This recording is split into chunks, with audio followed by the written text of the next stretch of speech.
All right, you guys ready? Oh yeah.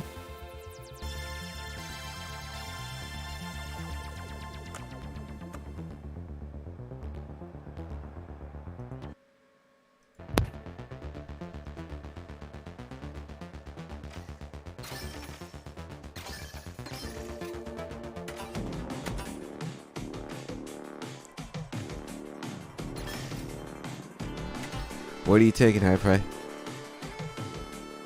I've got gas mines, defib, turret, and just my regular gun. Okay. I'll take reconstances. Actually, I'll take healing beam, and I'll just take a sonar grenade. Nice. You said you have a turret? Yeah. Then I'll take APS turret. Oh yeah, wait. Are there more than one turret? Well, one Like is like hit blocks.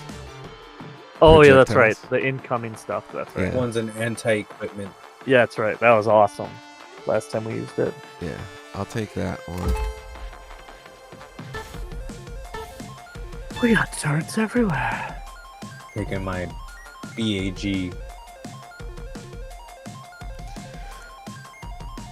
Big ass gun.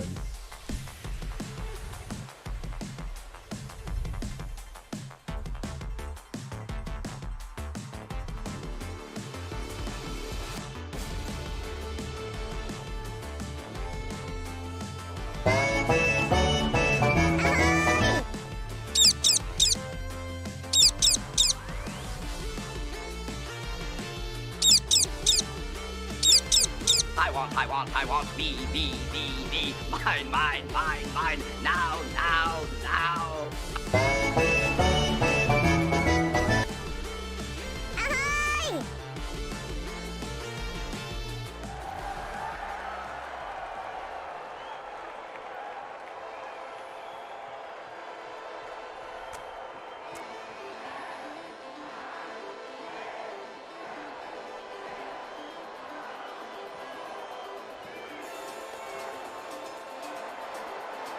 Here we go! The ultra rares, the big splash, and finally the powerhouses. Oh. Let's You get just into it. use a melee weapon with all these small guys around. It's all about money, speed, and strategy in quick cash. The team to bank enough cash the quickest will seize the day. Scotty, these rules are simple, but things usually get complicated in the arena. Throwing sonar grenade! Oh, there's already people there. Scanning that area! Someone's below us. Stick to the...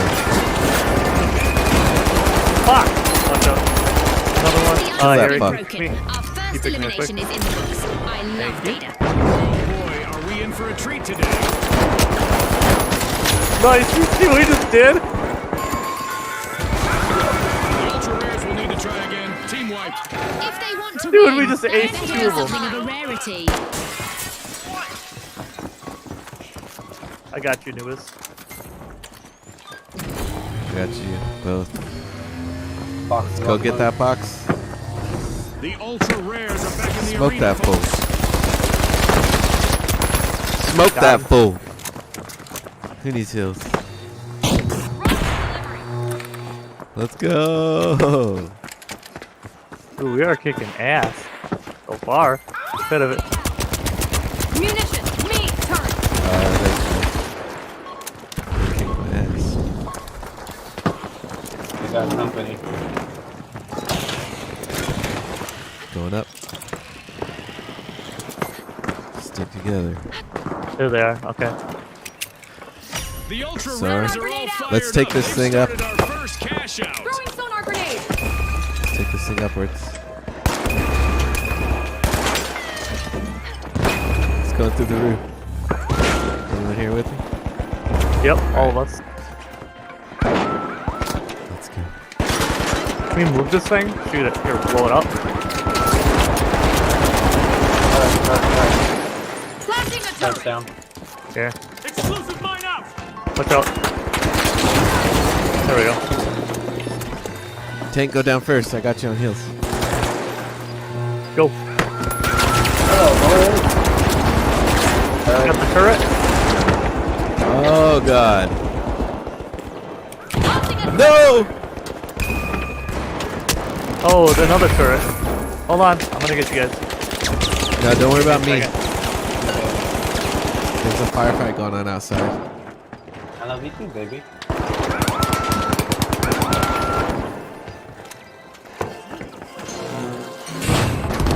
Fuck that.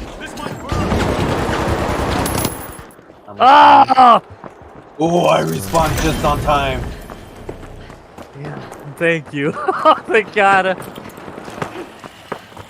Tossing a sonar.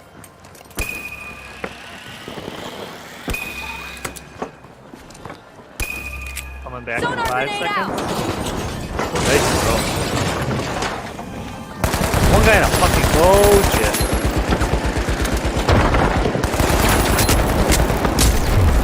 Behind. Fuck. The last member of the I'm powerhouses gonna could get use you a little guys, hold on. staying power in the arena. I'm gonna get Harry. The big splash Oh, and shit. back in with a No, I'm not. sensational I'm gonna turnaround. Don't worry fall. about it. I'm gonna- This gonna cash battle out's my way already up. there. Just stole a cash out. Let's just focus on the next one. The big splash are playing for Five. keeps. They've snagged the match's first cash out. There's 2 oranges there.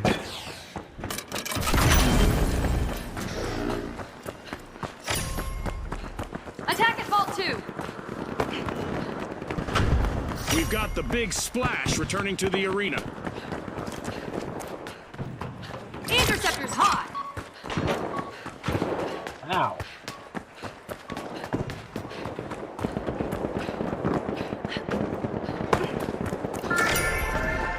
Bursting bodies into Vault on me. 2, it's the powerhouses. I got you. Scanning that area. He's dead. Scanning for opponents. Handle.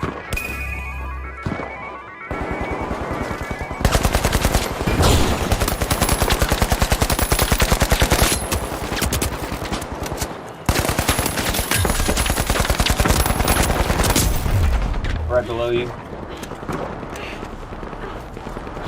Turrets tracking. Uh-oh, only one contestant left for the big splash.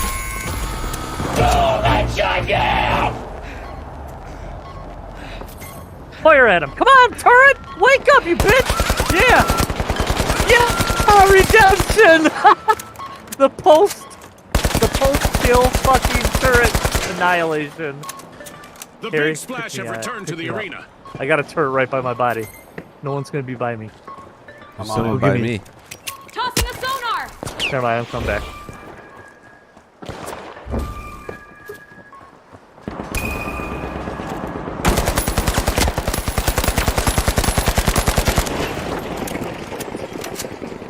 Interceptors hot.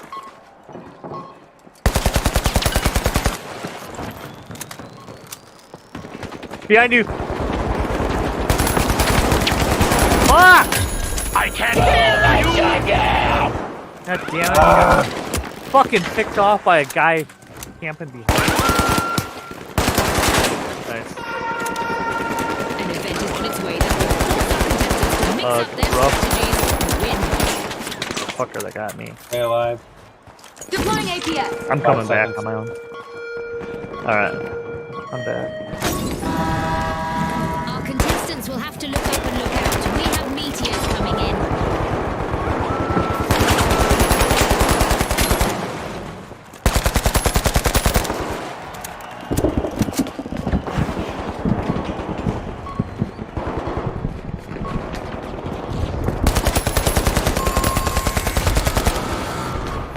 I cut them off from B.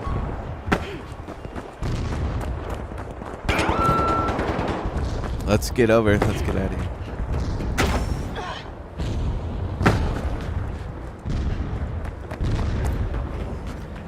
Eric, can you heal me? Pouring cold water on the big splash didn't Oh, scare them shit. off. Hold on, Team let's come out respawn. this. A lot easier.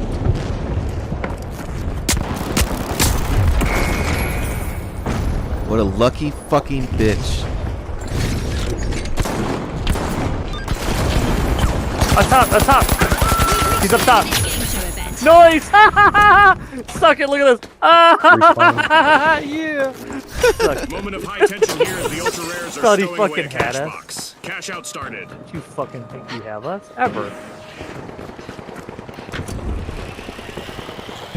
Anti-air online.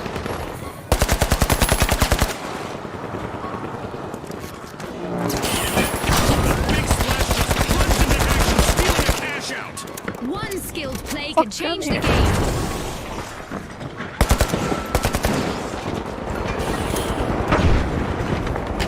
Oh god, they got Right, wait. Crucial That's moment for the ultra rares. I've already tomorrow. One mistake by their last member and they'll get wiped. Oh, what the? The ultra rares made an awesome steal there. Pick off somebody. Don't go down there, they got turrets everywhere. I put a turret down there. Sonar grenade out. Big Splash swam away with a cash out. Great steal. I wonder what else they can get away with.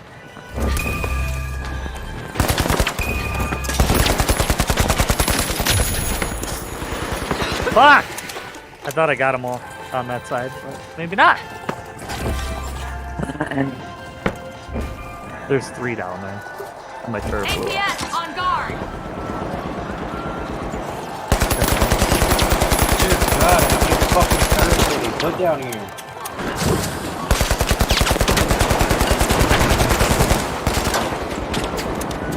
I'm back. Yeah, there's like fucking 50 turrets down here. Oh god. Final.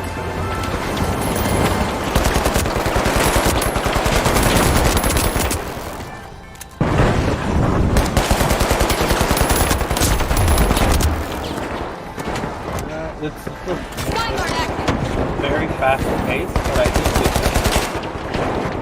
The clock has stopped. Fuck! The match we just witnessed. They got 2 in a row? Come on. I cannot believe That's it. a wrap That was for a now, fun and group even at though the least. battle was virtual, our contestants' crazy. newfound fame is real.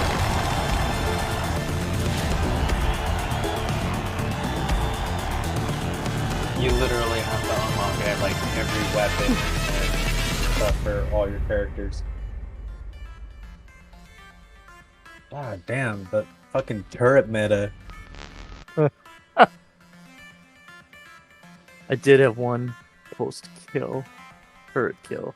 Well, that's when like Killed me in like seconds, like 5 seconds, 10 seconds later, it finally like woke up and killed him. Yeah, but no, it's like playing hardpoint. It's like playing hardpoint on Call of Duty, where you have to get an item to a specific location and then you gotta defend it.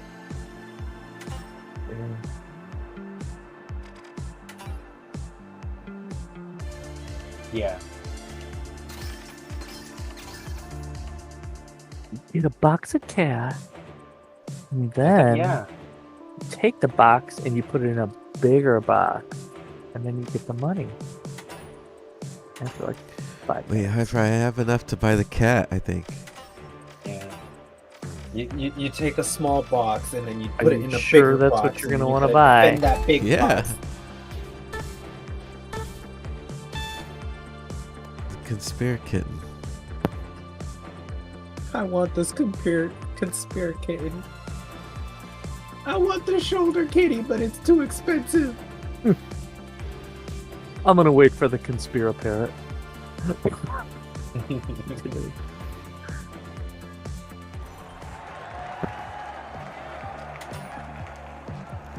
I'll play take.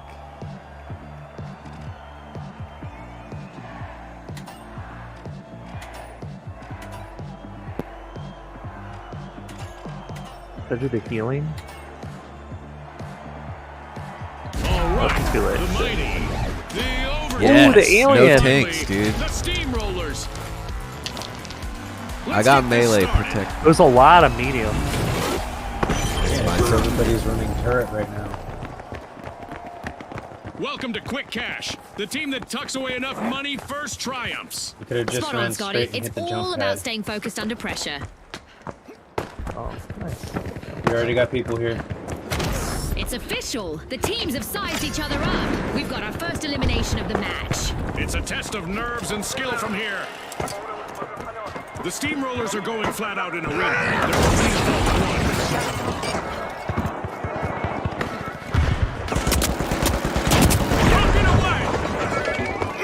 Up top. They're up top. I got the vault.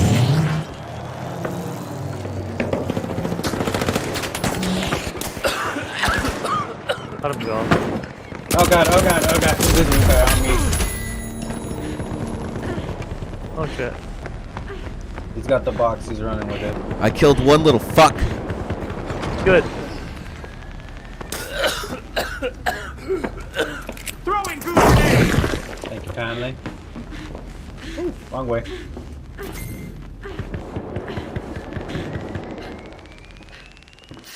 The mighty Go are get all 'em. fired up. They've started our first cash out. Raising a shield!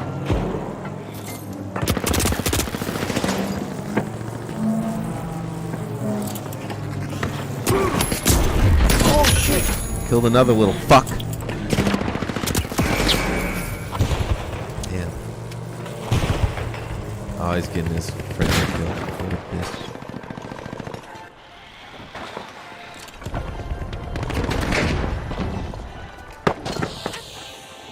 It just collapsed the Will the fucking roof. remaining contestant on the steamrollers play it safe or try to make it on a highlight reel? Let's see. Oh, what the? Okay, watch out. There's some kind of weird The steamrollers. That Alright, was there was a weird. guy on the They're roof on the wrong with me. side of that I didn't of see a him. building across. Yeah, No, he was right on the same roof with me. I got shot from across. There was two on Yeah, the roof across, and you got shot. and then they jumped over. Oh, we got plenty of time to get this. Yeah. The steamrollers are back in the Aye. arena, folks. Holiday Road. It's rocket time. Fuck that. The overdogs have pulled away from the pack. There's two of them in there. The That overdogs sucks. just stole One's a cash healer. out, leaving their You're opponents fucking in the killed by a doghouse. healer. Fuck you, dog. Dude, so I put a rocket, and I think what happened is it hit the tree that was right in front of us, and I took all the damage from it.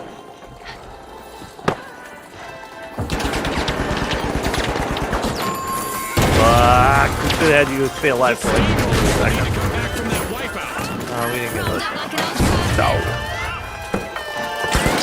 Well, this was a short game.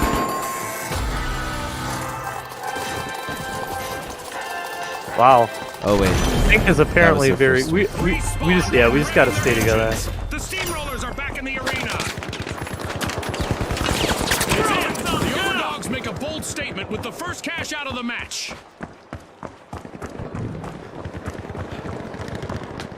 Dude, bullshit! That guy has 0 health, and I know I was fucking hitting him. I just got one The shot mighty by are ready to one of peel the into purple Vault guys. 2. He's a light, Health. Yeah, he's a light. and somehow he was just never. He's in the open even. God, I wish they'd show replays on this game.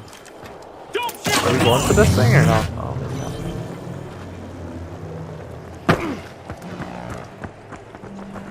All right, let's go. We'll go together.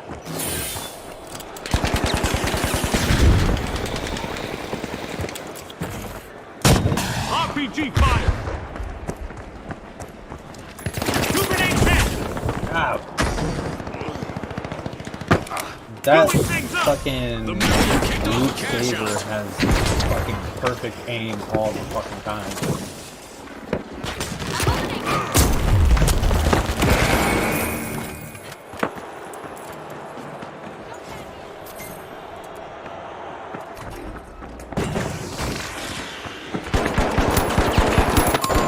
Bullshit! Fucking little alien motherfucker is invisible. Ah! My turret got his ass. Fuck you, bitch. The Alright, mighty's Perp remaining Pink's on contestant it. is doing Fuck. everything they can to avoid a team wipe. And there's no one to defend it. We gotta get there, guys. The steamrollers are back. Team respawned. Right here. Pink's got 2 on it. We gotta go together, too.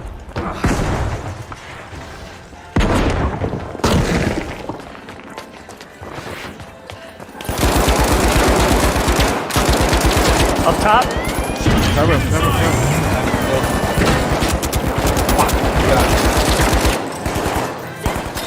Got him. He's down. Fuck. 221 damage by Loot Saber. Bullshit. Come on. Seriously. We could have had that one. Punt Stunt has left the game. We've got the steamrollers returning Wow, to we the can get arena. this. Contestants might want to hug their Nama Tama plushies because an event is about to shake things up in the arena. Bullshit. Eliminations in the arena are Fucking about to damn come with an little explosive goodbye.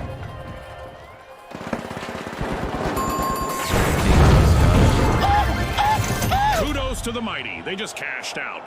What was that?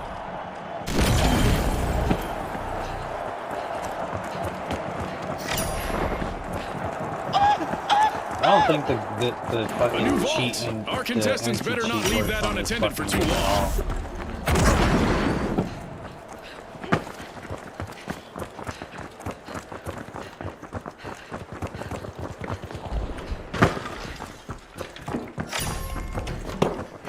The overdogs are worming their way into Vault 3.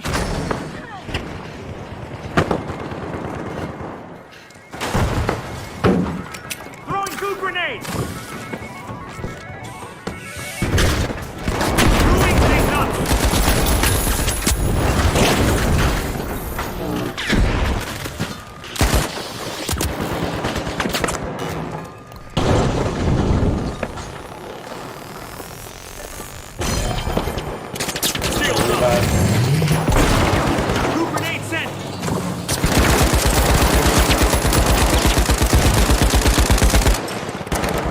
This is bull. I swear to God, these guys are just not thinking. If this guy doesn't die, Pink, thank God. I was like, dude, you wasted him. That's the fuck right there. If he doesn't die right now.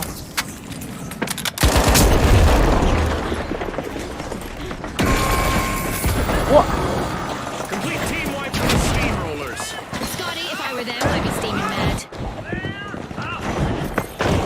Alien guy was on south. The whole building's about to go. Oh, and of course, Pink's fucking. The steamrollers have respawned. Let's see how they bounce back.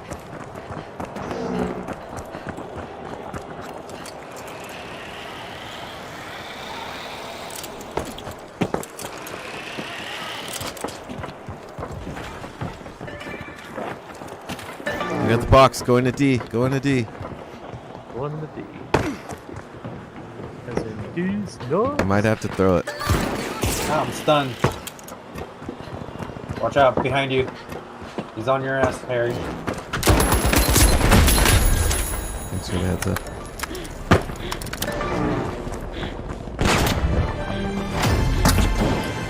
As we pass the halfway point of the match, you could cut the tension with a knife, or an assassin's dagger, or a cheese slicer. Our contestants are giving their all, and I imagine the sponsors are pleased with the results so far. The steamrollers have kicked off a shield.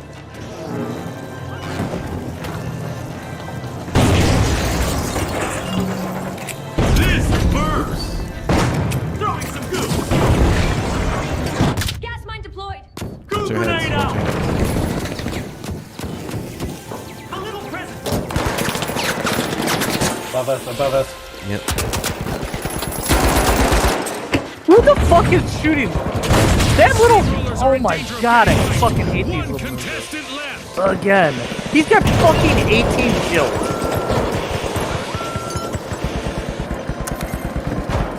We need this one. Come on, here. Yeah. I'll be back in 3, 2, Stay away from this 1. window. I'm back. Shielded! Get inside! Got him. Got 2 lights. Can you get to the box?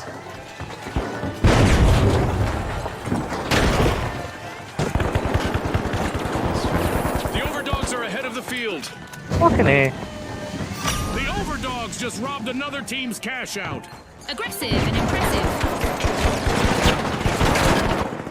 Bullshit! Wake up, turret, you motherfucker! Orange is about to get him. Or Orange is about to get the turret, but I have a thing on it. Oh. Come on, 12 seconds. He's invisible. Gooey things up. Fuck.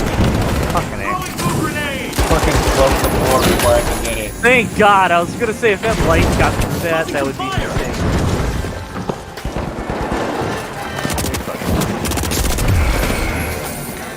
An exhilarating match, but now our Yeah. game's over. A big thanks to our sponsors for bringing us this incredible spectacle, and a big congratulations to our winners. Oh, I wish we could have talked shit to them at the end.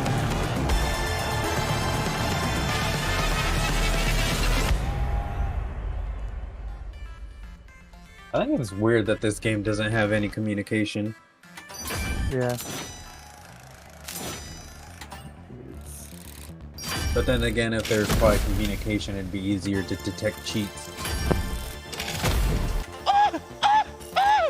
What the fuck is that? That's the William, new one knife I man. added. What is that?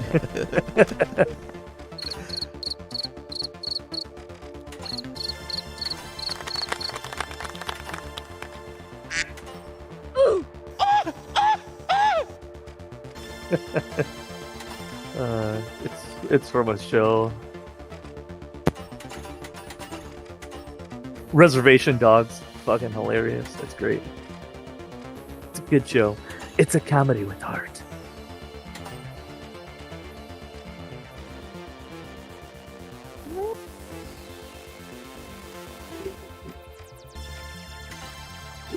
Let's switch object.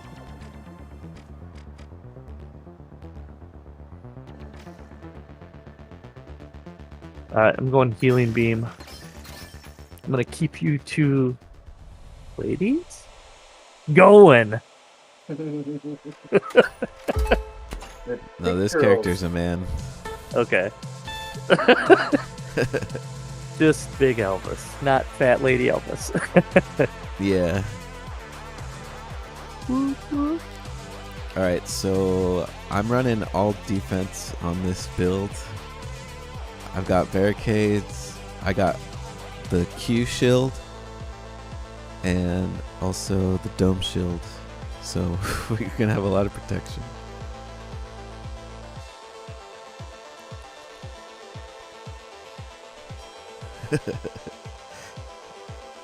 Right.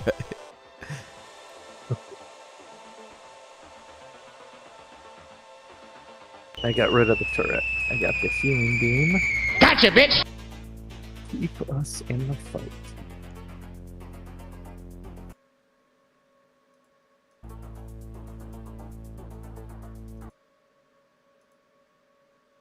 This is the map we always get a W on. Fucking sandstorm. It's the Bayou map. Wait.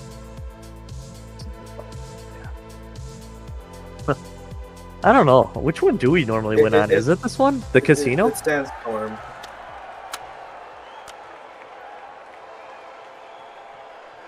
Because the sandstorm provides cover.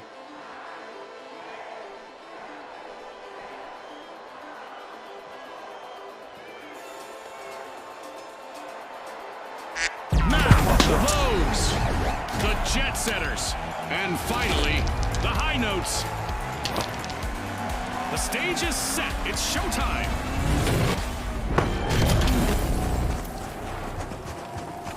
Quick cash. It's a high-octane hustle for cash. The first team to reach the total takes the title. Scotty set the scene perfectly. Remember, starting strong is key.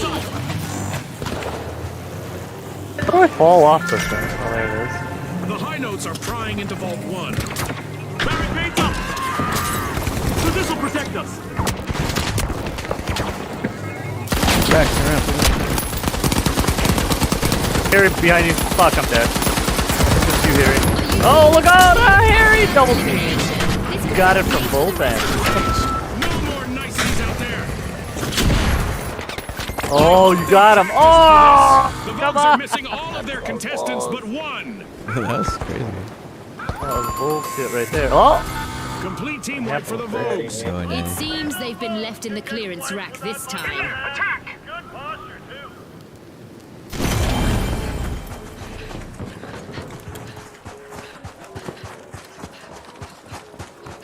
Yeah, I've got 3 levels of shield The Vogues protection. are back on the scene. Q, dome, and barrier.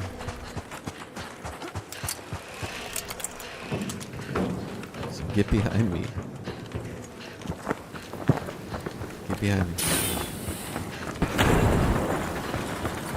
Shoving to the front of the line, the Jet Setters have started our first cash out. Ready? Deploying. Yep. They're right in there, right inside the door. Close the door. Dome shield online. Setting a barricade. The Jet Setters assume command of the match. Help me. Shit! I fucking got... I don't know what I got hit with, but I'm down.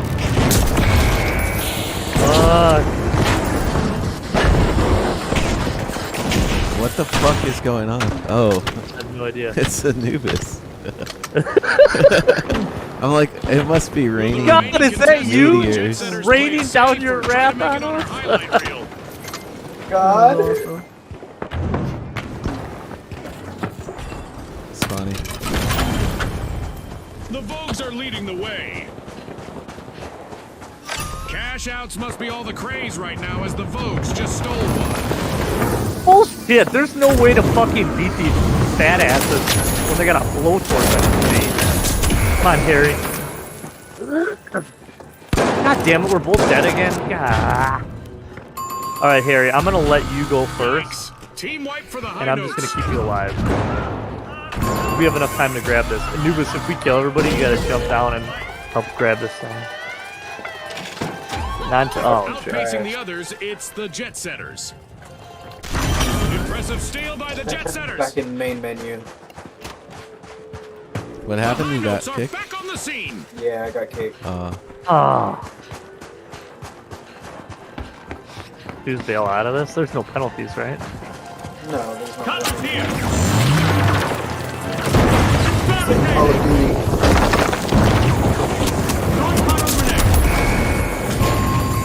I have no fucking clue what's happening. Alright, should we leave, Harry? Sure. Bold statement with the first cash out of the match. We're gonna be fucked. At least it doesn't kick me out of team. Yeah. That was some bullshit. I was raining down some hellfire. And then all of a sudden I stopped and I was like, what the fuck is going on? And I get booted.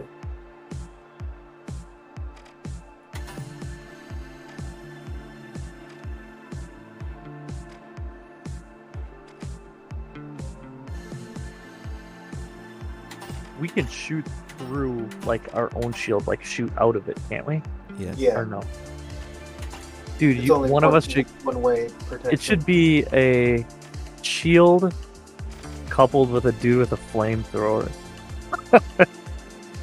You just charge everybody? Yeah. That'd be I mean, I don't know how long the shield lasts. But... And I'll shoot from it, and then shield breaks, I'll start dealing.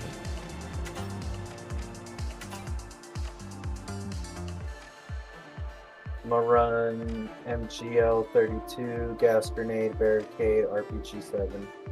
Hi, Fred. What do you? Alright. What's your Q? What? And mesh shield. What's your Q, Hi, Fred? My Q? Your special. Healing. I have healing. Unless you want me to go back to... I don't really care. I just figured if you guys were both gonna do heavy, I should do a heal. No, I'll take turret. Alright. That's my one right there. I got dome shield, mesh shield. I think Gas that grenade. M60 is better than that one. It doesn't have insane recoil. I don't know. Which one? That- Oh, for heavy? Yeah.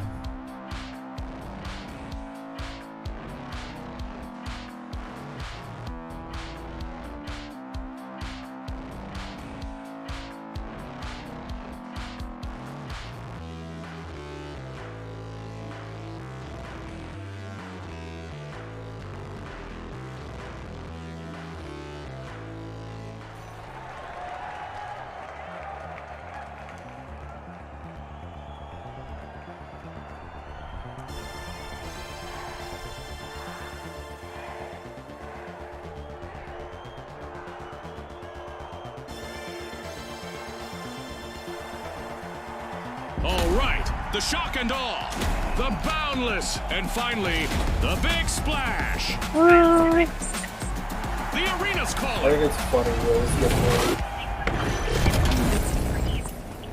more. Jump pad. Quick cash. The team that is fastest to bank the funds claims the glory. Exactly, Scotty. Let's see who rises to the occasion.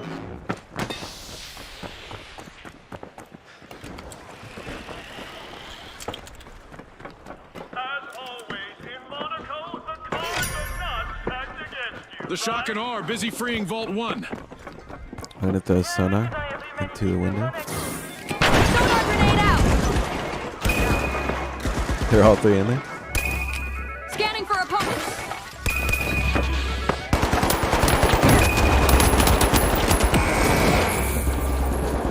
Their We tank's could be low. witnessing the birth of new rivalries here. We've got our first elimination. That's right, June. I'm so excited right now, I didn't even hear what you said. It's, Gary. Only one member left. The shock and awe need to proceed cautiously here. jump pad right behind you. Use it.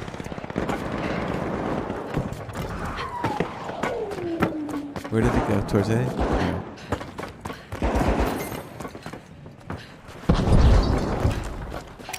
Tossing a sonar.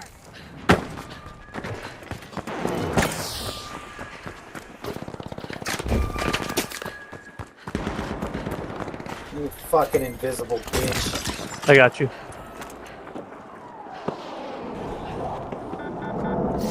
Bounding out of the gate, the Boundless have started our first cash out.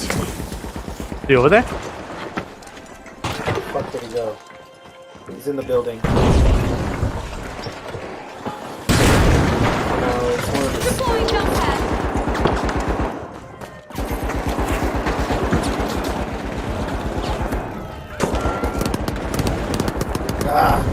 right below you, right below you. Cash out confiscated by the shock and awe. Good steal. Risky moves, recruit. Invisible bitches.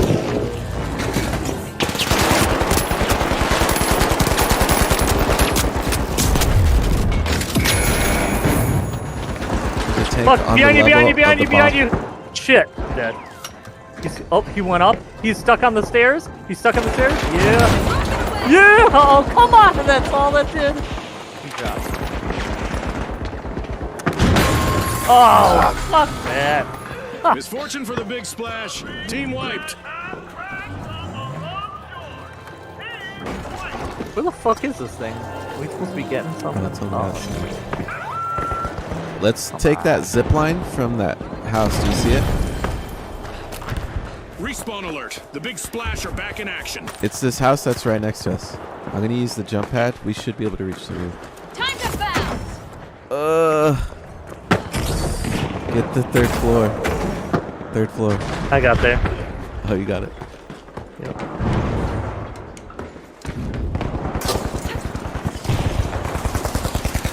Let's do this. Fucking shit. him up.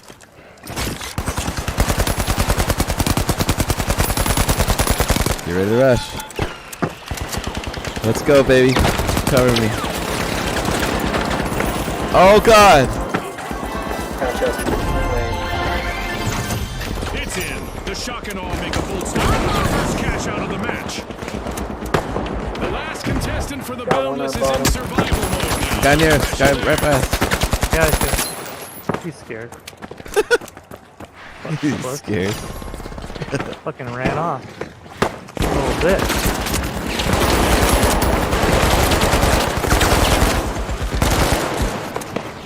Fucking zip line.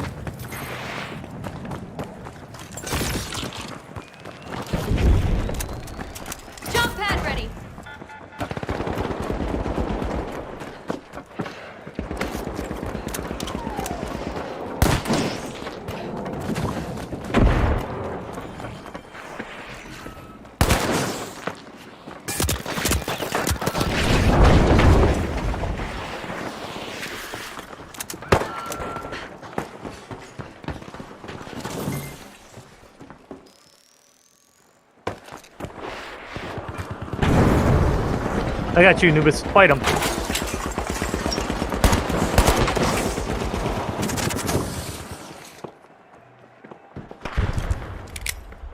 He's over here. Scanning that He's over here. area. Throwing sonar grenade. Behind you. The Big Splash are accessing Vault 2.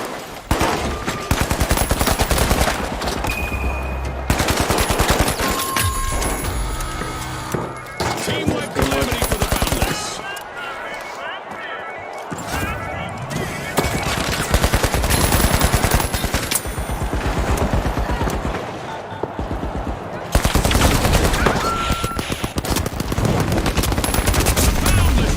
No, I was playing like Rambo. You're about to be Rambo again. Oh, stairs.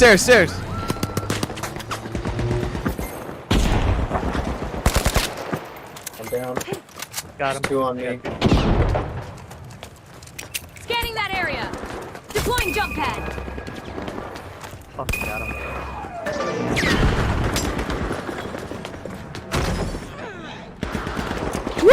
Fuck up, Harry. Last member of the I hope Big you got it. Splash will I got be it. You got it, Harry. Taking it to Good. see. Oh, Oh, fuck, nobody's there's a listening. tank here. You're by yourself. Run. There's. Fuck, I'm The fucked. excitement never Run. Up. stops Oh, in the fight. Oh, There's a new event just around the oh, corner. you got him. He ran off. Oh!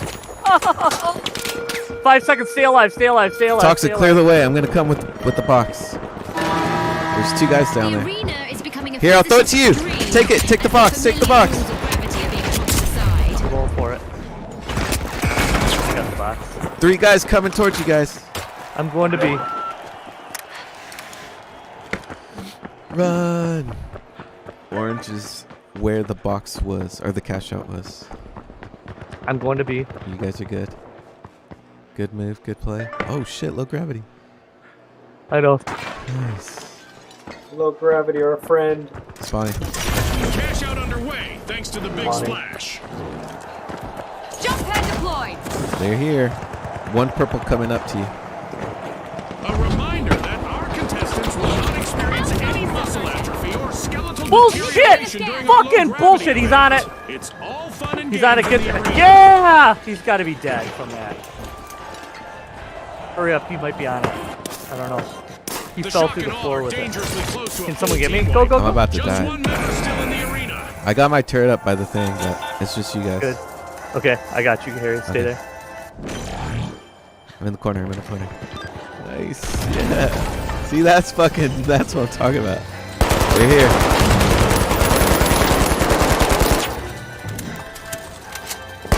Tank on the there. street. I'm gonna finish him off. I will. Scanning for opponent. Walked over the hallway.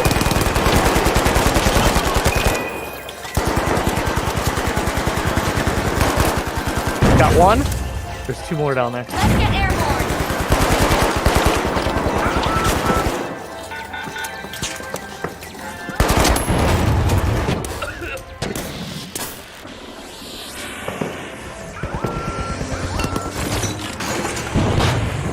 Where are you? Oh, shit. We're all good. The end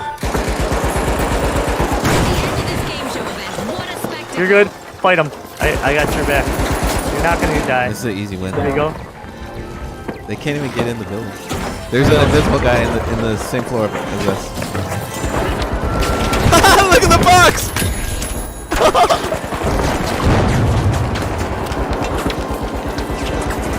We're good, Behind you, boys. Newman! Behind you to the left. To that door. There he is. Little guy. Oh, come on, we got this. We're good. We got it. Yeah, we got it. Yeah! Yeah, fucking. Oh, finish him. Yeah! Shout. That's right. The Big Splash are setting the pace.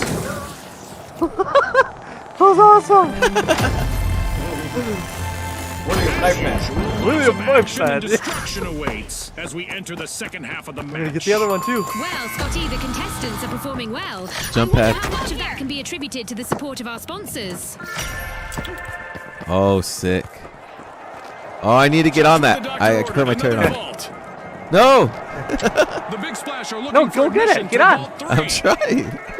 All right. We'll guard you. What the fuck? It won't go. There we go. Let's get the fuck out. I got it. Let's go. Or here, wait, who should grab this? Let's just fucking go. Just go. Take the zip line. We'll figure it out. Oh shit, full team.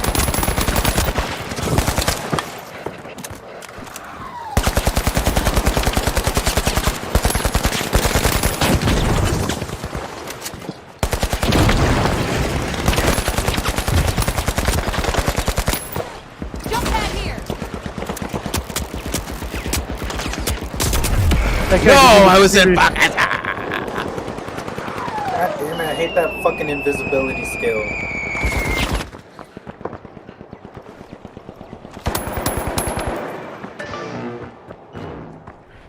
Like, honestly, they need to just keep invisibility skills out of fucking games.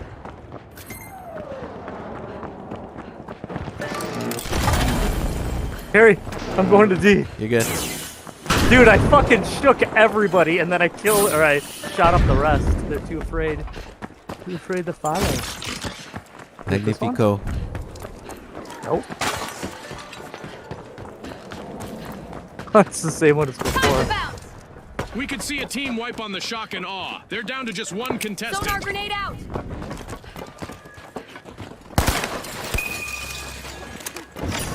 The big splash have started a My cash sonar out. picked up somebody. They're near. Someone's The here. big splash are One on the purple. march to victory.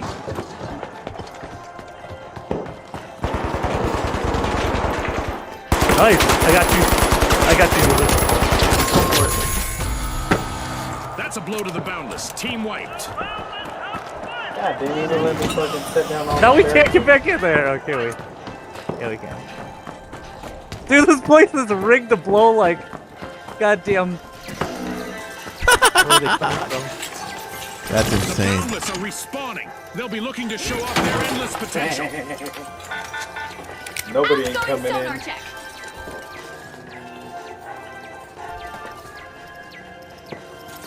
Okay. Uh-oh. There they come! From the north. Throwing sonar grenade. I'm on fire. Bullshit, I'm dead. Ah! Yeah! You killed their healer. That's good. Stay up here. Oh, fuck. You didn't need to go down. Everybody's down.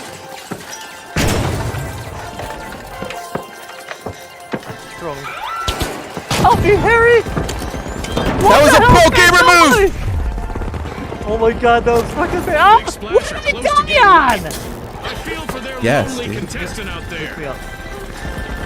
Oh, Look, yes. I got 20 health. Alright, not for long, you don't. Gamer. Where are you, Harry? I'm right by. Right by. Yeah. Pro gamer move. Got high fry in the right spot. Where are you, anyways? I'm responding. Easy win. GG. Fantastic performance from all involved. Dude, that's what I'm fucking. Dude. Anubis, was that you who threw high fry up into the second floor? Yeah, Dude, that was a so pro badass. gamer move. That's the greatest clip ever.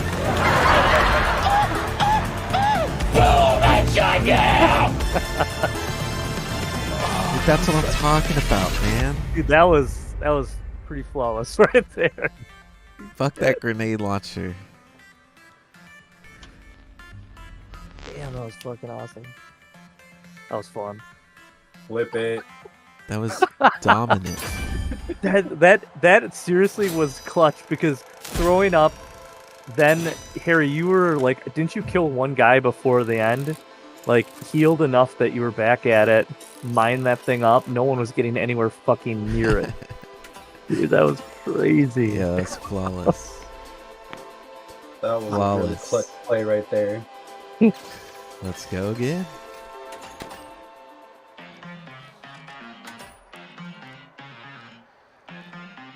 Our first W in a whole week. Thank God.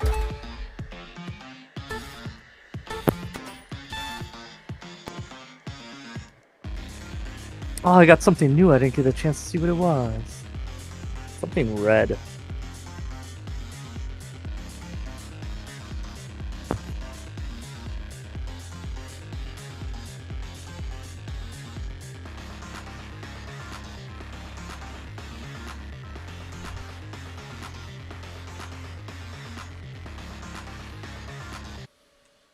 fuck up. I am Goldberg, the goalie!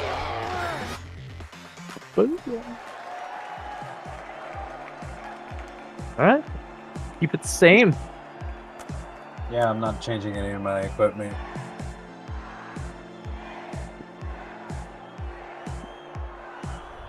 Dude, I had some pretty bomb jump pad plays that last game. Here we go! The shock and awe, the live wires, and finally, the high notes. Unleash our contestants. Let's go, lads. Let's get this bread. We're playing Quick Cash, where the quickest team to collect the quantity that we're looking for claims the day. Scotty's hit the nail on the head. The big cash chase is on. Sick. The This live looks wires sick are at night. unlatching Vault 1. Hey, let's use this jump pad to get on the roof. Wait, is it at the church? Fuck, Yeah. it is at the church. Okay. Let's just wait for them to come out. Which direction do you think they're gonna go? They're probably gonna go B. Let's get on B side.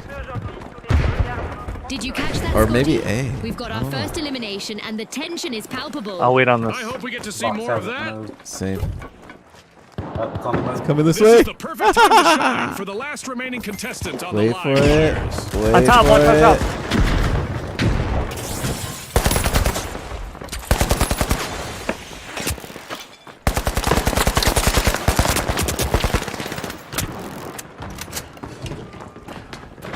Jump pad here.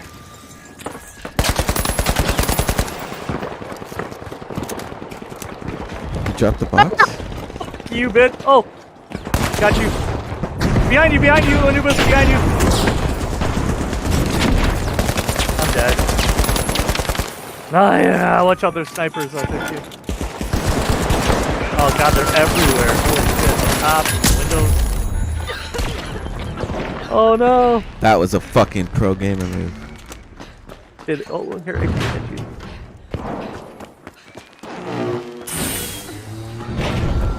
Where's Anubis?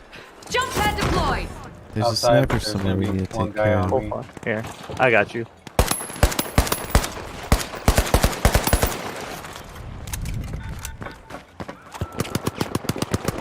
Heading towards B. Where you running from, you little bitch? First cash out started. I die. Jump pad ready. Fuck, of course I'm gonna die there. Don't worry about me, just focus on the objective. I got you, Nibis. Ready? Fuck the no fucking way! Shoot his ass, kill his fucking ass. Give me. Run. Harry's in there. I got you. Yeah! Okay, who needs healing? Heal us up. Let's Alright, start working go. towards B. Yeah, we gotta do the catch up. We're fucking just sitting here fighting. Time to bounce. Fuck, I missed the move. I'm up. You guys have had it easy this whole time. Oh, there they are. Scanning for opponents. Throwing sonar grenade.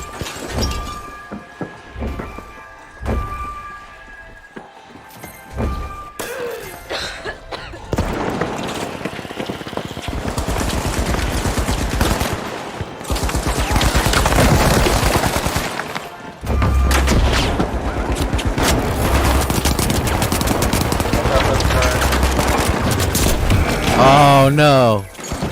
Oh shit. I got you. Who can I Just go down there and prepare to fight. Don't worry about hitting us. Fuck you, bitch. You little prick! Fucking kill one ninja and another goddamn ninja appears. Dude. It's fun to kill him though. Scanning for opponents. I guess we're just gonna give this one away. We're going after the next one though.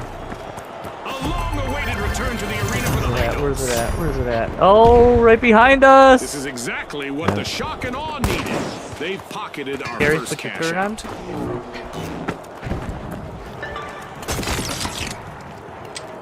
I'm gonna just hide down do here. anything? No. Got this The high fucking notes seem to be explosive. extorting Vault 2. Use that zip line. Can you reach it?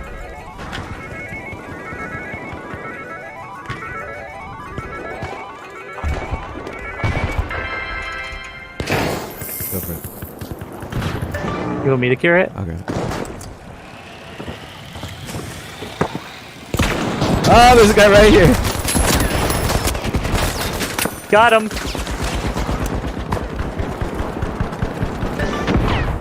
I'm running with the box. I'm going towards C. Oh fuck! I gotta catch you. The live Bitch. wires need to play it smart now, June. They're down to bitch. a single contestant. Oh wait, is C in the church? Holy fuck. The live wires will need to come back from that wipeout. No, it's on the roof. Sorry, Anubis. Let's go see. Let's go see. Alright, keep going. I hope that's you guys' footsteps I Behind hear. you. Behind you. Behind you. I'm behind. We're both Deploying behind you. The drop live head. wires just made their return to the arena.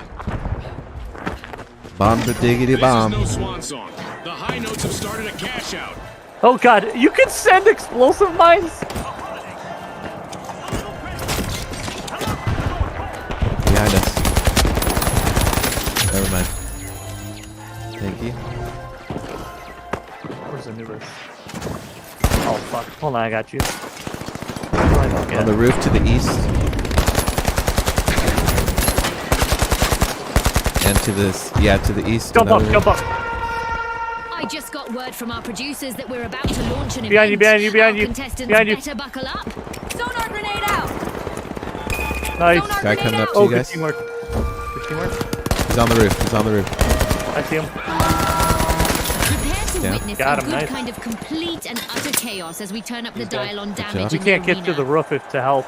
It's okay. Or actually, maybe I can. I'm on here. I'm I on can. here. Alright, good. Okay, I'm gonna go back down. I'm up. No one's taking this shit. Church roof. Insert back. I fell down to the bottom. Let's defend it. Break the zip line. That way nobody's on. Damn, I got killed on the roof I was on. If you guys knew where I was, he's going over to the bomb right now. Just defend Fuck, for a little I'm bit in longer. trouble. They're down to one member. Oh fuck. Defend it. Oh, Oh, I'm shit. dead. Come on, can we get it? Blast it. Come on. Get up there, get up there. Get up there. Go, go, go, go. Yeah, just force him off it. Dude, we got it. No. I don't know. No. It's all gonna No. depend right now. No! No! Dude! Determination from the competitors. We hit that. One of our teams have just paved their way to fame. Congratulations to our winners. Man. Come on, guys. We can't redeem ourselves with just one W.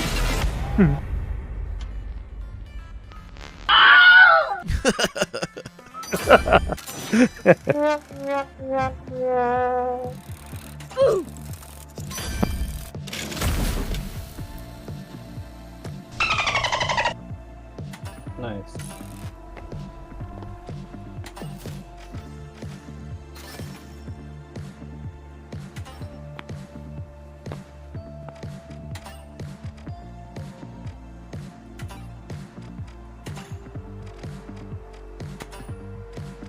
Just a second.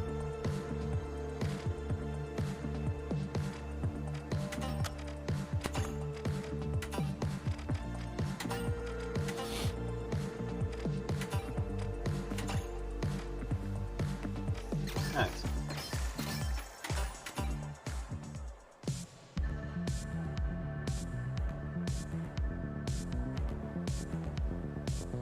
I thought for sure that grenade launcher would have knocked the box down.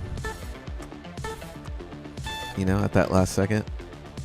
That would have, we would have won it had that box fell through.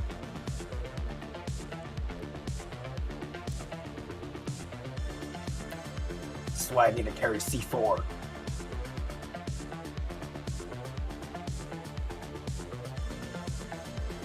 total annihilation, just knock the whole building down. All right. Let's do this.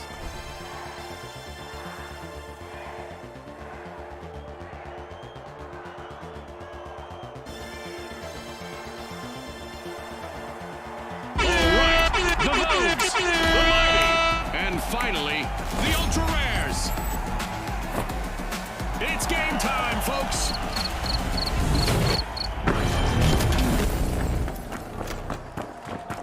Welcome to the fast world of quick cash. The first team to hit the targeted total claims victory. Follow me. Right you are, Scotty. Time to turn up the heat in this thrilling cash quest.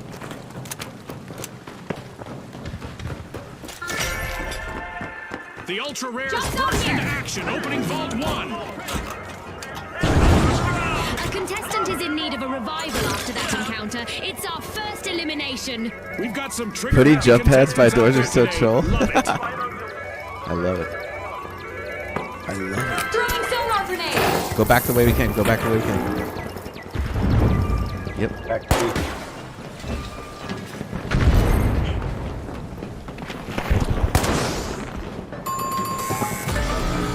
Here, jump Mighty pad, jump will pad. need to reboot. Team wiped. They just couldn't muscle in on that play, Scotty. It's on the floor right below us. Hello. Dude, that was slick. Match is starting to heat That was up as the slick, Ultra dude. That was Rares like start Ocean's their 11. First cash out.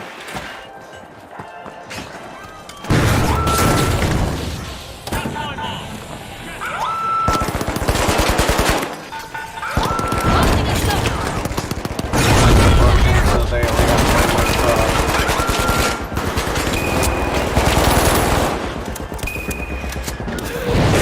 Let's get airborne.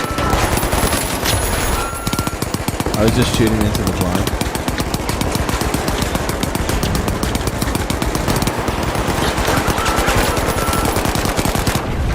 He fell off!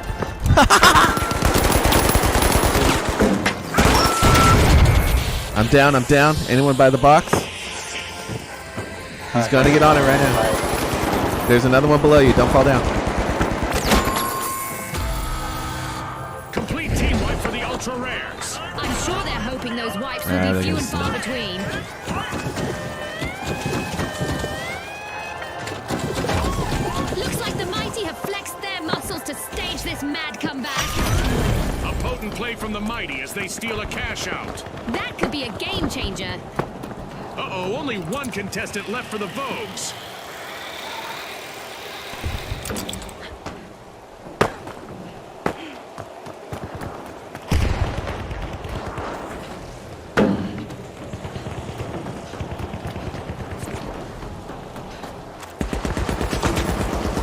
Let them fight each other.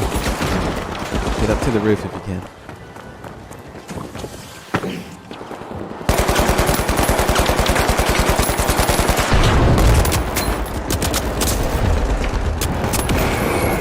That's so fucking disappointing. Don't shoot the boys. Mighty are playing for keeps. They've snagged the match's first cash out.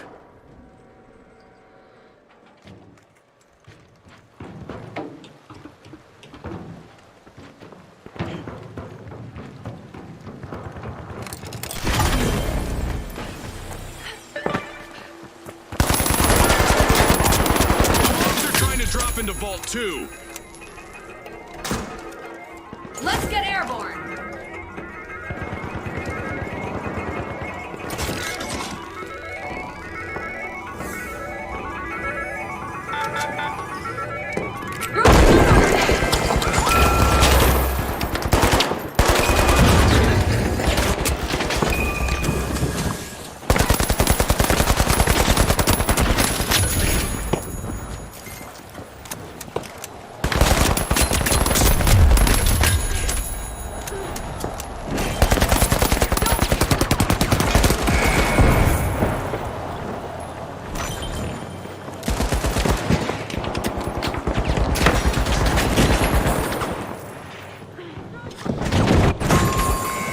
An awkward moment for the Ultra Rares. Team wiped. They are as scarce as hen's teeth now, Scotty.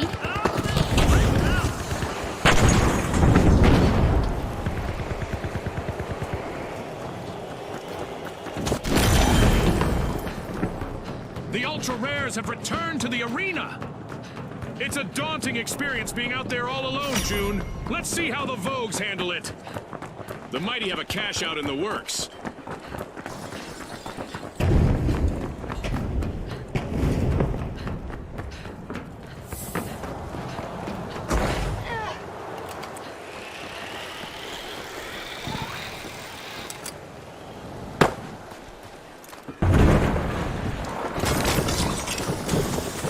Sonar grenade out!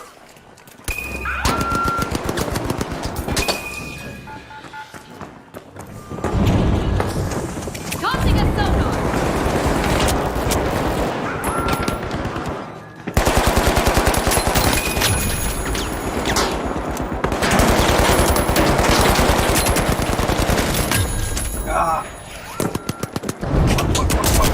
Come on, watch your Ah, backs. he pushed me. Steal it if you can. Watch your backs. He's coming in. 2 purples. There's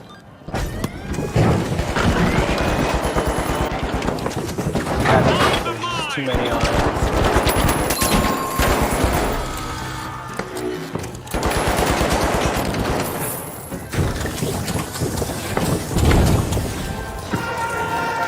Teams need to get ready to shift their game plans because a surprise is coming their way.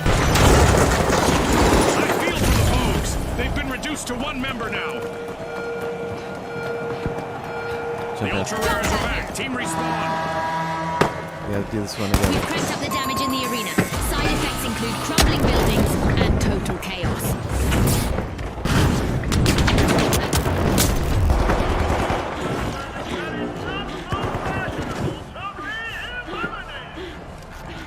Let's go to the. Let's just try to get on it. Above us. An amazing show of skill, but we are out of Almost had it. time. Nice Chime. It's lights out in the arena, just as the spotlight swings to our winners. From all of us here at the finals, thanks for watching.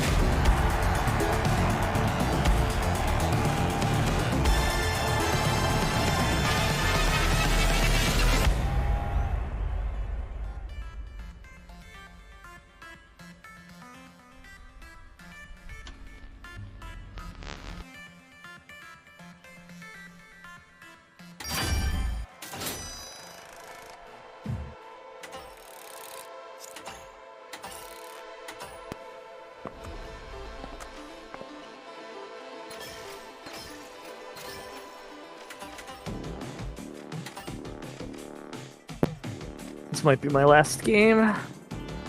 We need to win. Oh man, I only had 1 kill. What's that? Wait. Eliminations, assist, death, and what's the R? Revives. Oh yeah.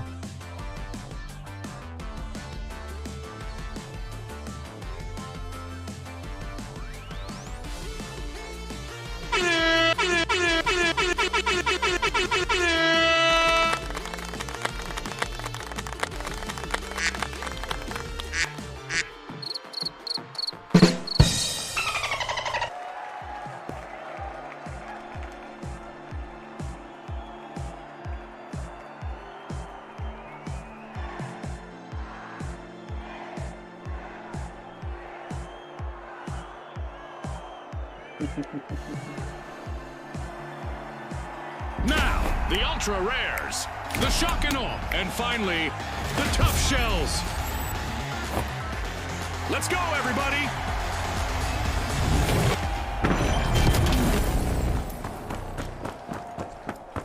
Get ready for a mad cash chase to the magic number. Let's watch our contestants hustle, gather, and triumph in quick cash. As Scotty said, it's time to dash, cash, and hopefully not crash. The shock and awe are examining the contents of Vault 1. Have a seismic resistant design. So there's nothing to worry about, right?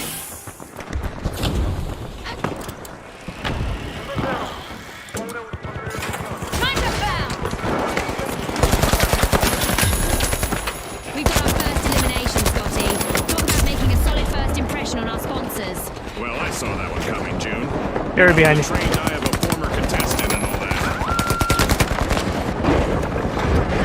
What the fuck? What is the whole earth falling? My god, what the hell? A bit of virtual this, I got catastrophe you. for the shock and I awe. hope. Team I can find you in this Scotty, rubble. they've picked the wrong way to inspire awe.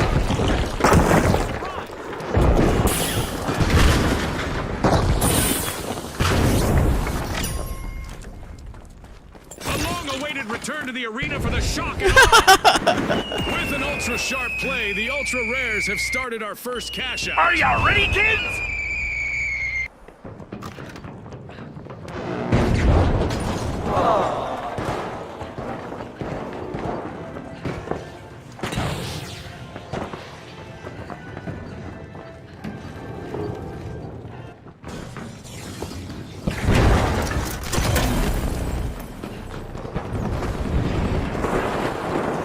Bullshit. Ultra Rares are leading the way.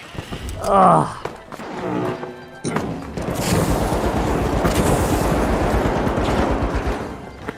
Behind you, Anubis, on the stairs. Oh god, there's two of them. Run, Harry, run. Run, Harry, there's three of them.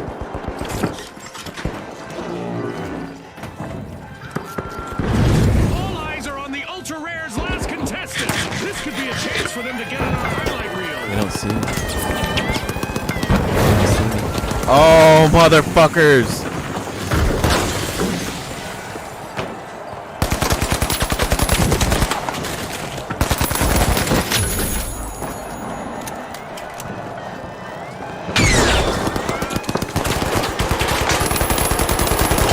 Jaw-dropping recovery from the shock and awe. Impressive steal by the shock and awe. They're signaling something, Scotty. They're saying game on.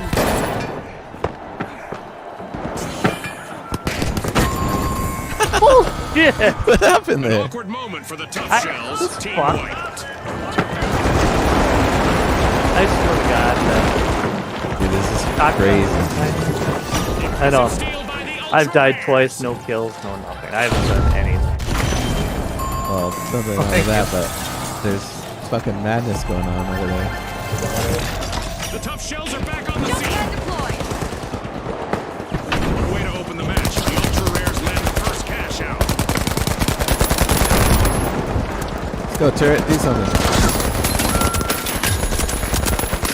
And the Ultra Rares are facing a full team wipe. One contestant left.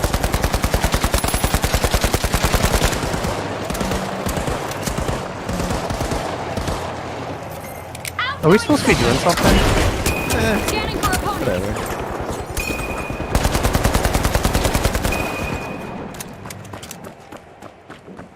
Vault 2. There's a jump pad here. Attack! Out here! Hop on up.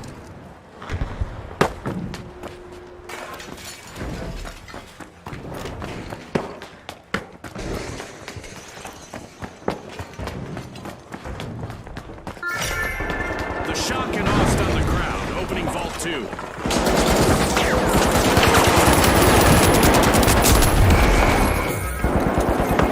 Here's my time.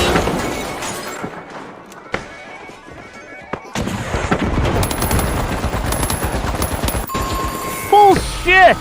God, those fucking Wipe out and a heavies! setback for the tough shells. Fucking died. That whole I kept the whole team, pink team at bay for like forever. Oh my god, was I fucking with them? Alright, now they're coming over. Whole fucking I think he's going to building's C. The tough Oh, we're shells here are at sea. re-entering the arena. That's nice.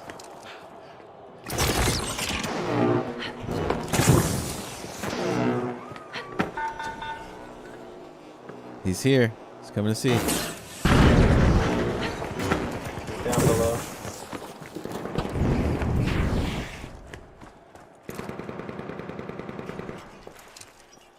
I shot him a Initiating bunch. scan. Sonar grenade out.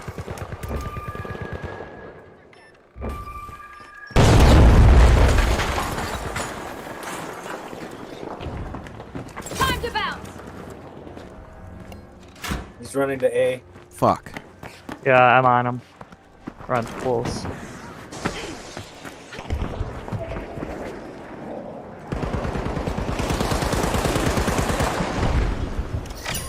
The shock and awe are commencing a cash out. Will someone surprise them with a steal?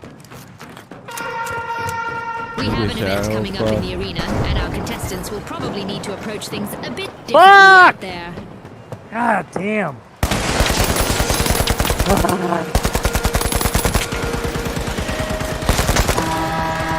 We're about to get up close and personal with some serious cosmic debris.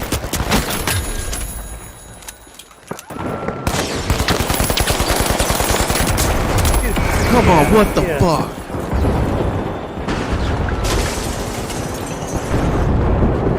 Swing at him.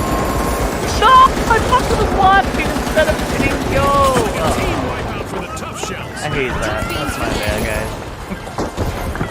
So involved in it. It's because it's so distracting to keep watching. It is! Because I was like, ooh, nice move. Oh, it's so close. And like, Cash out. that's alright. Now we'll So move well together. played. Jump pad here.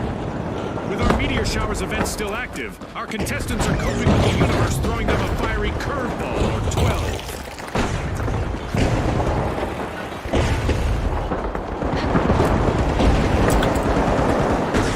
Down.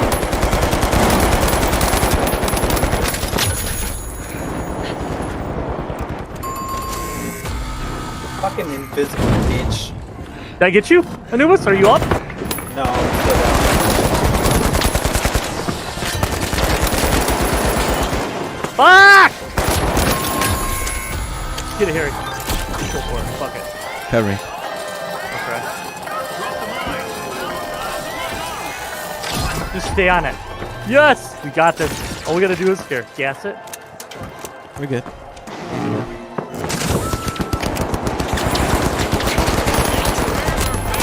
I got Get you. out of here. Exceptional cash out by the tough shells. The tough shells are ahead of the field. Alright, go to the next one. Let's do it. And there is another vault available for our cash-hungry teams. Eliminated Snappy? How? Hop on up. How did I eliminate a guy? Oh, grab onto that. Oh. I'm back. Throwing sonar grenade. Scanning that area. Oh, nice. Don't try it. Did you do it? Yeah. I made it. Kickstart. Surprise, motherfuckers! Oh, we got it. Vault 3 is getting probed Where we by going the with tough it? shells.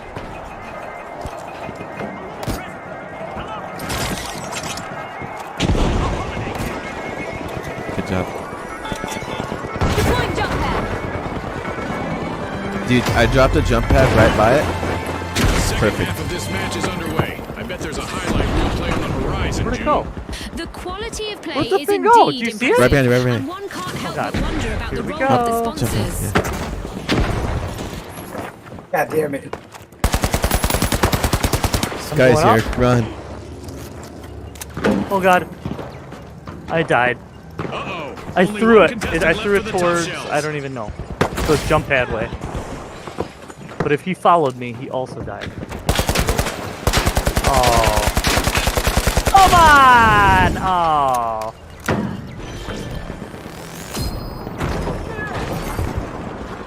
Still there. I want to get my fucking thing back.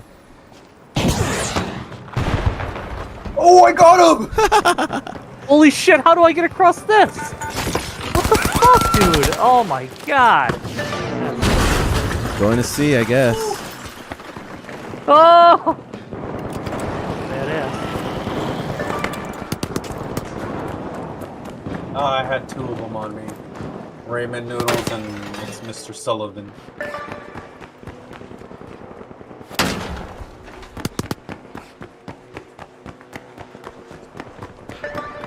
Fuck you! Tough Yeah, shells that have was kicked off a awesome. cash out.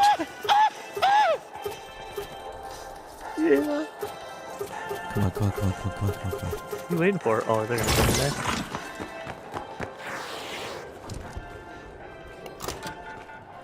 deployed. God, oh, I almost was watching Tossing a again. Sonar. Throwing sonar grenade.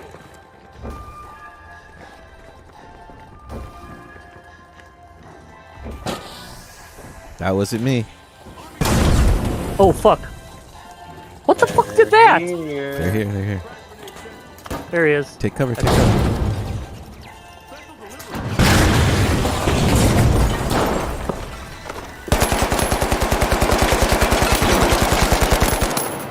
He's halfway hurt.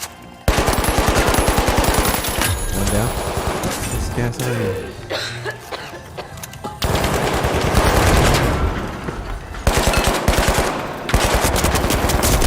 Damn, he got me. I need help. Behind you, behind on the stairs. Stairs, guys. stairs, On the stairs, behind you, Anubis. On the stairs. Okay, the other guy's dead. You're good. As long as the stair guys. As they're down to one contestant. Can we do it? Can we do it? Yes! He needs help. Anubis is almost down. Not for long.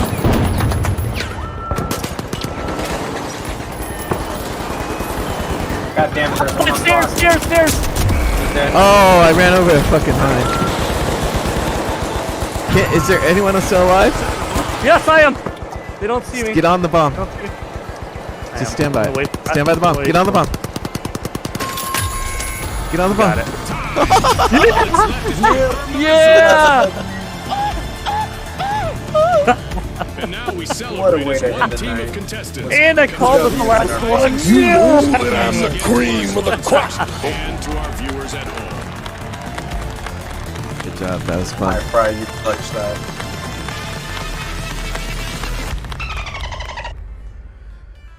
Damn.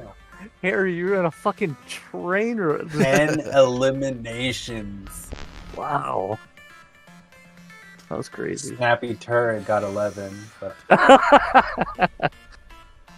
Damn. That fuck. That was a ton of XP. There, now I got my new pants. Just what I wanted, yellow pants. Ooh, I think I might have got money for that one. I don't know. Let me see. No, I didn't. Hey, real quick, don't leave yet.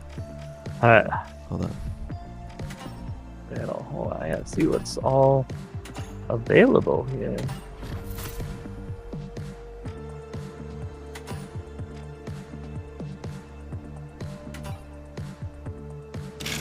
level 27, you get free cash. And then level 39, you get more. Alright, look at my character. Hold on. Oh, kitty.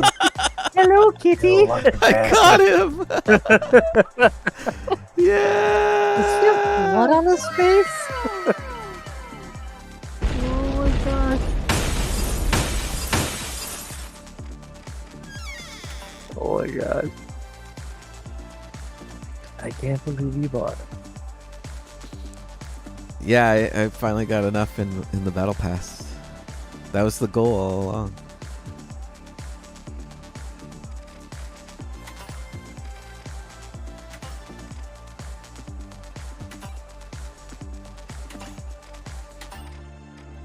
Now we're both cats.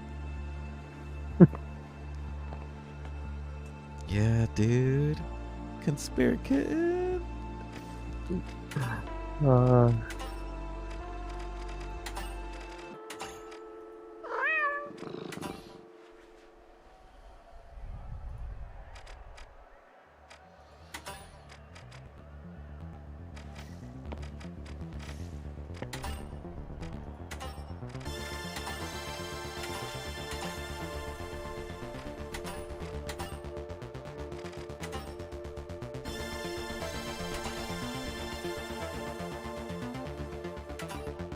I thought I got like a spray or something.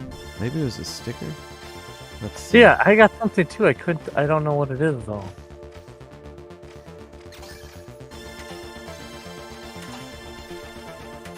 Something red. Yeah. It was a sticker.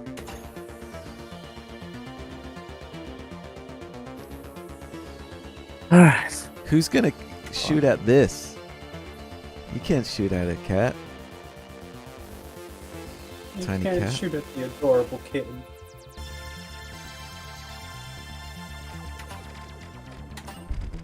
Awesome. Have you unlocked everything for a class yet?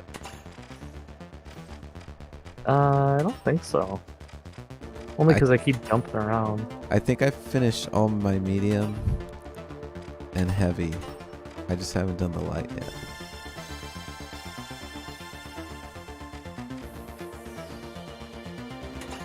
I still got a lot to do on medium and light. But I almost got everything on heavy. Yeah, Two I had- gun, flamethrower, explosive mine, and pyro mine.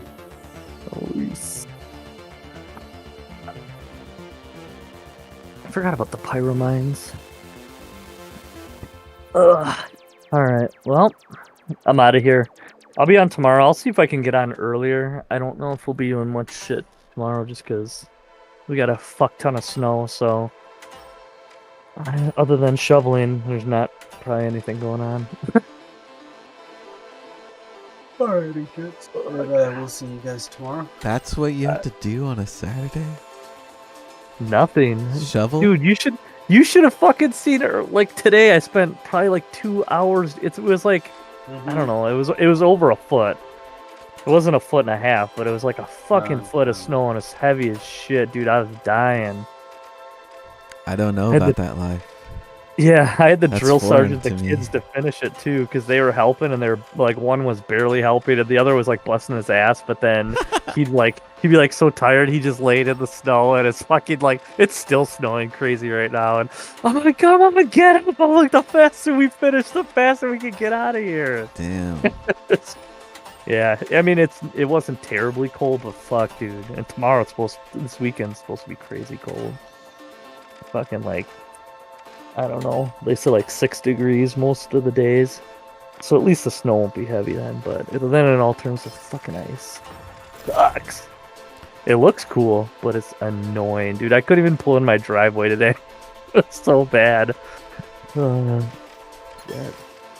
But I suppose this is the only week we've had snow pretty much all year, so bound to happen. Ugh. I wonder if they'll make that jacket, the one that you're wearing, if they'll make that to sell. As an actual thing, Yeah, that'd be sick. it does. It looks pretty. Like even like the sweatshirt and shit looks sweet. Yeah, it's nice. Like, I like Can't that imagine picture. but By the the way. people running around with the finals outfits Yep. in real world. Just you see people sliding around throwing fucking Yeah. gas canisters at other people. With fucking cats on their shoulder. Sick. That'd be a good cosplay. Yeah. If I see a fat Elvis rolling around with a cat on their shoulder, I'll know what it's from. Alright. I'm out of here. Later. All right. I can't hear you!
Party time! Excellent!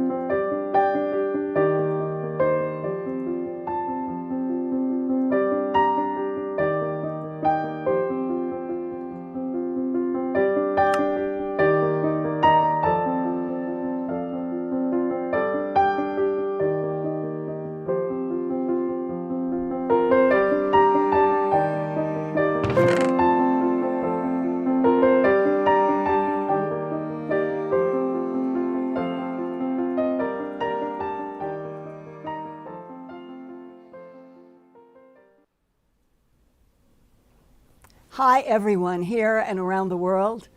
We hope we have solved the computer freezing problem, and Ian is back to moderate Q&A.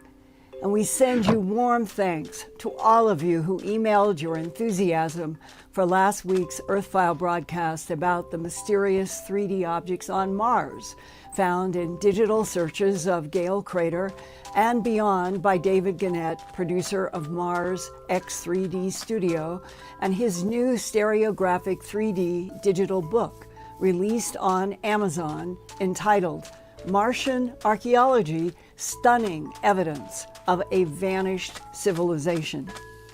Inside Gale Crater on Mars, David Gannett found 5 mysterious 3D objects that included a toppled pinnacle, which is a 3D image of what appears to be a stone sculpture of a humanoid figure wearing a cone-shaped hat. The gold here outlines that cone-shaped headgear that ancient Assyrians wore in Mesopotamia centuries ago on Earth. I told you last week that I would try to interview psychological anthropologist Dr. Chris Hardy, PhD, about her perspective of this fallen stone structure in Gale Crater on Mars. I recommend that everyone read her brilliant 2016 book about the extraterrestrial, quote, Wars of the Anunnaki, Nuclear Self-Destruction in Ancient Sumer, close quote.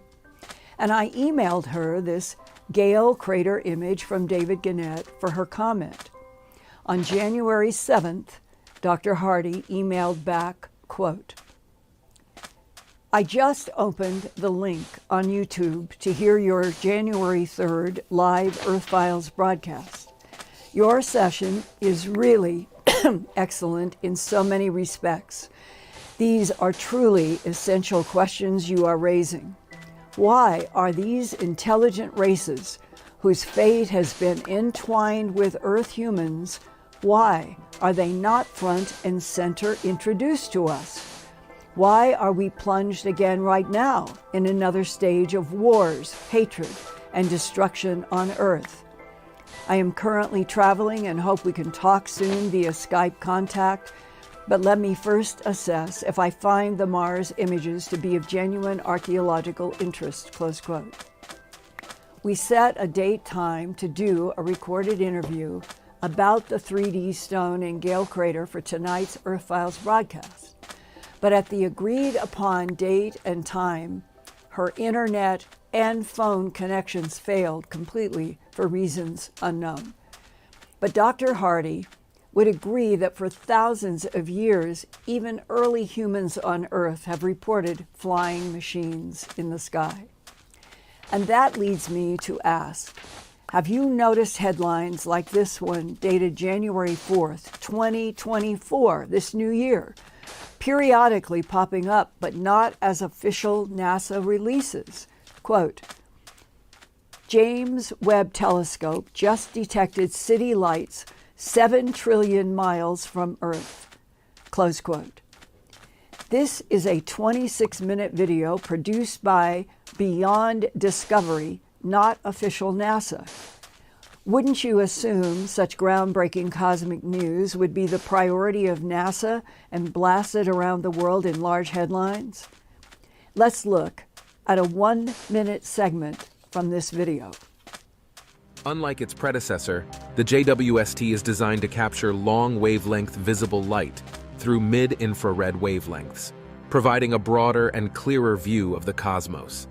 Recently, the JWST made a groundbreaking discovery that has captivated the scientific community and the public alike. The telescope detected an extraordinary phenomenon, a cluster of lights from a planet located an astounding 7 trillion miles away from Earth. Based on spectral analysis, scientists are positive that the planet in question, WASP 96b, may host extraterrestrial life.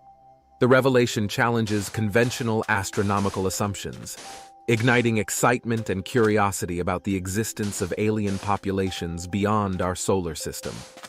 The discovery has sent shockwaves through the scientific community, prompting a reevaluation of our understanding of cosmic phenomena and the potential for life beyond Earth. And then there is other older video from 2016, 8 years ago, alleging that even before the James Webb Space Telescope had launched, while it was being tested, it discovered, quote, city lights, that's their term, city lights glowing on the planet Proxima b that orbits the star Proxima Centauri only 4 light years from Earth. And next is a 2016 video excerpt about that news, again, not official NASA. The James Webb Space Telescope, which is scheduled to debut in the latter part of this year, has already made an astounding discovery. It has found evidence of artificial light on the potentially habitable exoplanet Proxima b, which is located in the habitable zone of its star, Proxima Centauri. After its initial discovery in 2016, Proxima b swiftly gained a reputation as one of the most interesting exoplanets that had ever been found. It is in the habitable zone of Proxima Centauri, the star that is the closest to our solar system, and it is nearly the same size as Earth. The James Webb Space Telescope, which is slated to become the most powerful telescope ever sent into space, was responsible for making the discovery of artificial light on Proxima b. Astronomers will be able to examine the cosmos in a level of precision that has never been achieved before thanks to the array of cutting-edge technologies that have been installed on the telescope. These instruments will give astronomers the ability to pick up even the slightest glimmers of light coming from faraway planets and stars. The James Webb Space Telescope was able to discover a faint but distinct signal of artificial light on the planet Proxima b by utilizing the superior capabilities it possesses. This pattern was not consistent with natural sources of light such as volcanic activity or auroras, leading experts to assume that it is most likely the result of a highly advanced civilization already existing on the planet. The finding of artificial light on Proxima b has brought up a lot of questions regarding the potential of intelligent civilizations existing in other parts of the cosmos and the nature of extraterrestrial life in general. In spite of the fact that it is not yet known what form this civilization may take or what their ambitions may be, the discovery serves as a timely reminder of the expansiveness and variety of the cosmos. This discovery of manufactured light on Proxima b is just the beginning of what promises to be an exciting journey of discovery, and we can only think what other surprises are waiting to be unearthed in the darkness of space. The conclusion is that the finding of artificial light on Proxima b by the James Webb Space Telescope is a significant milestone that has the potential to bring about a revolutionary change in our comprehension of the universe and our position within it. This artist's impression shows a view of the surface of the planet Proxima b orbiting the red dwarf star Proxima Centauri. Alpha Centauri AB also appears in the image. Proxima b is a little more massive than the Earth and orbits in the habitable zone around Proxima Centauri, where the temperature is suitable for liquid water to exist on its surface. If the James Webb Telescope really has made discoveries of artificial city lights far from Earth on Proxima b, only 4.24 light years from Earth, and there are also artificial city lights on WASP 96b, a planet 7 trillion miles from Earth. Why is such groundbreaking news buried in these videos that are like web diversions, not front-page news? I have also recently received more information from a military aerospace source about the silver egg-shaped craft on the back of this Army truck that was in July 1947 in Roswell, New Mexico. The source has told me, quote, using X-rays, this extraterrestrial craft appeared solid as granite, only later to find out that the hull was in two parts. There was an outer skin, which was a hardened alloy, and the inner hull protected the occupants in an inner pod made of the same material as the second inner hull.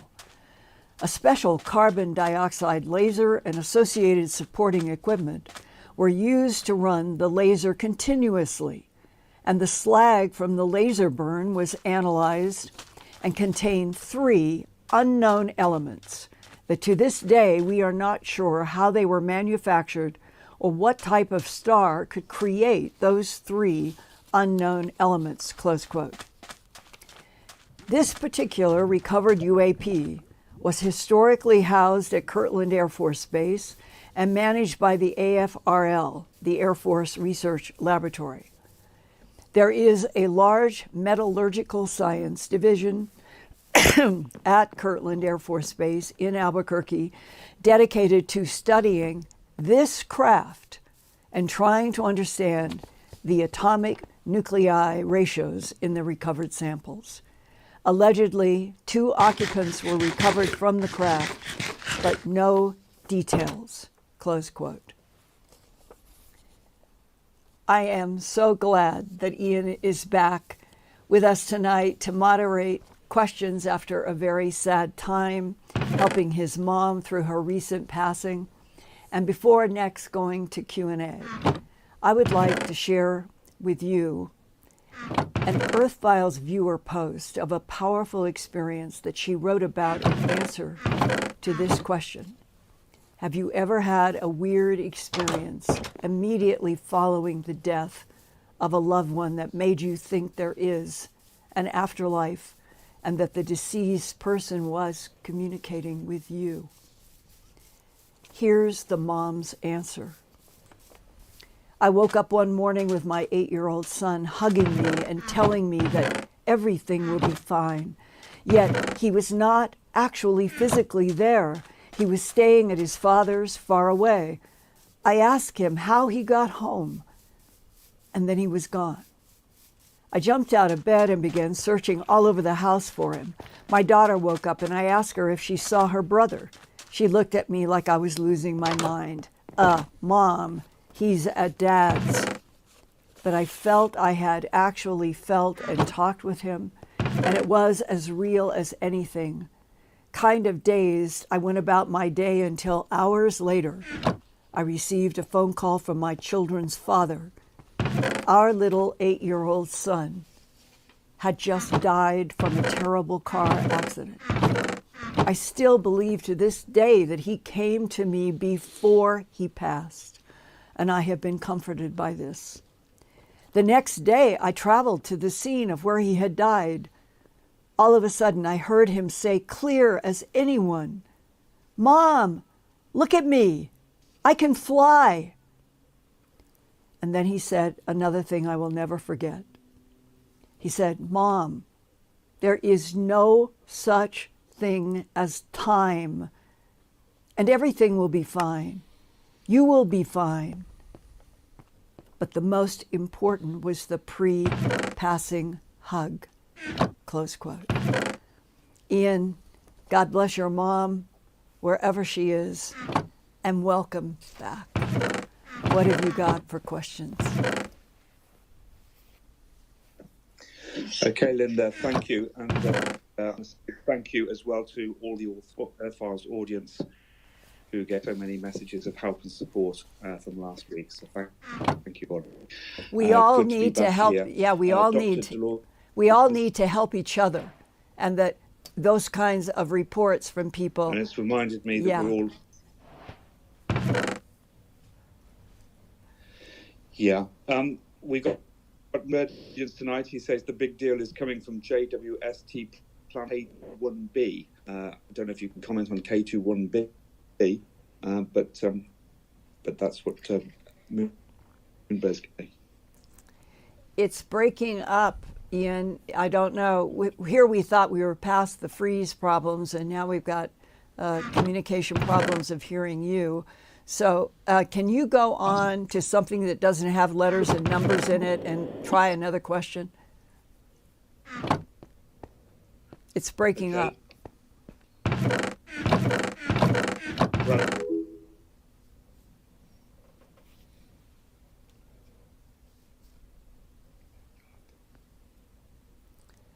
Well, I'm standing by. I cannot believe that we've gone from what we thought was solving the freezing problems, and now we've got dropouts with you. I guess what I'll do, Ian, come in when you're ready, and I'll just continue. I would be very interested to hear from our audience, the Earthfiles audience, if any of you have ever had an experience similar to this mother, feeling the heat, the skin, the hug of her 8-year-old son, and then learning that he died, and she is uncertain did he come before, during, after, but that it was so real to her. And there have been so many other facets around that very particular type of experience in and around a loved one's passing. And there's something else while we're waiting and hoping that Ian and Brad can get the other worked out. But I have for a long time thought that there is a parallel of two tracks of the information that comes to me on a regular basis. There is the track of all of the hard, physical, different kinds of craft, different kinds of beings, some AI, some biological, things that seem to have substance, and then the same people that sometimes have described extraordinary and astonishing abductions, they also will have something extraordinary happen in something like a near-death experience or a relative that passes, usually close. And similarly, they think that they either have seen them, they have been touched by them, that there's been a temperature change in a room, a light, and that is associated with the hard world data that the person that they felt passed. And I often wonder, what is the parallel track between what the extraterrestrial intelligences are investigating and the recycling of souls, as I feel that humans have strong souls and are part of the reincarnation. But there are so many differences in terms even of populations on our planet in the relationship to what happens at the moment of death. And maybe it is one of the large, we'll say large research projects by ETs here on Earth. So I would be very interested of how many of you listening tonight may know somebody, or you've had your own experience where you have no doubt that there was an association between a passing and something that was physical, and what your own sense is of the relationship of the soul to you, and those of you who have had interactions with non-humans that express deep, deep interest in the perpetuation of certain lives in human form, in ET form, in other kinds of forms. This is very difficult material, but it seems to me that it is around and underneath this other big, hard, physical, astonishing technology and the difference between AI and biological intelligence. Now I'm going to pass over to see if Ian, do you think you can reach us now? Yeah, I'm here, Linda. Is that okay? Yes, Can you hear me now? that's fantastic. Yeah, Brad's just patched me back in again with, I hope, a better connection now. Oh, great. Okay, going back to our audience, Peter Cowell messaged me earlier and says, I am especially interested in this week's subject matter. I do believe the capability exists to make such discoveries, such as the artificial lights, but I doubt that the truth would be readily revealed, as usual. Okay, back question. Why have these headlines been in videos that have come out? Brad has done a lot of searching on them for me. I did my own searching. They are there. They are talking about where there has been an observation by the James Webb Telescope, first before it launched, of Proxima b, like a test, and then this most recent WASP 96. And where are the headlines in the news around the world if, in fact, and it's the reporting that uses the term city lights? What if that is being discovered, but it's not what? It's not being reported? What is going on? And we're getting Moonbird is in the audience tonight. He says the big deal is coming from JWST Planet K218b. Can you comment on Planet K218b at all, Linda? Not tonight, but if there is another one, are they saying that they have observed city lights, city artificial lights, like these other two? I'm not sure. Moonbird, give us some more information on that. Let's throw it back to Linda. Wouldn't you think, Ian, that any research that is getting positive results about city lights, 4.24 light years away, 7 trillion away, wouldn't you think that that would be everywhere, covered in 3 inches around the planet? You would have thought so, and we would have expected so, but we are in this time of secrecy that, again, doesn't make sense. But at least we're getting some information and getting it out to our Earth Files audience. But in mainstream media, for it not to be picked up is quite astonishing, really.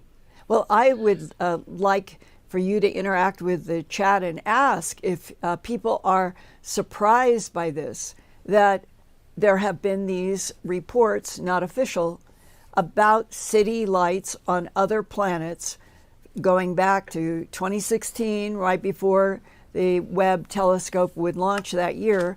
And now, in the new year of January 2024, what are people's reactions that these are not only headlines that are kind of buried, but these videos, whole videos with them saying those phrases, scientists are are astonished around the world. Science is, and we aren't hearing anything. The disconnect is amazing. I know. Dr. Dolores Myers says, it's really cool to think of city lights. I expect very little from NASA anymore. And Linda Jones says, I hope these other planets can take us in after the 1% gets done burning up Earth. Oh, let's all of us try really, really hard to concentrate not on doom and gloom and nukes and war and hatred. If we try every day, everyone who is coming to Earth Files and beyond, and we really concentrate on trying to see light and healing and not darkness and not nukes, and seeing a world that is balanced between life and the amount of life that the planet can sustain without destroying the planet and everything else, which is where we are right now. If we really all could concentrate on seeing, feeling a different atmosphere, a planet that was well, humans that were well, and that we could be welcomed to know about other civilizations that have lights that our own telescope is picking up, doesn't that seem just fundamental?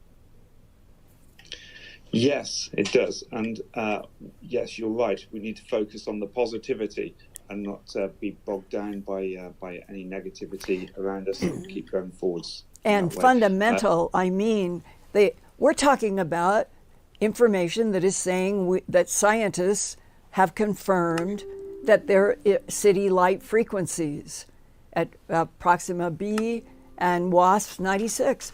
They're not qualifying it. What I shared, that's why I shared it tonight. And that's the part that I don't understand. Why would this not be worldwide news, overwhelming all of the stuff about government inaction? Yeah, well, Linda Young follows up her comment in the chat today with something very much more positive. She says as well, can we all focus for 10 minutes of focus to bring about a flood of acceptance of truth in all aspects of public life, in spiritual matters, political, ET, science, all walks of life? Yes, absolutely. But the first big thing that seems to me that should happen is just every place, everywhere, science everywhere, telling straightforward truth. That we're not alone in this universe and all the 500,000 reasons why. And this is just one of them, that we have proof and we're not even reporting it to the Earth about the city lights on 2 other planets. And maybe Moonbird has got another one, and maybe other people have more planets with this kind of secret discussions about that city lights means some kind of intelligence is living on that planet. Yeah, and someone has pointed out as well that we had city lights before we had radio transmitters, but the city lights may have been pretty dim then, but at least it was signs of intelligent life. Well, let's transition from this subject to others that you have, leaving the question to all of you, if you have any more information, whether it is not official NASA or not, about city lights being confirmed by the Webb telescope, both before it was launched in 2016 and since, that is not being reported, please get in touch with me through my email address, earthfiles@earthfiles.com. I'm really puzzled by this. Go ahead, Ian. Okay, we have got some more information on the Webb telescope discovering methane carbon dioxide in atmosphere of K2-18b. I've been referenced to a news article that says that the exoplanet 8.6 times as massive as Earth has revealed the presence of carbon-bearing molecules, including methane and carbon dioxide. Webb's discovery adds to the recent studies suggesting that K2-18b could be an exoplanet which has the potential to possess a hydrogen-rich atmosphere and a water-covered surface. But So is that it seems to showing? Is it showing lights? Is it No, showing it doesn't say city anything about lights, lights?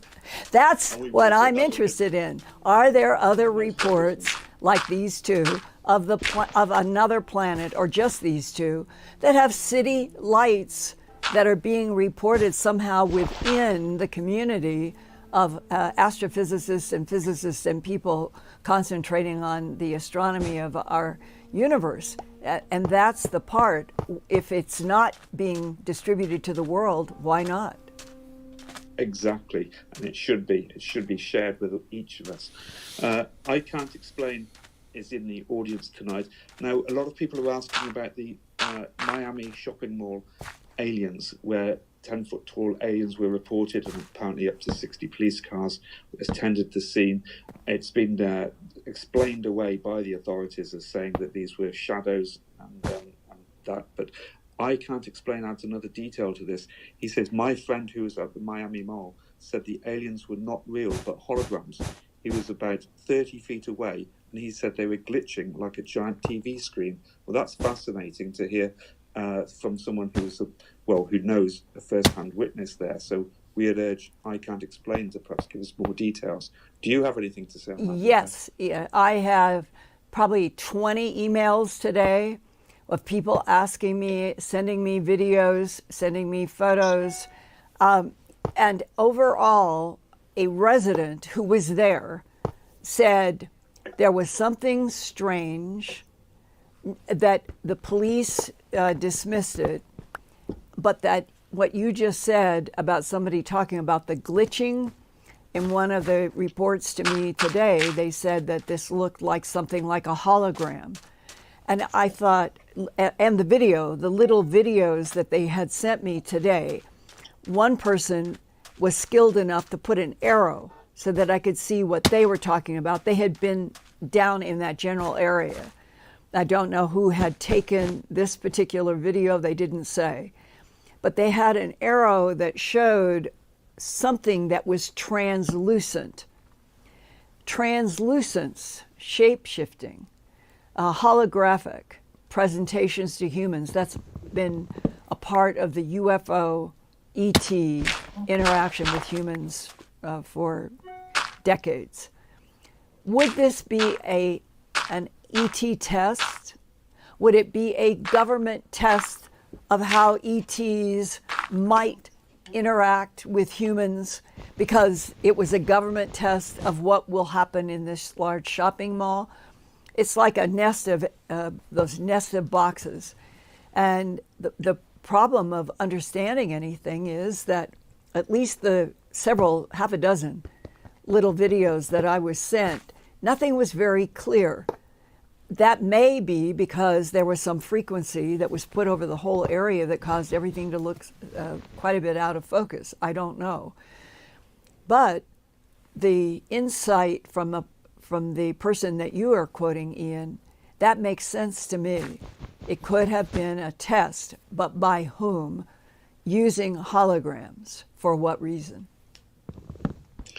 That's right. And so I'd urge anybody who's got any more information on that, or direct information, and knows anyone who's there, to please contact us directly at earthfiles.com. And I Can't Explain, if you can persuade your friend to contact us, we'd really like to talk to them and get a first-hand account. So please do. We'll carry on investigating it and bringing any developments to our audience as we go. Yeah. And if anybody in our audience tonight or listening has what you think is substantial information about what happened in that mall, please get in touch with Ian through the chat and comments, or to me directly, earthfiles@earthfiles.com. That's right. And we've got one comment here from Autumn Wolf, who talks about meeting a man recently who I don't think was really human. I wasn't afraid of him, though. I think I knew he wasn't human. I've been tracking a lot of these so-called interactions with non-humans, with people who have these experiences outside of, let's say, sometimes they're contactees, abductees, or in the contact scenario. So what can you tell us about that, Linda? Meeting people who have almost human, but not really human? Well, I have talked on this program probably 2 or 3 years ago about an incident that happened to me in Peddler's Village, a beautiful suburb area outside of Philly when I lived in Philadelphia until 2004. And this occurred, I believe, in the year before I left and settled here. So it was probably between 2003 and 2004. And I had been to Peddler's Village, I don't know, 100 times. Beautiful place to go have dinner or lunch, and wonderful shops and hills and flowers and trees, just fantastic. And one of my favorite shops had everything. It had jewelry, it had carvings, it was somewhere between an art store and things like pinafores and some clothes. It was just a mixture of wonderful things in this beautiful Peddler Village. And I had gone in specifically just to look for something that would match. I was looking for some kind of a match between something of jewelry for some clothes. And they had all these big, big glass that went all the way around. This is the important where I ended up. I'm coming around these cabinets with glass that you could ask to open up. And probably 25, 30 feet from where I started. So now I'm getting back further in the store, fewer people. And there was a sunglass kiosk that you would turn around. And I just started looking, not with anything in mind. I had nothing in my mind except just looking at new models of sunglasses. When all of a sudden, I had this feeling, just instantly, intuitive feeling, something's here that's not human. And I started walking slowly. I didn't want to cause any issue.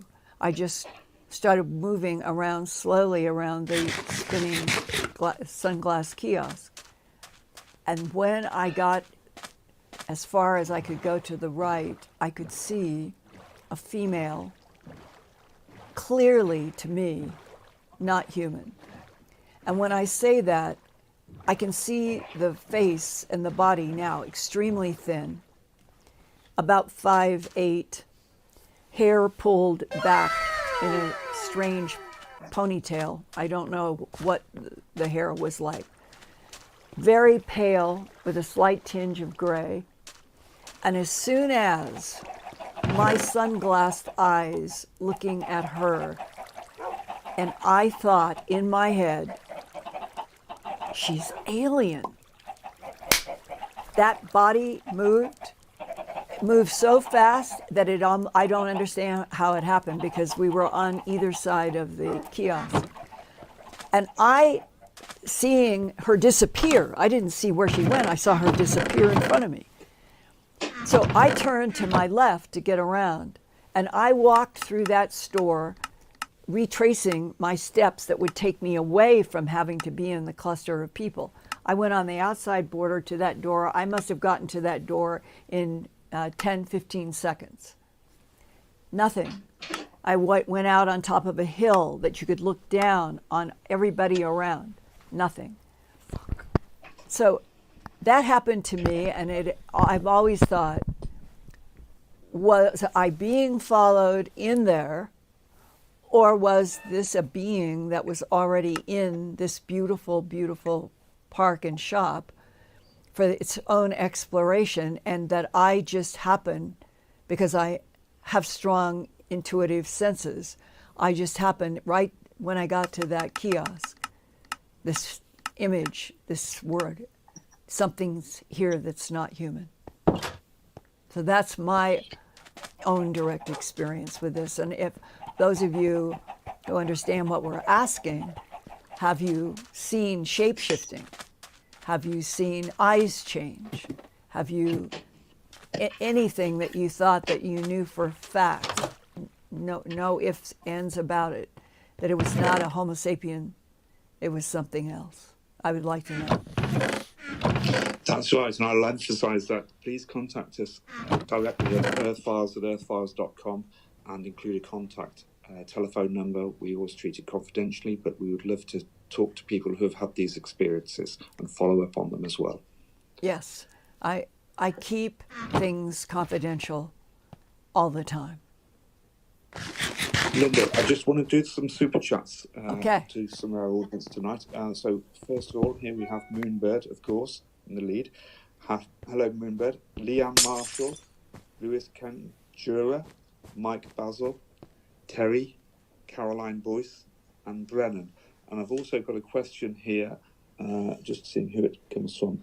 I'm not sure who it's from, but it says, greetings from Mountain View. Do you think the Morphic fields hide beings from other worlds?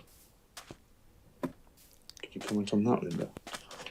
I have not one question in my mind about different frequencies, different dimensional frequencies, different matter frequencies are used by the advanced extraterrestrials the way we might play a piano.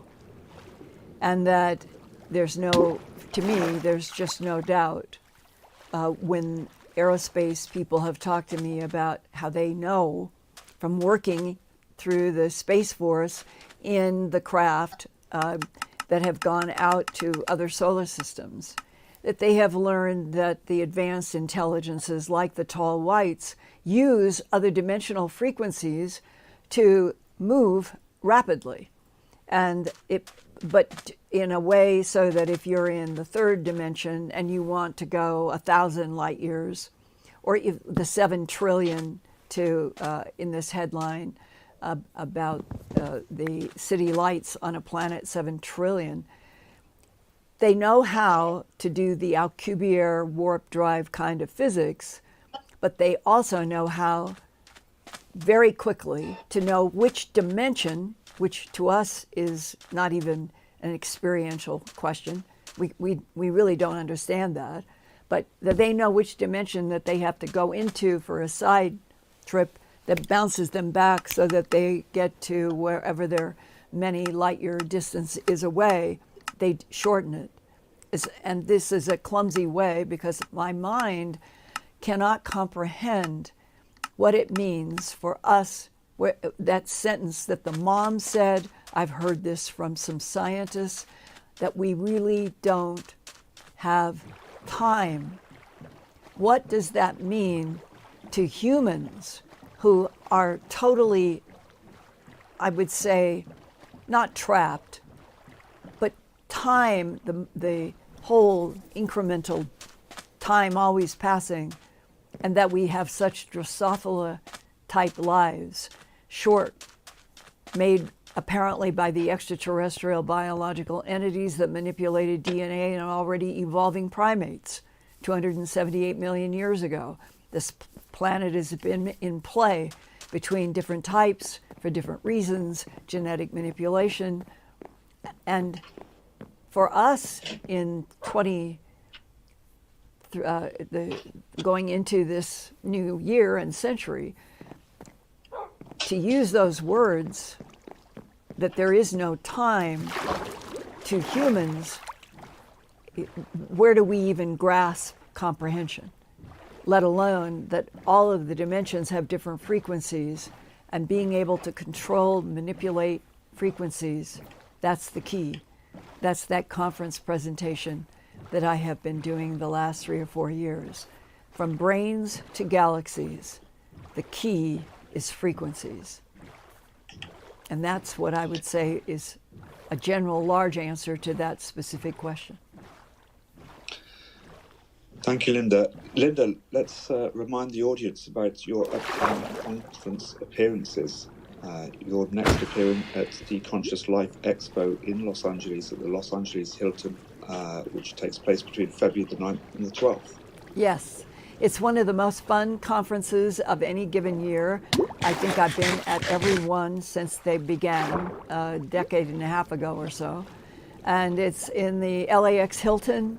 So you're in a hotel and everything is vertical, meaning wherever you are, you go down or you go up to get to conference rooms or to have dinner or whatever. And it is really a fun conference, and I'm going to be concentrating on different facets of the work that I'm doing now in relationship to information coming to me from what I would say was a category of military, aerospace, medical people. And so I encourage everybody sign up for coming to my lecture, workshop, panels, and an intensive that's 3 hours on the Monday after the conference. There will be several of us doing intensive, and it's a wonderful conference. That's right. I've posted some links, and we'll also be putting some links in the narrative below the video this evening, and inviting our Earth Files audience to order their tickets directly from the link, and the links will also be carried on the Earth Files website as well. And if we're lucky, maybe by Conscious Life Expo, that we're going to finally have a headline explaining where the James Webb has seen city lights on different planets. I'm really, really eager to understand this. Yes, that would be amazing if we do, and let's hope that we can break through this somehow. Again, people in the chat audience this evening are still saying they just don't understand the and which type of non-human is on these two different planets that have city lights? I just can't wait to have some kind of hard knowledge. Linda, could you comment perhaps on the tall whites? Seafood Man 8 says he thinks the tall greys are more advanced than the tall whites. I'm not sure how he scales them against each other, but how would you rate them, tall greys and tall whites, which would be more advanced? I wish I could talk from firsthand knowledge. To my knowledge in my life, I have not had an interaction with a gray or a tall white, maybe a Nordic. A couple of things right there, but they look so Scandinavian that they are the hardest to tell apart from Homo sapien, as I understand it. The information on the tall whites did not really start, I think, emerging in the details that it has until approximately 5 years ago in my work. Before then, I would say going back, especially if you go back to the 70s, the 80s, the 90s, almost every single thing was dominated by grays or types of grays. And then people started breaking down or coming from military backgrounds and talking about the Nordics. And probably throughout that period of time, going back to the 60s and 70s, I think the Nordics were also in people's descriptions. But it didn't mature into discussions about how many different types of non-humans do we have on our planet throughout the solar system, and then out to the Milky Way galaxy and beyond into this huge, gigantic universe. How many? That used to be one of the fun discussions at dinners at conferences. But then it became much more serious when, for whatever reason, and I can't explain it, people who were contacting about having either something in their house or being out in a forest or an interaction with a being that they said was the color of white chalk, that the skin was like white chalk, if you can imagine in your mind's eye now, touching something that's very, very dry, very powdery, no humidity, that is, allegedly, that is the feel of the skin. I can't speak from firsthand. And with the tall whites, probably the first person was working at Area 51 and wrote, Ian, was it a 1, 2, or 3 volume book? Charles Hall. I think it was The 3-volume one. I think it was too. 3-volume. It's a lot of material, and this came from Charles Hall, who was working at Area 51 S4. And I got to talk with him at a gathering here in Albuquerque, probably going back about 5 or 6, maybe 7 years ago. And a bunch of us were at a gathering in which I met him, and we started talking, and he ended up, I think, telling the group, and then I talked with him about it later, in which he was on all-night duty at S4, and that they knew that a new guy was coming. They had gotten telephone or whatever was the messaging in the military world, that a new guy was coming on probably at 4 a.m. And Charles Hall was in his normal all-night work, in his normal place. Nothing was abnormal, as I recall. The truck comes, the man with the name that they had been told gets out and starts walking, and Charles Hall said he couldn't believe what was happening. That those working at S4 around anything having to do with the tall whites are warned, are punished. A whole bunch of bad things can happen if you do anything to trespass onto the territory that has been agreed upon, where the tall whites and their families live underground, as I understand it, in a very large underground facility near Alice Springs and that area.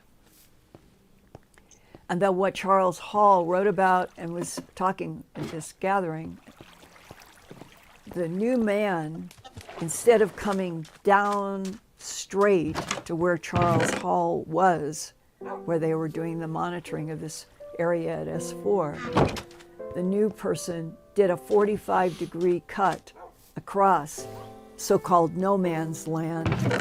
The tall whites were here, the human Air Force was there, and instead of this, did this 45-degree, and as Charles Hall said, the way this all happened, I don't know whether it was manipulated or what. But as the new guy is doing the 45-degree angle that he should not be doing, coming from underground, was a male, female parents, tall white, with 2 of their white children in front of them. And they are moving this way, the new guy is moving this way, Charles Hall is watching, and the new guy dropped dead. And he said, what happened was completely predictable. The tall whites are extremely, extremely strict. When they make agreements, they are abiding laws. If they have a land underneath the surface of the earth that has been granted to them, and they tell everyone our children, our families are sacred to them. No one comes toward our children. No one comes toward us unless there has been an agreement. And that all of that went out the window that night, and Charles Hall did not know what had happened. Why the death? The way he explained this to me, and I've heard variations on this from a few other people, that the tall whites have told government military people it is nothing for them to stop the electrical current that keeps a human heart going. And they do it with their mind, and they will do it instantly if anything is violated that they do not agree about. And that was considered justifiable because of the crazy 45-degree angle coming right at them as they were coming up with their children. I've also heard that there have been detailed agreements, I don't know when, made with the tall whites because, and here is how strange it all is, they are actually, and Charles Hall I think would agree in his books, this theme is there, that the tall whites, for reasons that are not clear, they would like to see humans, that they may have had a lot to do with the genetic manipulation of already evolving primates to create Homo sapien, along with others. What is the mysterious, true background of Homo sapien sapien? And that they want to see us evolve. They want to see us become stronger. But they want us to do it in a way that the consciousness of the universe and the consciousness of our minds and the higher dimensions and what we would call the avatars of history, that there are layers and layers and dimensions and frequencies that the tall whites know how to traverse, and we don't. And that humans are looked at as worth working around, worth trying to develop and evolve, for reasons that are not exactly clear. But that whatever the genetic component is of our original background, if it is the Anunnaki, then the tension, the potential conflict, the potential war, the potential disagreements because of skin color, all might relate to the fact that a civilization that is very mysterious, even though it left tablets and tablets and tablets that people like Chris Hardy have been able to work with and do a brilliant book about, that if our original genetic manipulation carries the DNA of the Anunnaki, it might explain why we can be a troublesome species. And it may be that the tall whites may even feel guilty. And maybe they want to see us finally survive and rise above our self-destructive nature.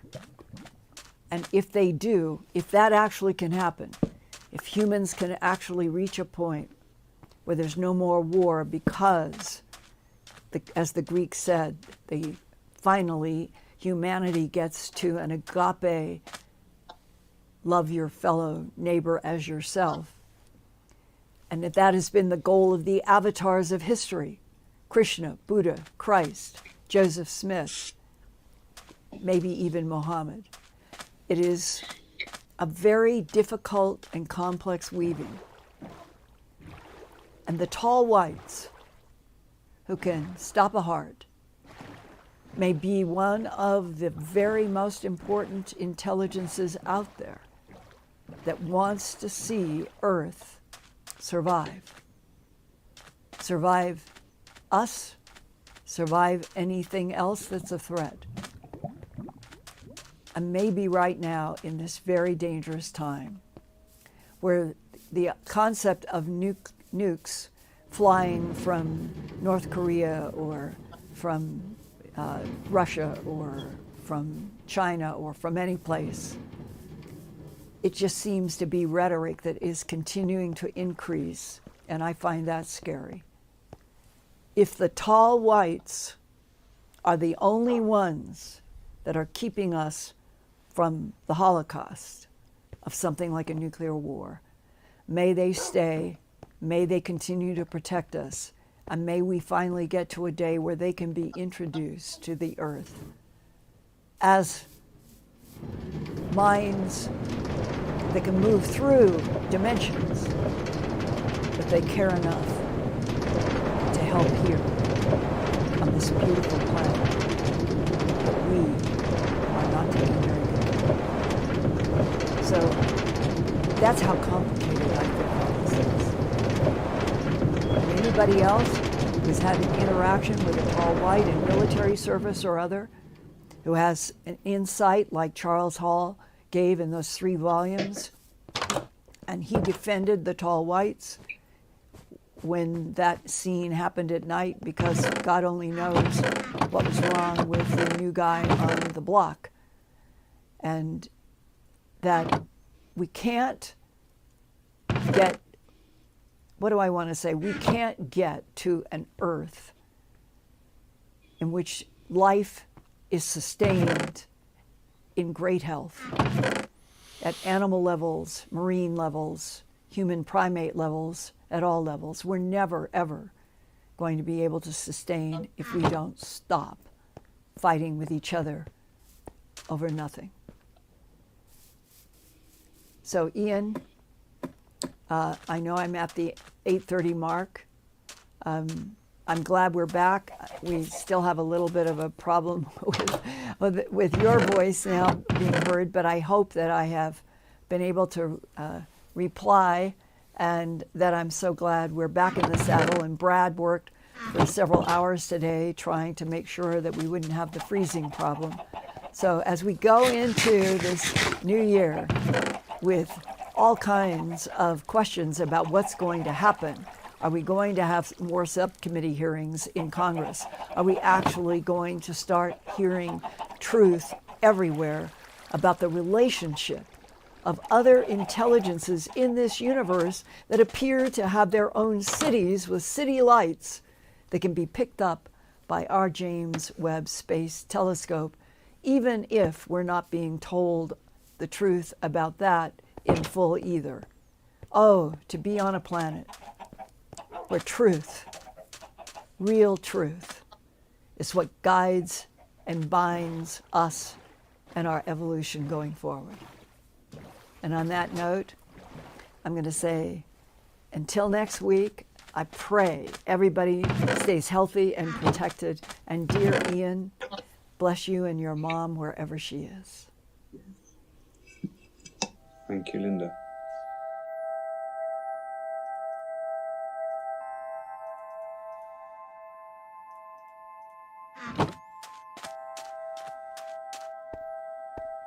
Turn on closed captions for YouTube videos by clicking the white CC button on the lower right.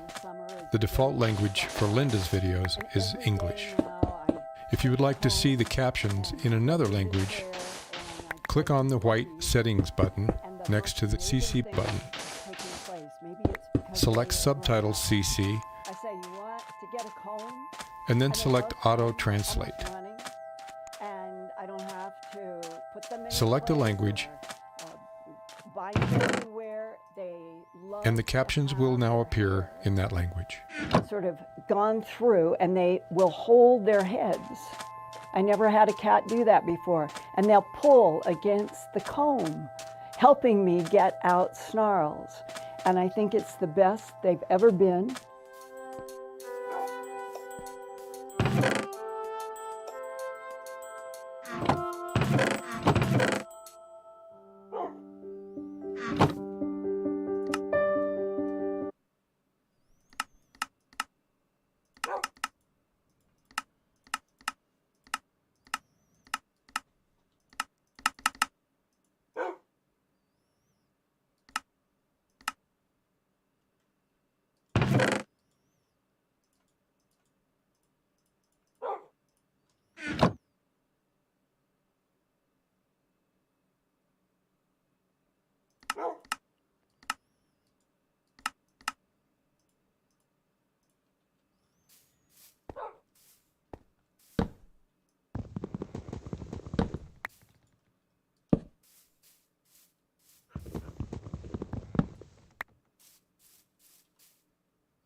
This is hilarious. This is supposed to be a flag.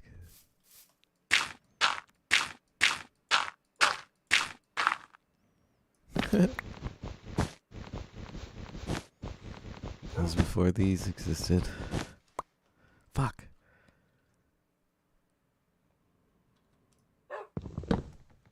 Fuck.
looks like shit.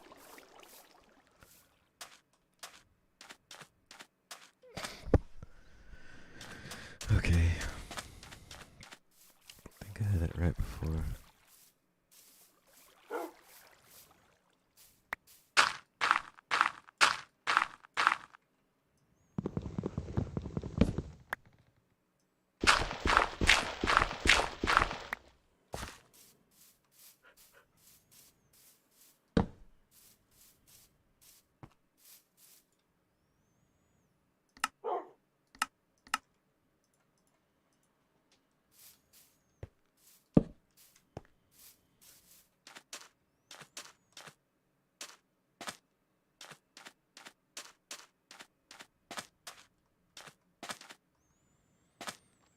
It is what it is.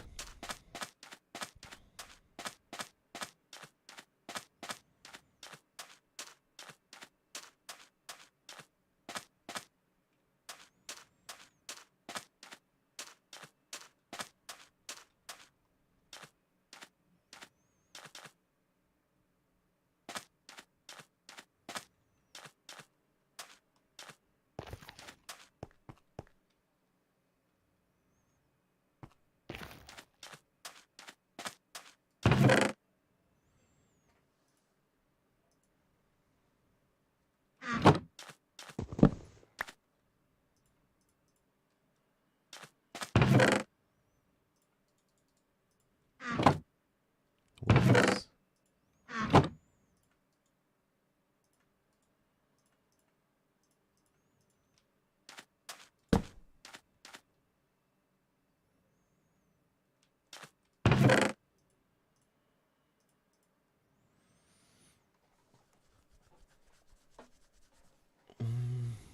Should probably put this back, but I'm not going to.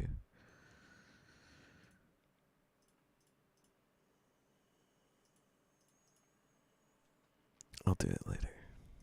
Same thing with this. Painting? Why are you here?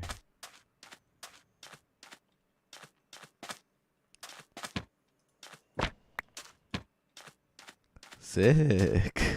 Sick.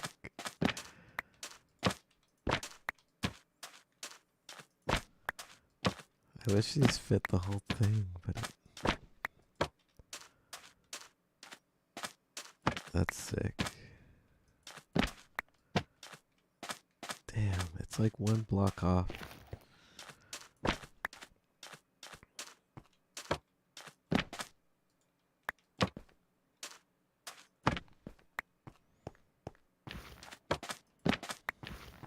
Damn. Almost perfect. I'll be back in a minute or two. BRB viewer.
break. Got some refreshments.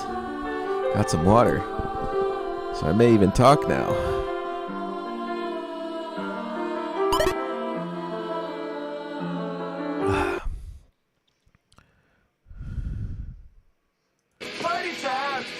Welcome to part 2 of the stream. Shout out to Levezul. Levezu. Leaves you. I'm gonna guess that your name was Leaves You. Let me turn that overlay off real quick. Ba-bam. Leaves You. That's what I'm gonna say your name was. Not Levezu. That doesn't make sense, does it? Anyways, welcome to the stream. I'm just chilling. I was playing the finals earlier with High Fry and Anubis, but those guys logged off. It's like they're 2 hours ahead, so they always log off early. But I was just getting started, really. Lapis, gold, and diamond below.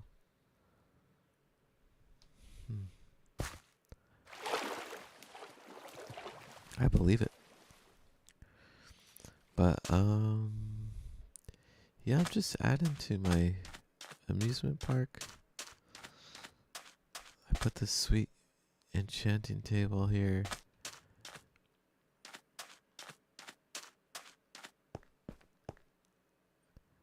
I just need to keep adding some books because I'm trying to get Silk Touch, and I just did all these and not a single Silk Touch on anything. So I think I need a higher enchantment. And the only way to do that is to make more books. The only way to make more books is to kill more cows. In order to kill more cows, I gotta breed more cows. In order to breed more cows, I gotta make more wheat. It's the circle of Minecraft. Let's get this wheat. Let's get over to my cows. Let's breed them. And then whack them.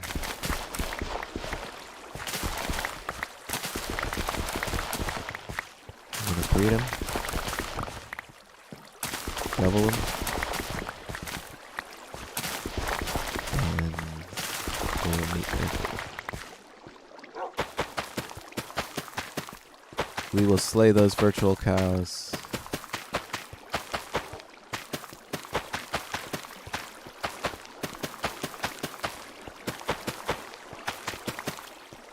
I like this design. It's so easy to replant.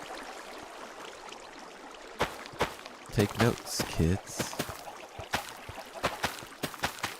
Putting half blocks over your waters. OP.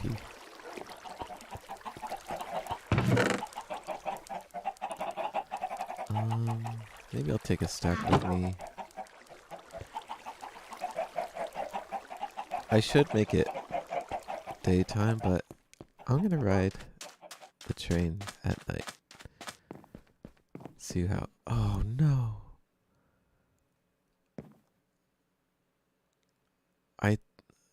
I'm assuming the cart is back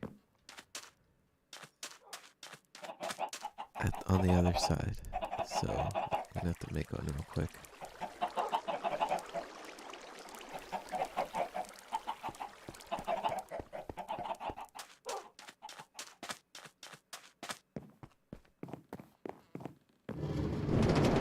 Yeah.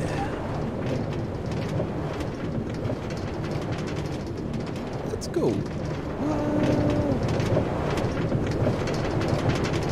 There's that fucking useless thing.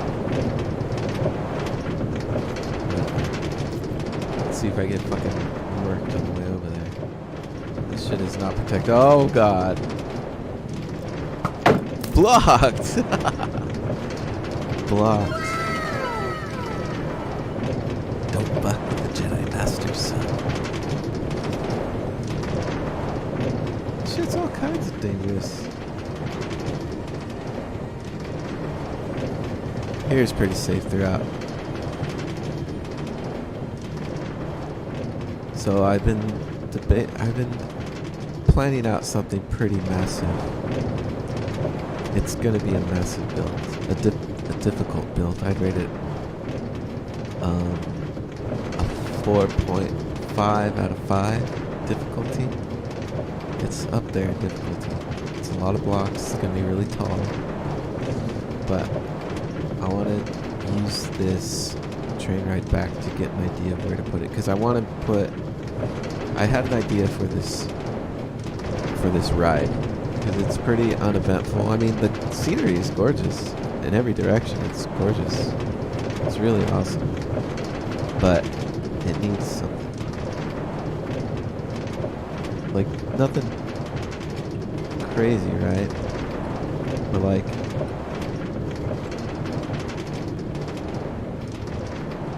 something to greet you, because this is just a long straight.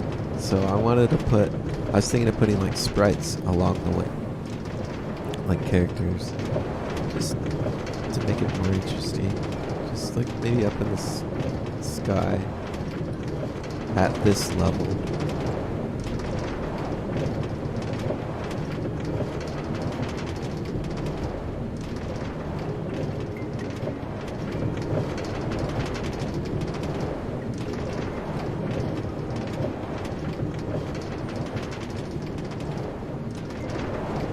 It is a nice view though, in every direction it's really nice.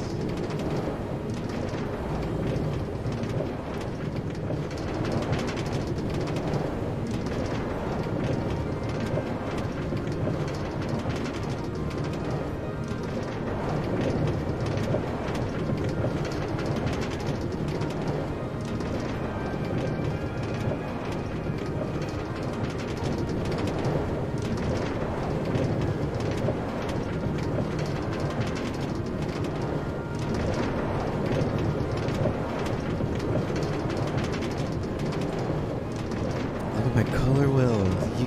I don't think the stream has seen the color wheel. I made this off stream. I think I started to make it on stream, but I definitely finished it off stream.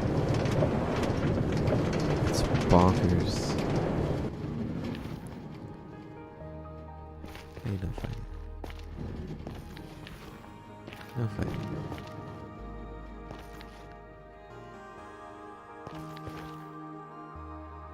So I'll give you an aerial view. This is my color wheel.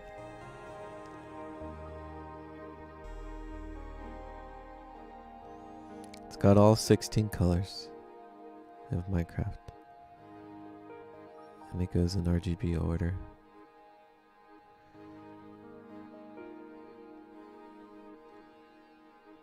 RGB. Red, orange, yellow, green, blue, indigo, violet. Brown, black. So that's pretty cool. And this is my farm. I put fence around it. It's a little safer. It's lit up around. See, I didn't want... This is how I wanted farming. I don't want farming in the amusement park. For sure, didn't want that. These are my babes. I should have brought enough to breed them, but they're good for now. I don't really need color. I was just doing it for future proof. Let's do what we came here for. Alright, you fucks. Gather around, 'cause this is gonna be your last meal. I need your skin.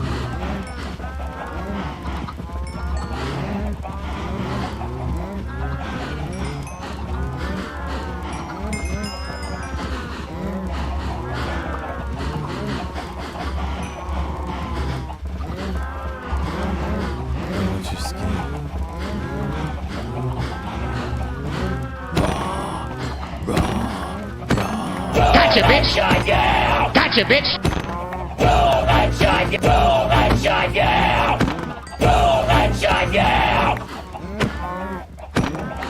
bitch! Gotcha, bitch!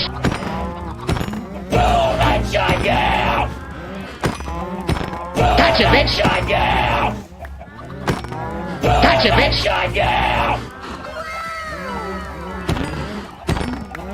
Oh, yeah, I got 18.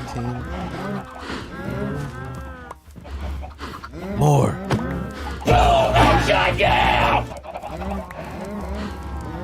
All the adults gotta go. Gotcha, bitch!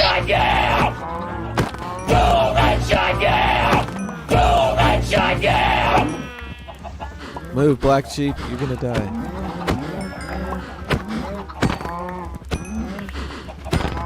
Gotcha, bitch! Surprise, motherfucker!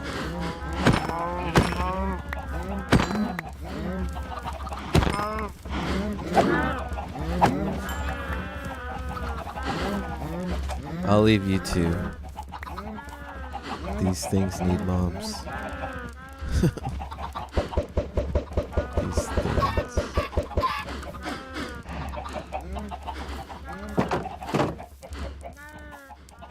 You'll be fine. Holy shit. That's crazy.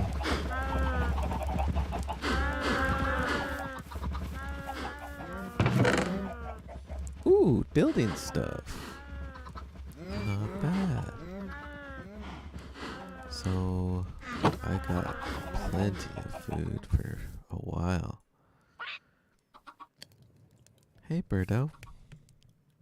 Yeah! Sick. I finally graduated to steaks. I've come a long way. From bread.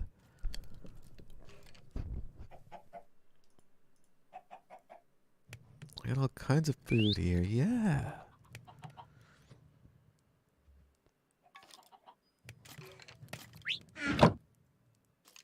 There's stuff underneath. Baddies. I can take this back with me. Take all this back. I got plans for you. This wheat seed can stay. Oh shit, I have a lot. I didn't realize I had so much. I can make more rows of that.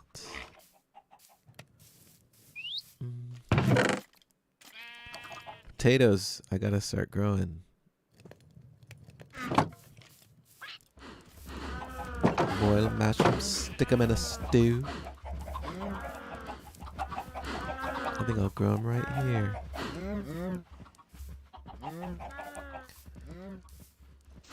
Wait a second. Right here. 5, 6, 7, 8.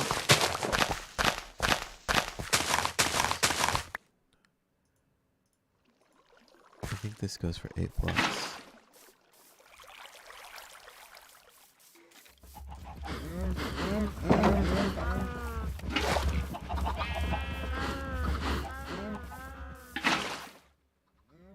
Booyah! Alright.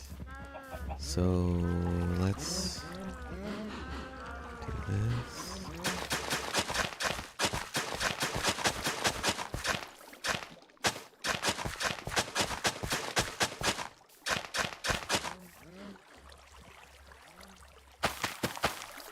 No, don't eat potato.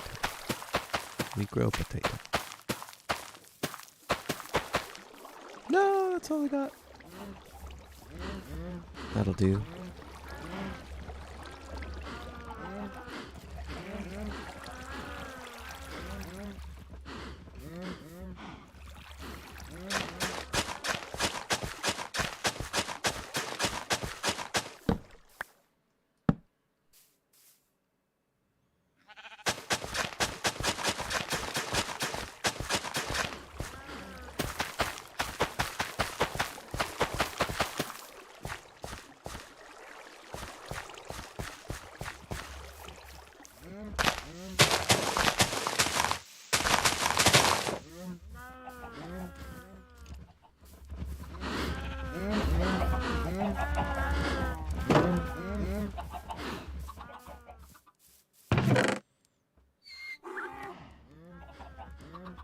35 leather, that's nice. Alright, what can I leave here?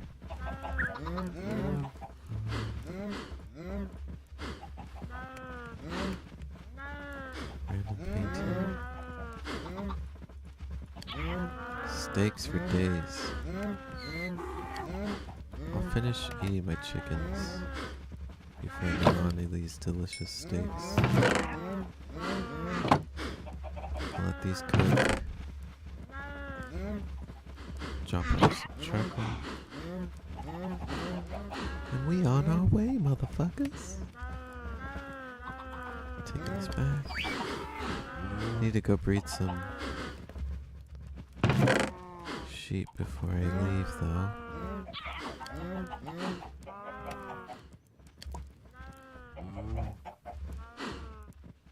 I think this is all good. It's all good out here. Oh man, I gotta take some stuff back.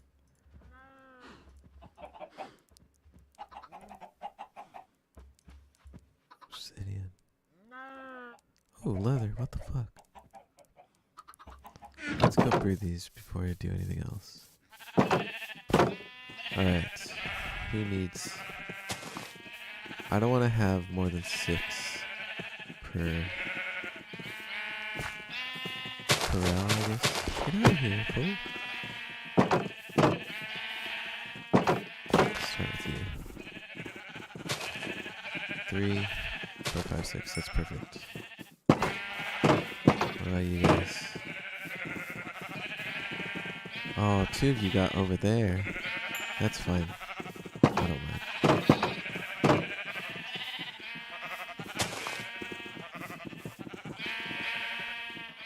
Yeah, 6 per color is perfect. That way it doesn't... Oh no, what am I doing? That way it doesn't hog resources.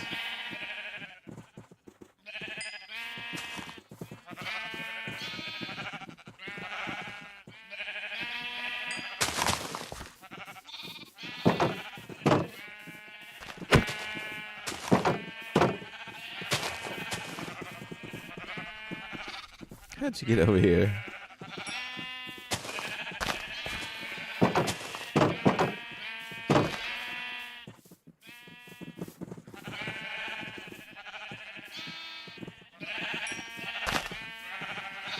Three, 4, 5, 6. If I swear to God, if that one goes over to the other side, it's gonna get whacked.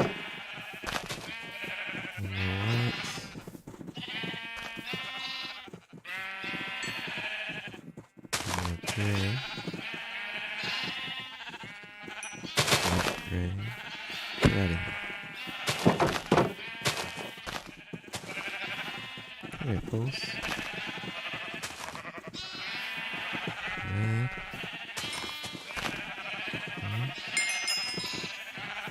Yellow. Lime. Green.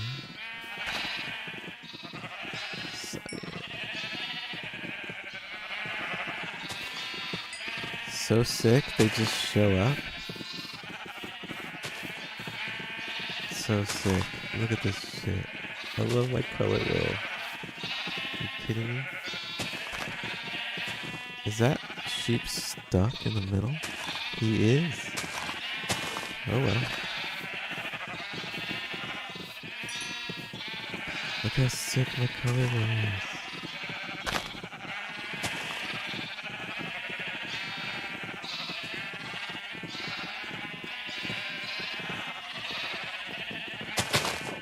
Later, derps of dual rules. Let's take a look from the top side. Actually, I'll grab some stuff. Grab this. Don't need this here. Don't need this here. Don't need that. I'll take this.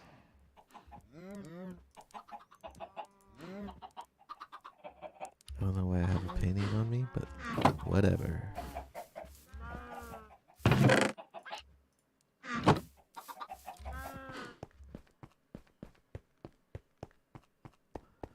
let's ride like Tony Hawk.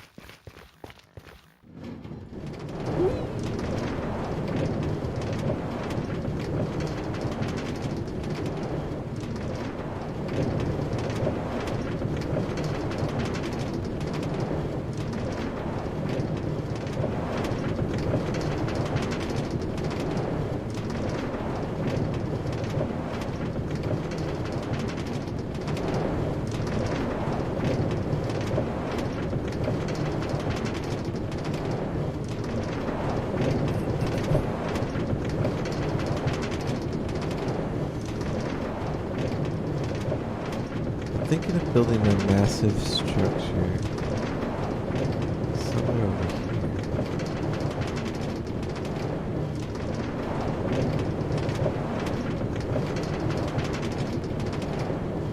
Man, that's gonna take like a lot of time.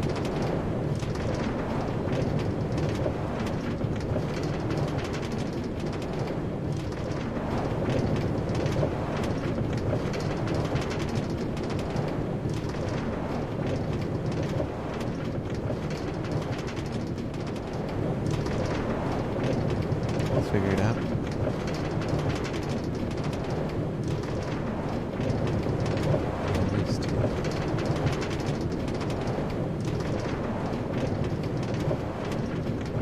I'm gonna connect this and take it that way. Alternative route. There's village. I found villages earlier.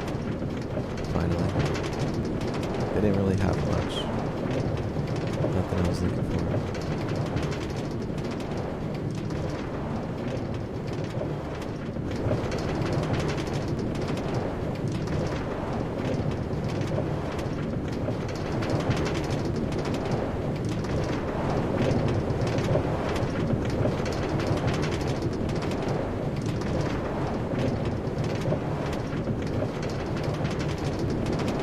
I think I should build something here too, something visual.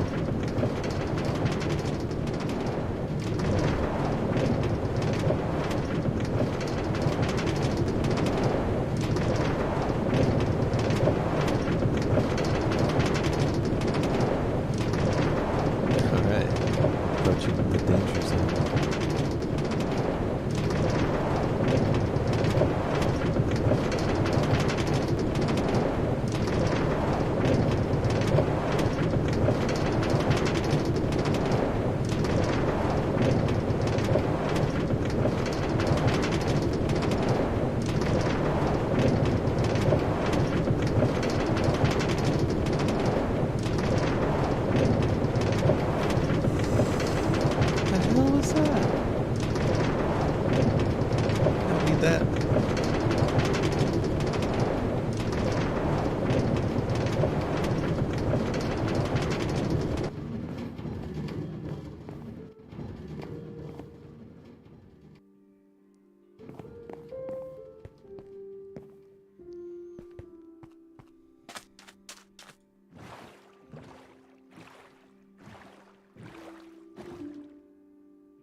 And just like that, we're here.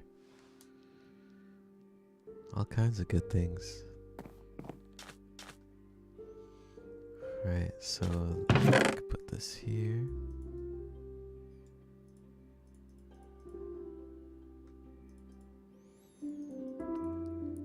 So this side's gonna be orange square. I had a vision. The other side's red square. This will be orange square. Name subject to change, but orange square.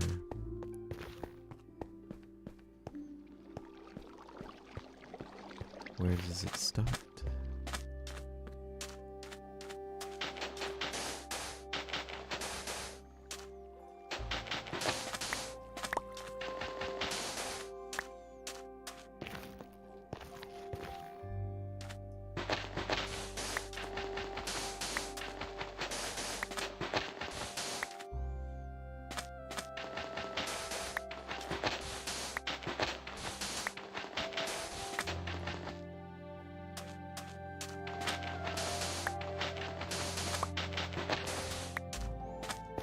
See how that looks.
You know what? I gotta build a golem. I haven't built a golem. That looks better.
I mean, it looks cool. That's all that matters.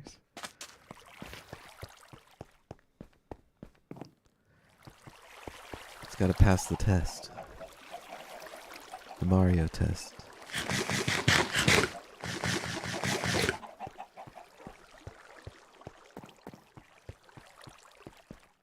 Am I gonna do this for the whole way?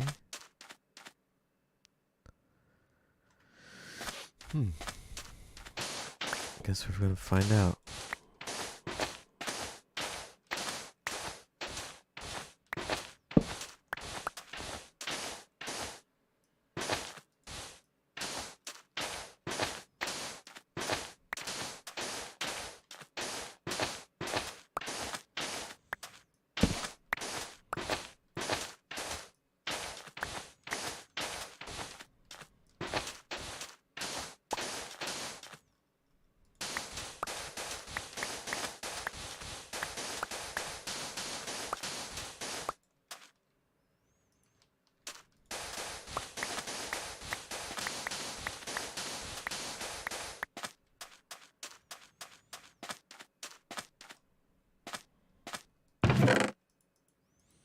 I'm gonna run out of this pretty fast.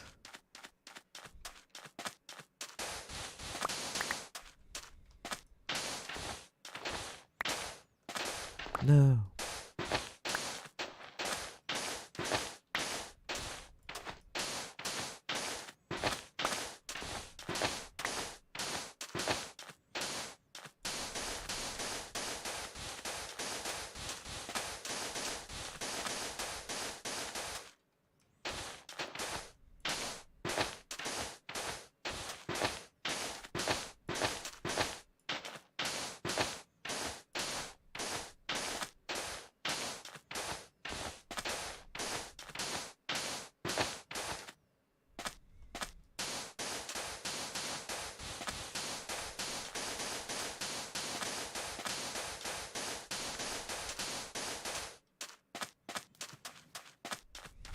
This looks dope.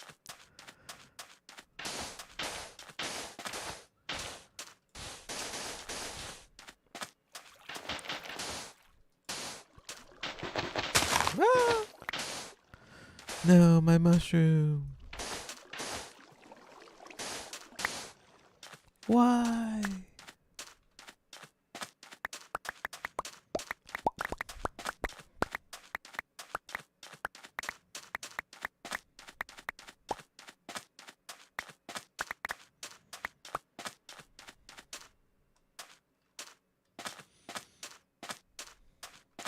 I wonder if it'll be too much if I do this whole place, though. Like, I don't want it to be an eyesore.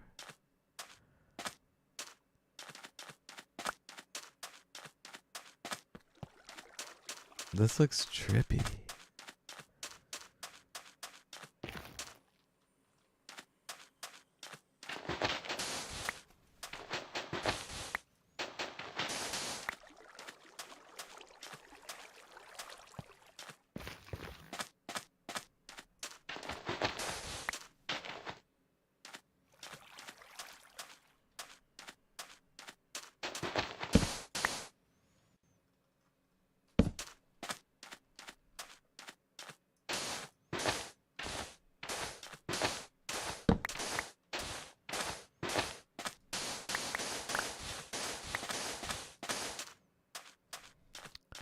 Do I just keep going?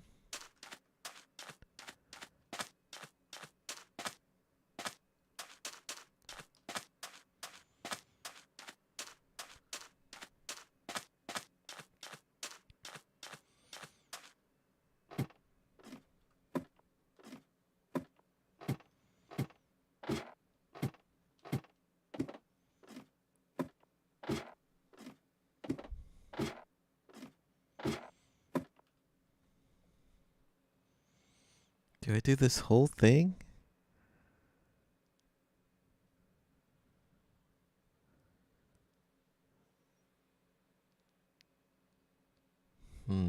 Interesting. I mean, it looks cool. It makes Red Square look fucking tiny now.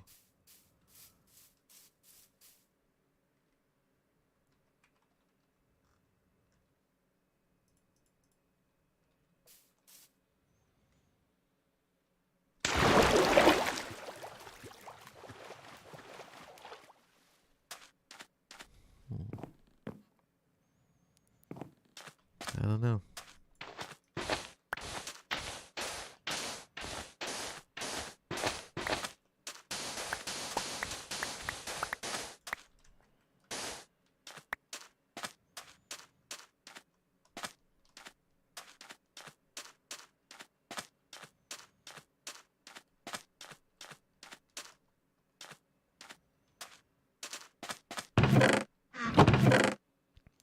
I need space.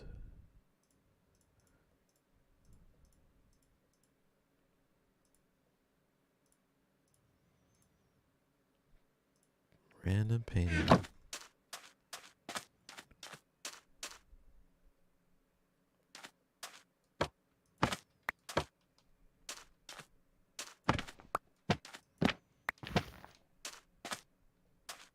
Why not? Oh yeah, leather. Okay. I got a shitload of wood. Let's do this.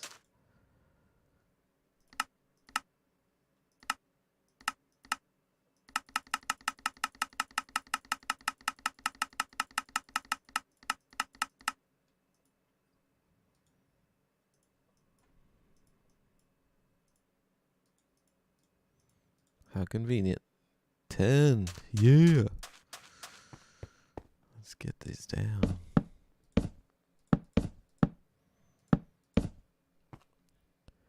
Two more. Nice. That's pretty good. Let's keep going.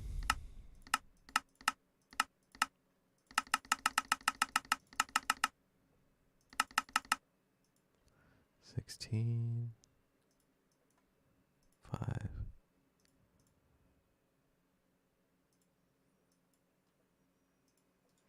Convenient. Again. Perfect.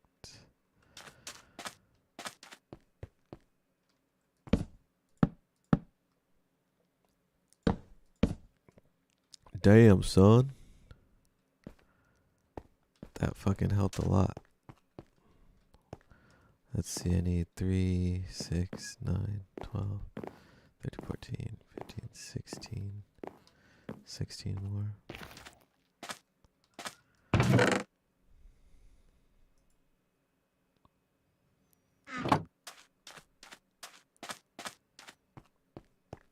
This might give me enough, like, for a high enchantment. As is. But we'll finish it. We'll get there. You stay, you stay.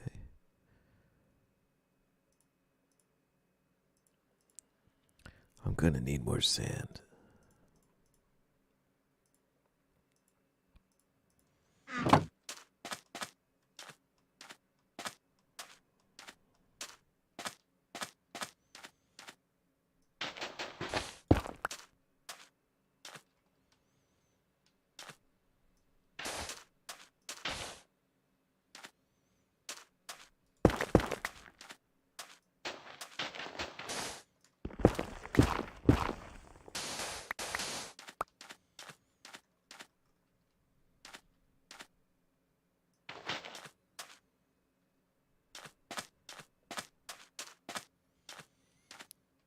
What about just random places?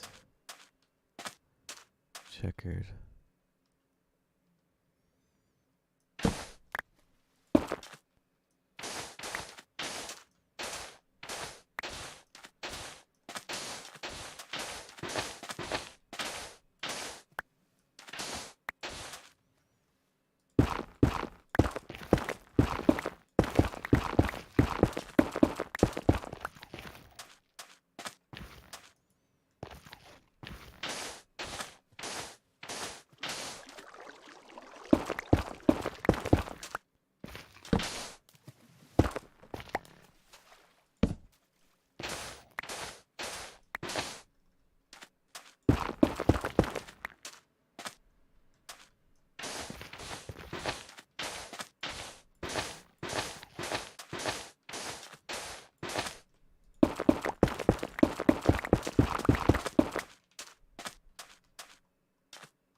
Damn, I ran out.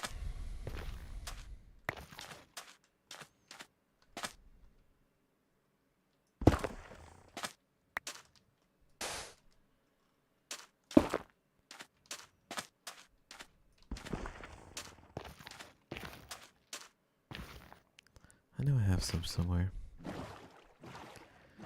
See if we can find it. I know I have a lot, actually. Nope.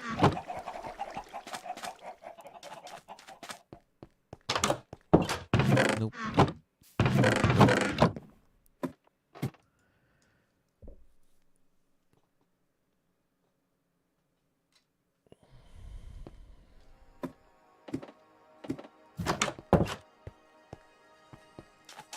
I love the pickaxe. It fucking pops. That shit is so welcome there.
I think it would be too much of an eyesore if I did the whole thing orange. So what I'm going to do is do random sections of square like this, different colors, and just see how it works out. Just improvise. See what happens. Just something to break up the monotony.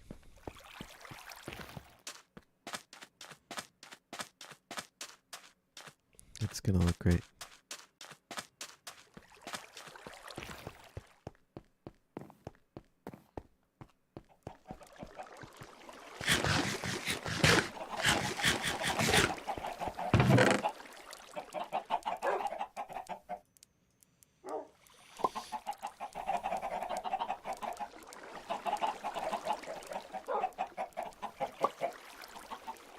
I have an idea for all this sand, though.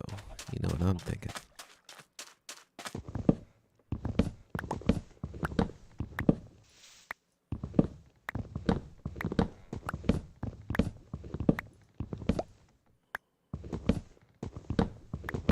I need to get a podcast going.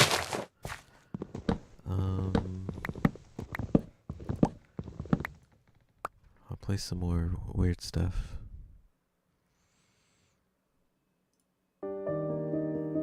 Gotcha, bitch! Sorry about that.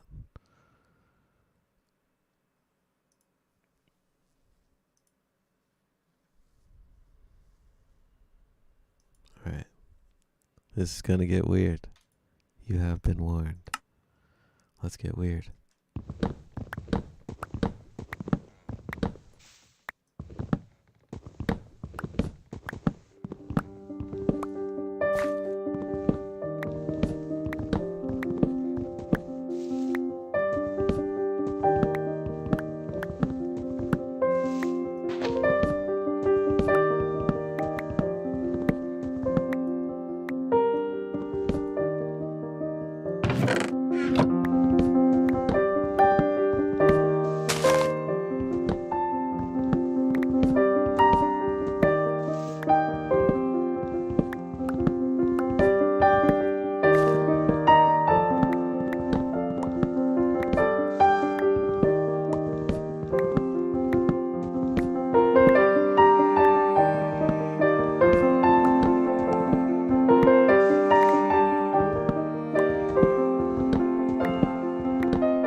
Hi, everyone, here and around the world.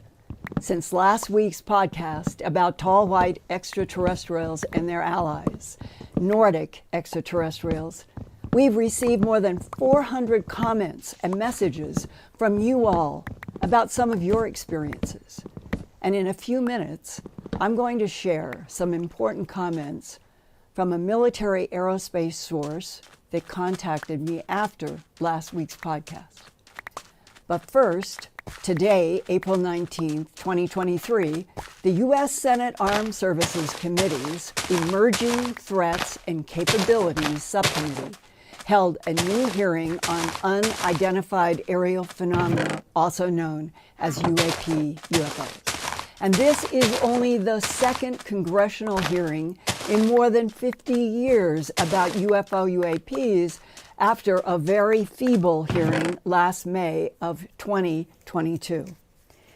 The only person called to speak before today's Senate subcommittee hearing is the co-author of a recent 5-page academic paper entitled Physical Constraints on Unidentified Aerial Phenomena. The paper featured in this Politico April 14th, 2023 article last week hypothesizes that the Oumuamua extraterrestrial object, after its rapid travel through our solar system in September to October of 2017, might have been an extraterrestrial scout craft. The co-authors are Sean Kirkpatrick, PhD, head of the Pentagon's All-Domain Anomaly Resolution Office, also known by the acronym AARO, who collaborated with Harvard professor of astronomy Avi Loeb, PhD. Professor Loeb was the first scientist to propose the strangely shaped and accelerating object, quote, could potentially be a parent craft that releases many small probes during its close passage to Earth, meaning Oumuamua could have been a scout ship for an extraterrestrial civilization checking up on our solar system with many small probes. The Aero Office in the Pentagon was created in 2022 to replace a previous Office of Naval Intelligence, also trying to understand the implications of hundreds of reports of unidentified aerial phenomena that are monitored by Earth humans as performing highly advanced maneuvers that humans cannot do. An example is a UFO traveling at 12,000 miles an hour and then stopping dead, still high in the atmosphere. Before this hearing today, U.S. Senator Kirsten Gillibrand has been frustrated that during a March 28, 2023 meeting about the Department of Defense budget request for fiscal year 2024, there was no funding for the Pentagon's Aero Office, provoking Senator Gillibrand to say, quote, the lack of full funding for Aero is a significant concern. We need to ensure that our government is taking the UAP issue seriously and dedicating the necessary resources to improve our understanding and response capabilities with unidentified aerial phenomena, close quote. And now I'm going to share with you comments that I received from a military aerospace source after last week's Earth Files podcast. Quote, Linda, the tall white extraterrestrials do live in the 82G Eridani solar system, 20 light years from Earth. Tall whites inhabit 2 of at least 3 planets that orbit the 82G Eridani star, and they are cataloged as Planet 482 and Planet 582. The tall whites are very intelligent and teach us how to correctly plot stellar points of navigation in deep space quantum He's tunnels. alive. Tall whites do ally with some Nordic species.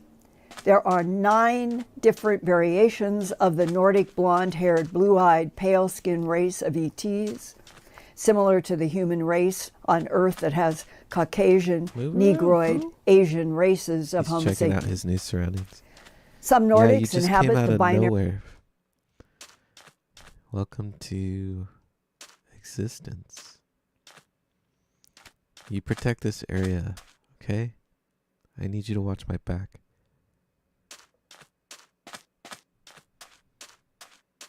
Don't wreck anything.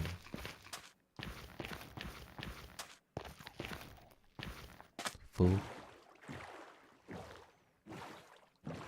That place needed him. He needed to go there.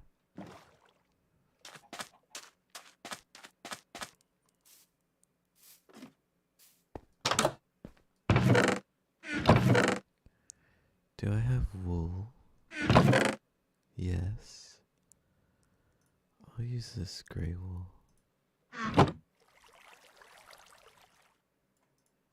Bam. 6.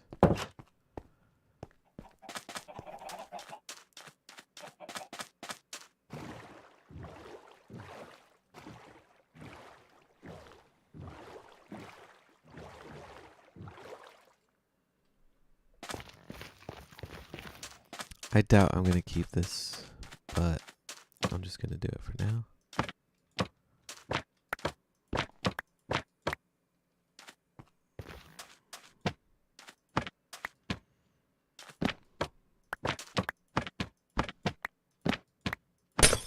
What the fuck?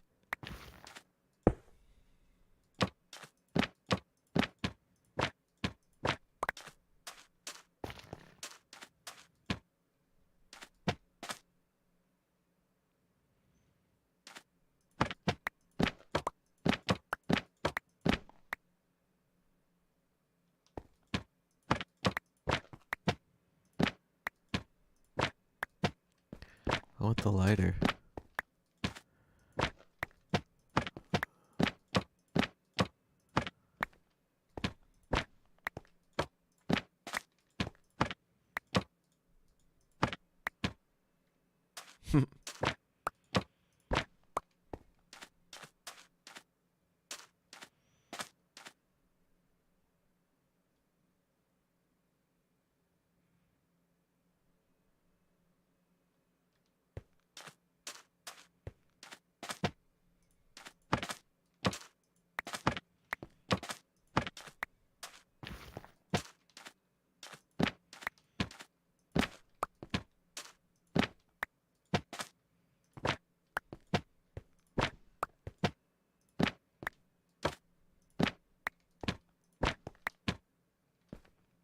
That's the one.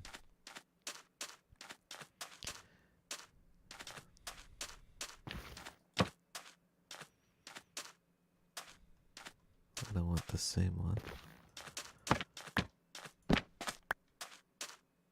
Holy shit.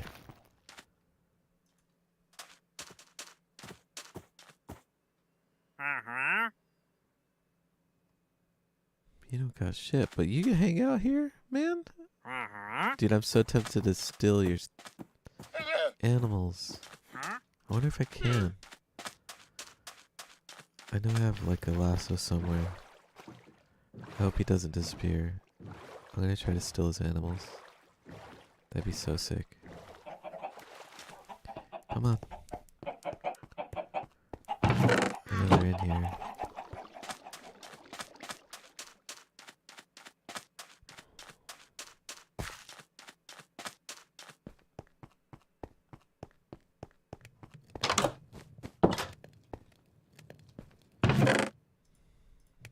I'm gonna try to ride him. Come on, come on, come on. Don't despawn. Don't despawn. I'm coming to steal you.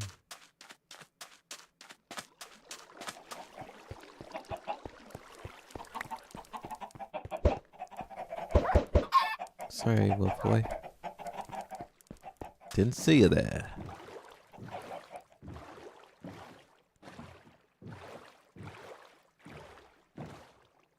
Oh, please stay where you're at. Please, dear God. I will keep you right there. Oh, I need a fistball. Come on, no, don't leave.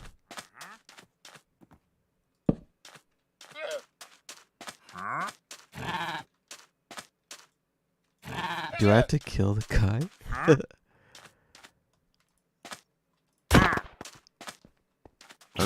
Oh, fuck.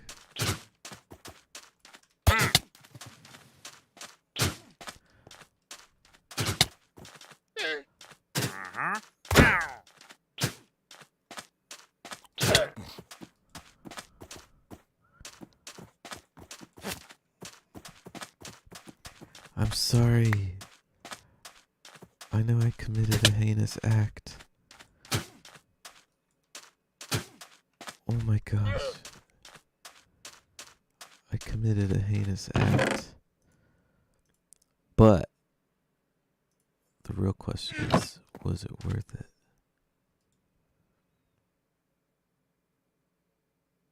I think they'll get over it. I'm your new owner now.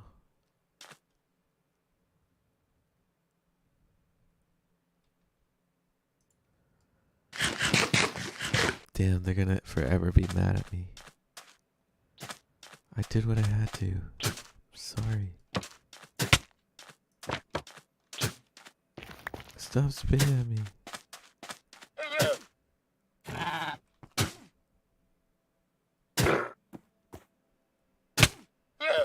Got one.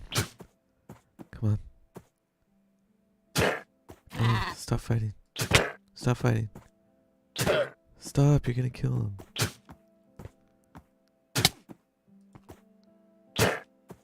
Don't kill your brother.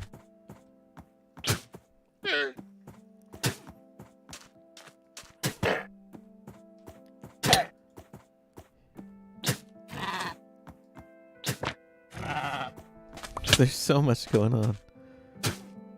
Please, I just need you to be cool.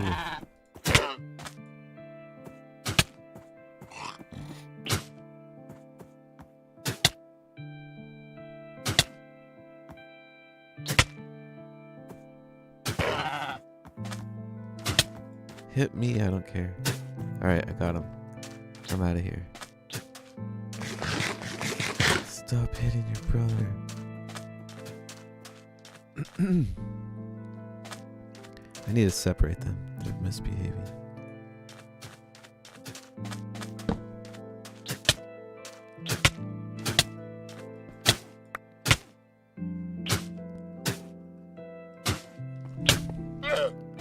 These guys are out of control. You stay there. You come with me. Your spit isn't gonna hurt me.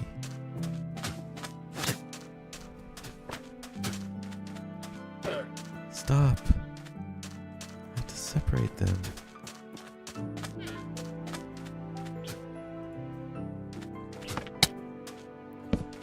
God, you guys misbehave so much.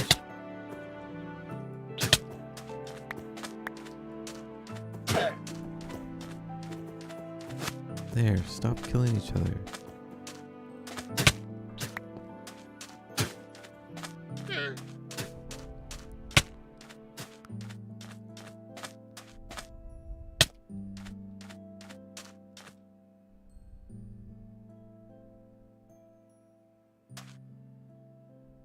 Holy shit. They're fucking mad.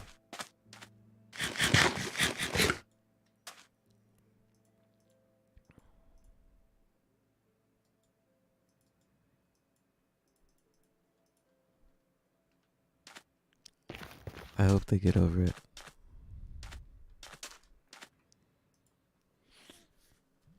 I can always cheat. Star system, Procyon A and B, only 11.45 light years from Earth.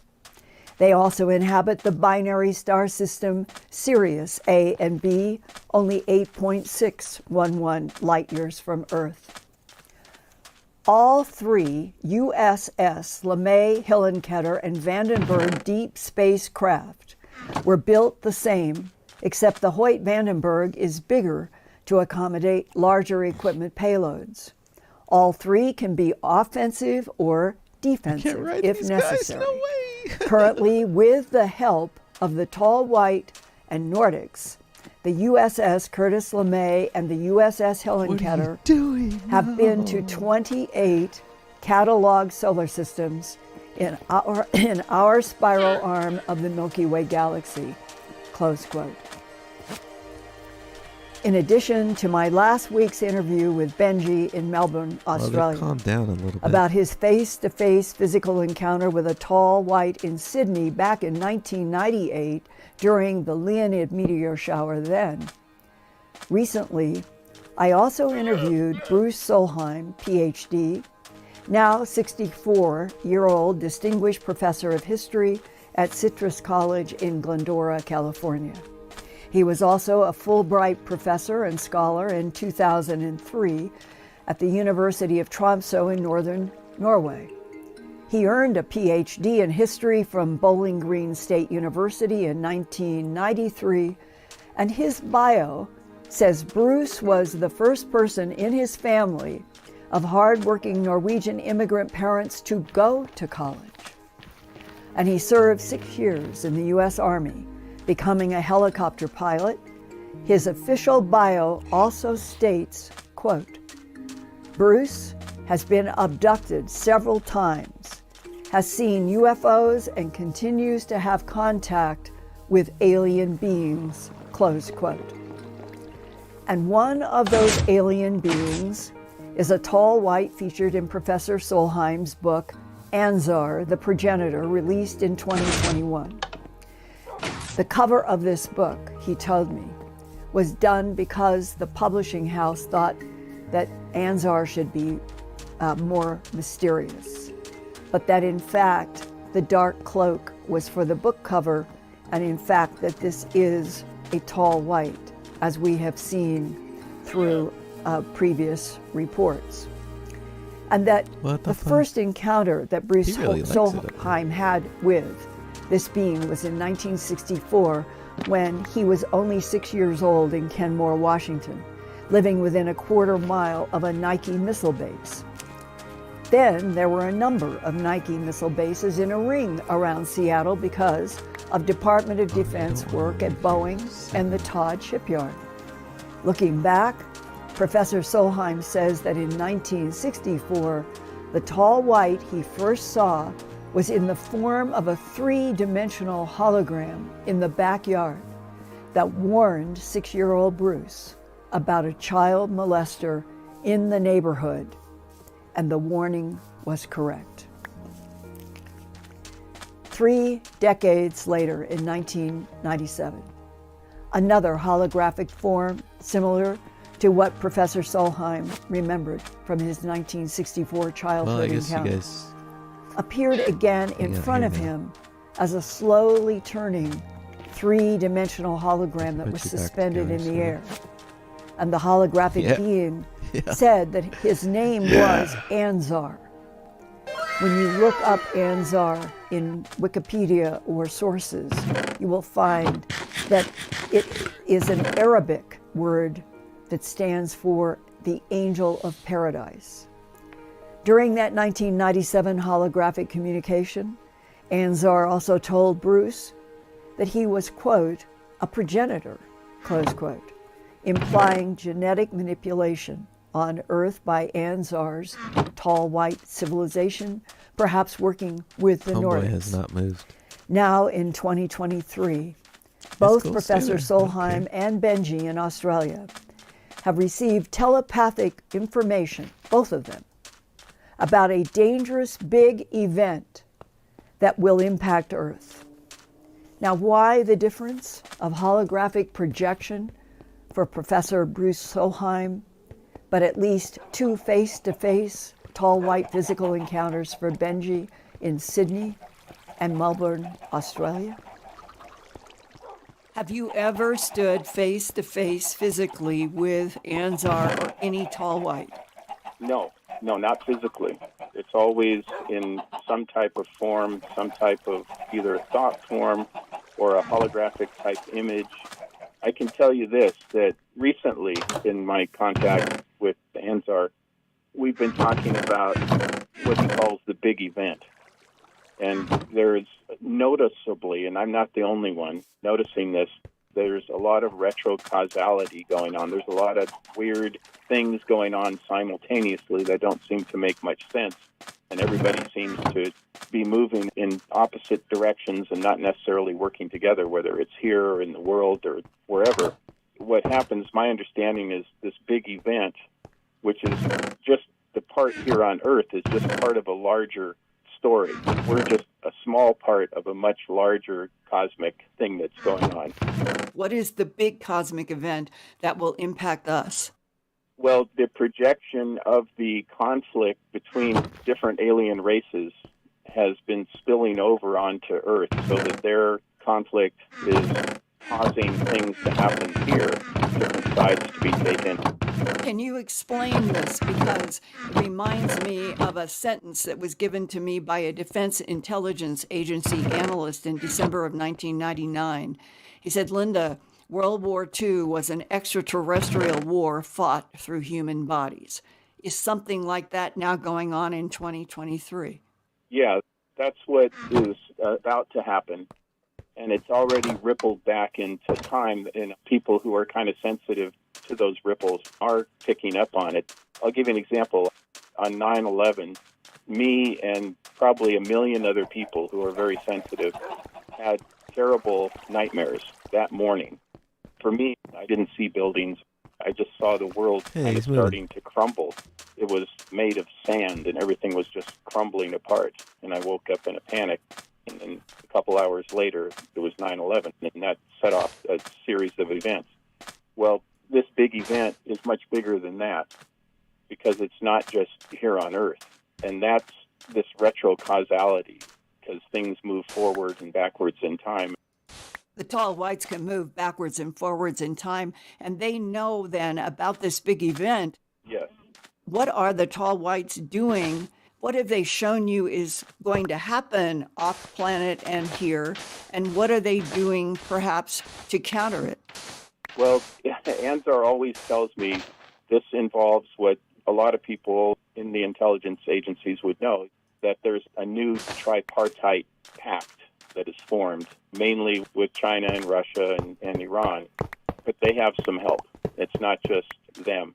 Like from who? From reptilians, from insects? I'm not exactly sure which alien groups, but they can only help China and Russia and Iran. Can only help them so much. And so the tall whites and those that are supportive of trying to help us have to not only deal with their alien counterparts, but also with the people here on Earth who are being manipulated. It involves nuclear stuff. I've seen imagery in my visions of explosions. I hear them, I see them, I smell them. One time I had a vision of an explosion so powerful that it turned the sky into like a rainbow. But the rainbow was a rainbow of radiation emanating from the mountains and destroying the mountains and moving towards us. And there was really no place to hide. Have you seen what you think is a nuclear atomic explosion in the skies of the Earth? Yes. Where? In my vision, I was in some type of a military base while this was happening, and there were mountains in the distance, and that's where the rainbow emanations began and then moved like a wave towards us. And this is so beyond what I can really understand. Those are the images that I get, and I hear these things too. I hear explosions, and like I said, I can smell this kind of odd smell, ionization smell. And the images are so horrific that I want to, not remember them. I don't want to acknowledge them, but I do write them down in my journal as best I can. Are you able to lay down at night and say, Anzar, I am seeing a nuclear explosion in the sky of Earth.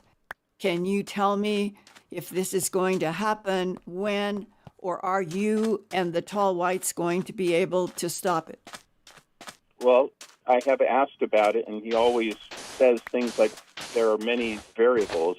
He said you can't always predict when. The best you can do, the best I can do, is to prepare. What specifically has he been showing you? Can you go into details and explain that more? Yeah, what he has shown me in bits and pieces of this big event is that there's a physical war here in this dimension between us and the Chinese, especially, with the Russians helping as well, and Iran, which shouldn't come as a big surprise to people, But that is going to spiral out of control. It's going to start non-nuclear, and it's going to advance as one side begins to kind of fall behind or start to lose. They're going to have the option, the nuclear option. So that is what I'm seeing, and that is what I've been told is going to happen. The tall whites and the ones that are trying to help us are going to try to minimize the ability of the tripartite group that I mentioned. So it will be limited nuclear war. It's not going to be vaporizing the planet or removing our atmosphere or anything like that, but it'll be bad enough. It'll make things unlivable in certain areas. And yet I have been told by the aerospace source that the tall whites have basically promised our government that they will prevent all nuclear events. My understanding is that they can't shut it completely down. There is also such a thing as an accident. Maybe there's not an intention, or there's kind of a madman theory that can happen. Or their nuclear site, like a Chernobyl type of event, could also be devastating as well. But from what I understand, it's going to be more limited. And this idea of free will, the idea that if they protect us from everything and do everything for us, kind of like a parent doing for a child, this is the way it was explained to me, that the child learns nothing. Sometimes you got to let the child get hurt, not killed, but hurt, so they understand what they're doing, so they can learn their lessons. In your book, near the beginning, you have this quote: "Time is not an arrow, it is a boomerang," close quote. Mm-hmm. Can you explain that and apply it to where we are right now in April of 2023 with the whole planet worried about nuclear war? Yeah, so the idea of linear time versus time like a boomerang comes back, this circular version of time that tomorrow is yesterday, and this idea that it's all connected, that everything is happening at once. And our concept is like an arrow, like you shoot an arrow, it goes in a certain direction. But really, it's more like a boomerang because it comes right back around. Has the tall white Anzar used words to you that we, meaning the tall whites, we can manipulate time well enough to stop or neutralize something like a potential nuclear war on Earth because we do not want to see laboratory Earth destroyed? Well, they're doing what they can, but there is a limitation. And it's not that they can't stop it completely. It's just that there has to be an element of free will. Otherwise, we are under complete control, and that's the problem. That's the dilemma. You have to allow them to make mistakes, not let them make such serious mistakes that we wipe out the entire planet or wipe out all civilization. It'll be bad enough. That's my crude understanding. Do you have any visual impressions in your mind about the physical war that is taking place beyond Earth? Who is fighting who in this solar system and in the Milky Way galaxy and beyond? What ETs are fighting each other that it ends up causing war here on Earth as well?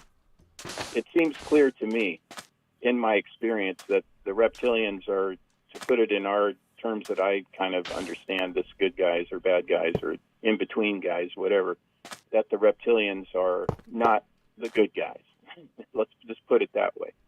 My experience that I've had with them, they're very powerful and very manipulative and not very friendly and don't seem to have our best interests at heart. So who they're helped by could be, I get this idea that there's some grays that are okay or more neutral, and then there are some that are more along with the reptilians. That's as far as I know. And what is the heart of the dispute among extraterrestrials that is leading up to this huge event that's dangerous? I think it has everything to do with this concept of free will. I think that's exactly what it's about. It's really between having free will or being controlled. And it kind of mimics, in some ways, our own terrestrial version of that. This idea of, do you want a free society or a completely controlled society? And I think even the so-called bad guys think that total control is the way to go, because you don't want humans or lesser creatures, as they might say, to have any free will. It's kind of symbolically represented with how our terrestrial world is. There are those that think that a totalitarian system or an authoritarian system is more efficient, is better. And maybe they even think that's right. Maybe they don't think they're wrong. In fact, I know people who don't think that's wrong.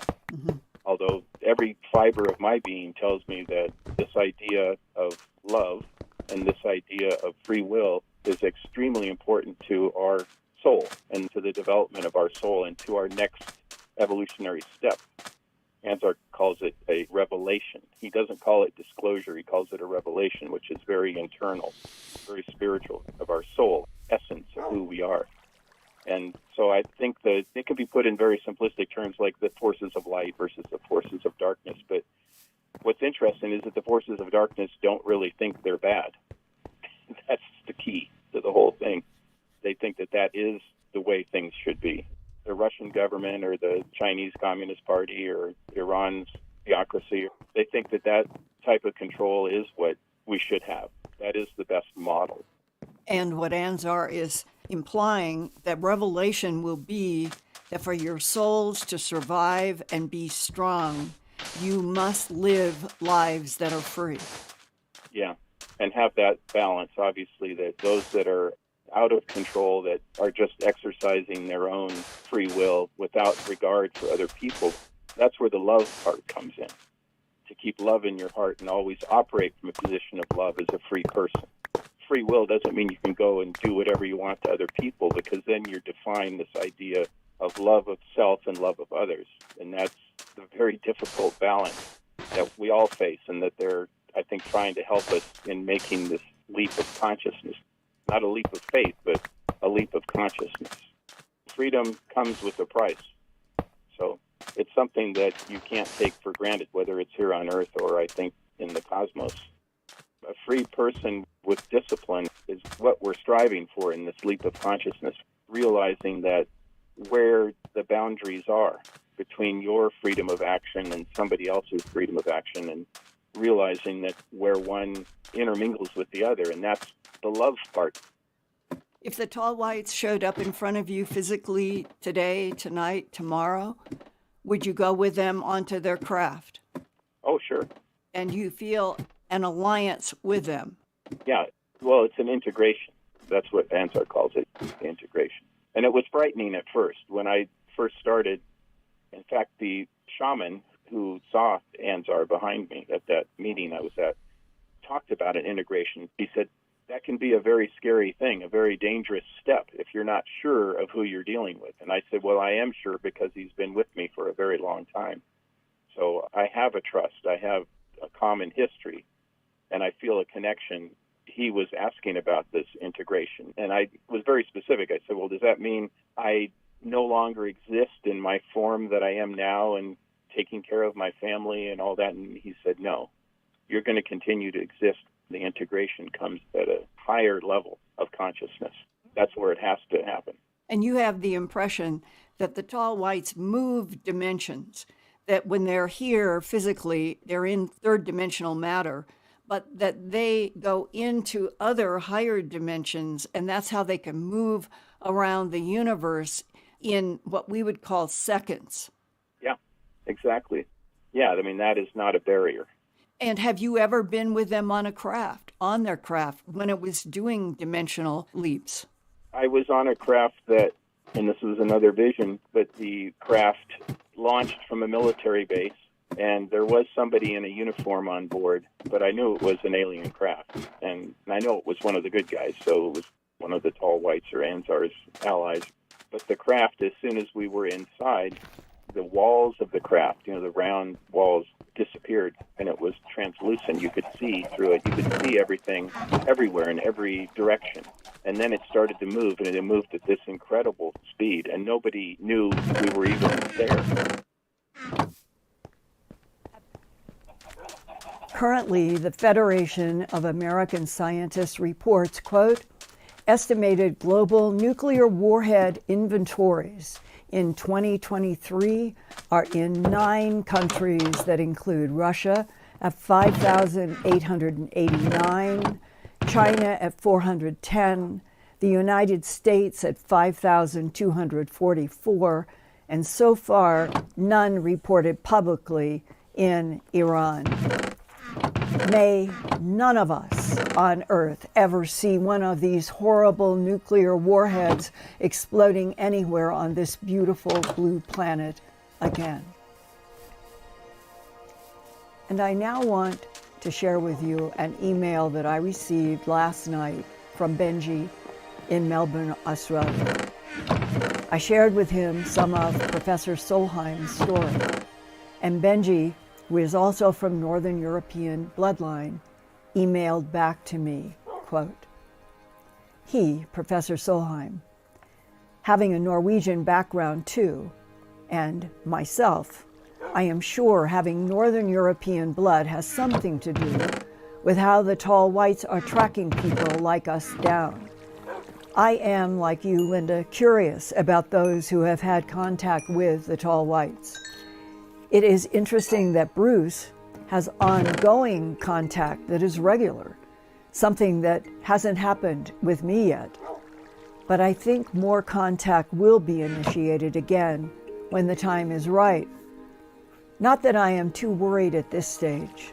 One of the tall white beings said to me on the day that 9/11 was happening in the United States, that my life was going to take some dramatic twists and turns, and it will seem like I am completely alone. But I had to trust that the tall whites would be there even if I could not see them for a time. This war scenario is what we are on the brink of right now. It seems to be a part of our timeline, but the tall whites are attempting to shift the outcome. I don't think that the changed outcome will be a clean, conflict-avoided sort of scenario, but perhaps the tall whites will mitigate the severity of the conflict. Like the double-slit photon experiment, the tall whites might change the outcome by measuring or observing. And now it may seem as if the tall whites have a crystal ball and can see the future that way. But I think of it like psychic math or science. There are metrics that can be applied to future events. AI will be showing us more of that possibility soon, I am sure. If you've ever listened to someone like geopolitical expert Peter Zeihan, he talks about geopolitics, and he is someone with the right data set and the right kind of intelligence, and they can make startling revelations about our near future based on data and facts. Whether or not I listen to Zahar or to the tall whites, the message seems remarkably similar. The trajectory for human advancement is on a razor's edge right now, before we even get into nuclear disarmament and disposal. We have food shortages coming and supply chain interruptions, leading to famine for large populations all over the planet. We have unstable economic environments and big countries seeking to shore themselves up through resource acquisition. China and Russia are doing this as well as Taiwan and the Ukraine. Even the request for rare earth elements will be on the rise as we all become more of a technological society. We may not even have the resources to continue developing in the way that we have been. This could lead to fewer people having access to greater technology than to others. And then you have the reaction of all of us citizenry who do not have a purpose and are debt slaves in a system that will work you till your dying breath. Riots and unrest will force the hand of governments to send in more enforcement to assert control and authority. This forces an arms race between governments and citizens, facilitating radicalization and the formation of militia, and furthering the split between the top and the bottom part of the human populace. I fear the United States is on this kind of path, and you can see this playing out on the streets of France today. In short, human beings are angry, disenfranchised, and feel something has been taken from them. Certain parts of the world, they will sell you a gun as the solution to your problems. A little naive to think that more weapons is a solution here. The breakaway civilization has already begun, per Rich Dolan's assertions. The most difficult part of this story is the planned obsolescence of humans, the merging of man and machine. So the connections that exist between giants like Google, DARPA, and more broadly the military-industrial complex are of great concern too. This isn't so much about governments as it is about companies and old wealthy families. Whoever these elite people are on Earth, they are playing a dangerous game. War with the people, and potentially war in space with the different ET races, all for power and the consolidation of control into the hands of a few humans on Earth who believe they will be able to live that fever dream in space. But the message is getting out, and maybe it is the start of a kind of revolution of the mind. Peace in the US, and indeed the whole world, is impossible. But peace inside of you is possible. Ultimately, it is up to the individual to make that choice for themselves. Bless you and the work that you do. Close quote from Benji to me. And bless you, Benji and Bruce, for the work you have done and keep doing. And Ian, I would truly appreciate hearing from any of our viewers tonight who are UFO abductees and have also had recent vivid dreams about a big event coming to Earth. Transition to you, dear Ian. Thank you, Linda. Yes, and we welcome any of our audience tonight to contact us at earthfiles@earthfiles.com, or contact us this evening if you're in the chat to let us know if you've had an experience that shows you a prediction of or prophecy of something happening, some large event coming. And I would like to add that I considered for back and forth, should I do this program tonight or not?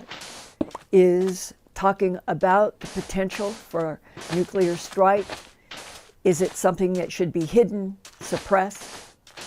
And after days of going back and forth inside myself, I realized it is the same back and forth should we reveal that the Pentagon has been doing, and the War Office since going back to the 40s. And the answer that seemed so strong to me about 3 days ago, Linda, if you do not speak the truth, and others begin suppressing because they're having dreams that are scaring them, or they have information like Benji and like Bruce, excuse me, it's Juniper, then we're never ever going to get to the top of the hill that to me seems like it's very important that we should reach it now.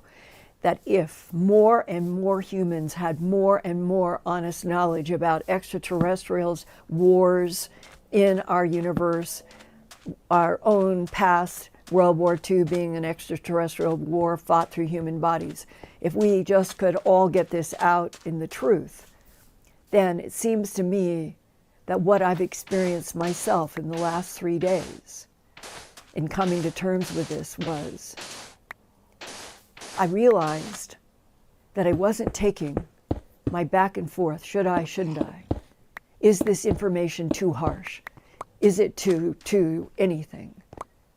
That I found myself going to one of my favorite windows where the sun shines almost from morning until night, and standing there and letting the light go on my face and feeling it almost palpable and saying, dear thought that dwells in the light, please, please help this planet Earth.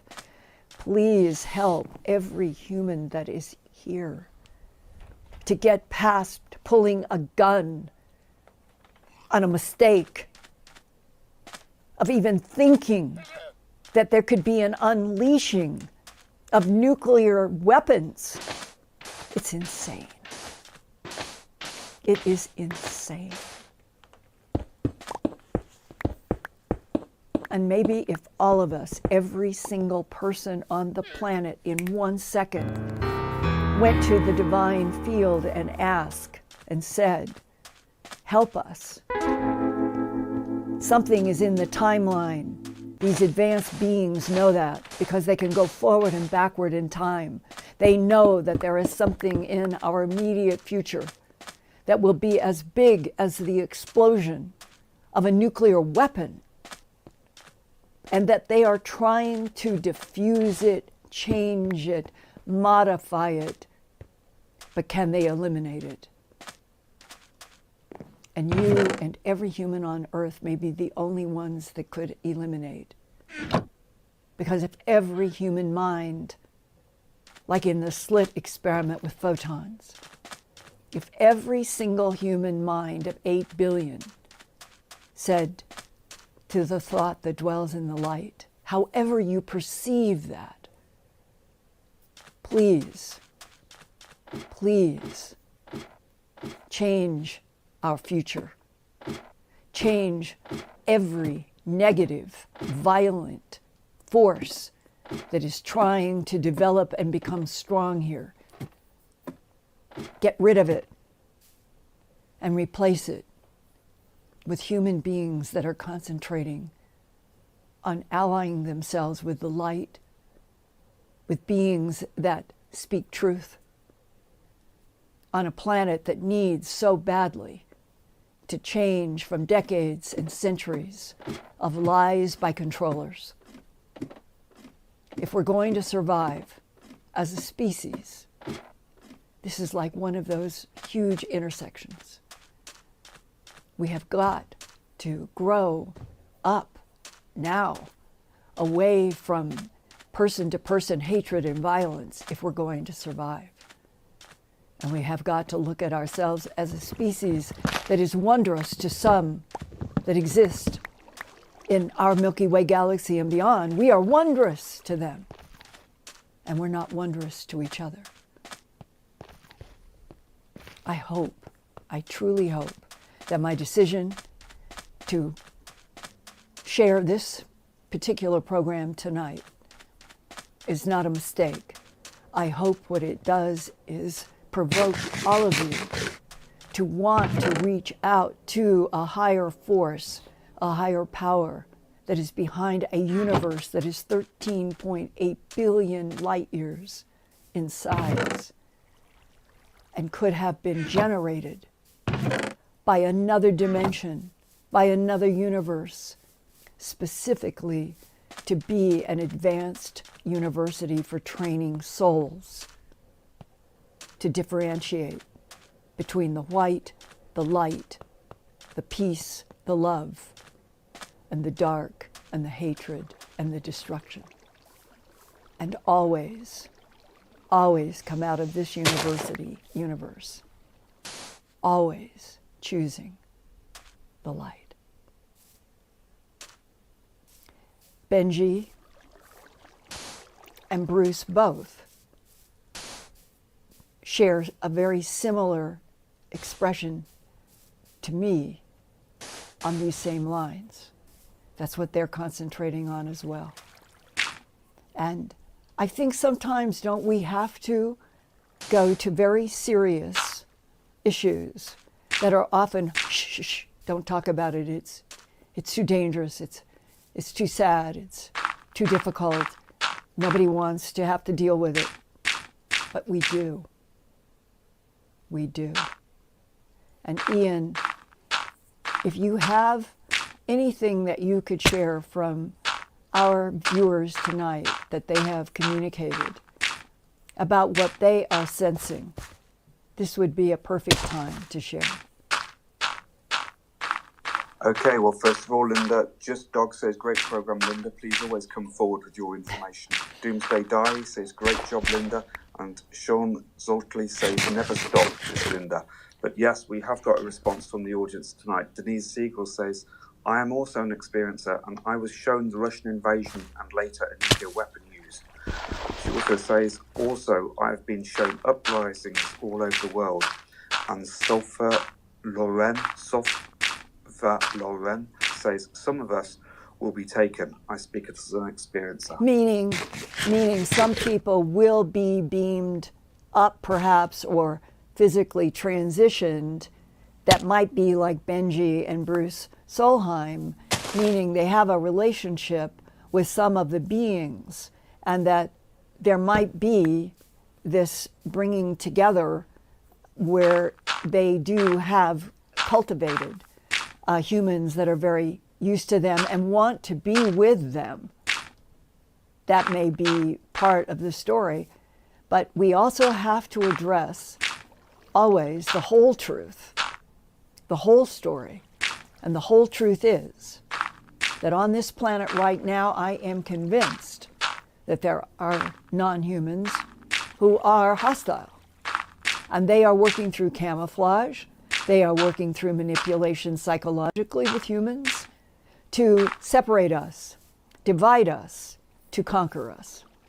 And I think that our government and certainly the tall whites and the Nordics, they've been dealing with this for a very long time. And that means that if there is something coming where there would be like a plan, a program for some people to go with some of the beings that they already have a relationship, it would seem sort of natural that that would happen. And it makes you, doesn't it, Ian? Doesn't it make you think of that description in Genesis? And a time that would come in apocalyptic times, and a person standing next to you on a street would disappear. It's like the story has been there for a long time, but now we're coming up perhaps to the time when something like this could occur.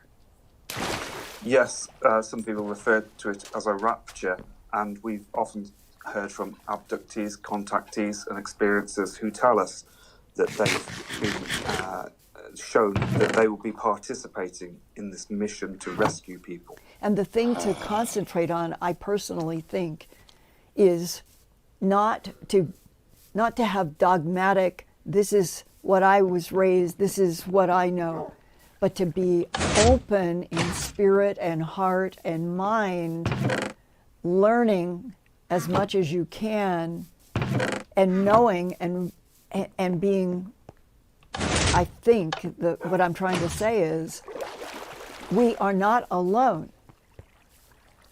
The universe is filled, teeming with intelligences, and that we have got to get over, which I have been hoping would happen in April, that there would finally be this announcement, which has to happen also, that we're not alone, that people who are having interactions with very positive beings like the tall whites and some of the species of the Nordics, that they really are in some kind of a collaboration.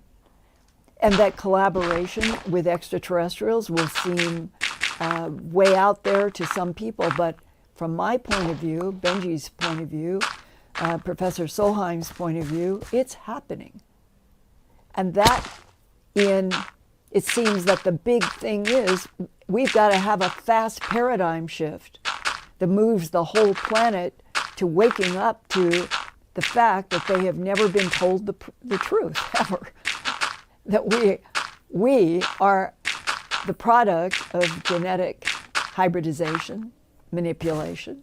Humans are. Just like the tall whites, the Nordics, the Greys, then there are the big reptilians that are supposed to be so dangerous, and the insects that are supposed to be so hostile that President Reagan was introduced to in that Camp David meeting in March 6th to 8th, 1981.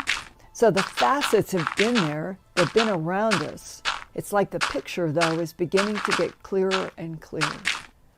And Ian, is there anybody who has now communicated anything specifically about a current vivid dream?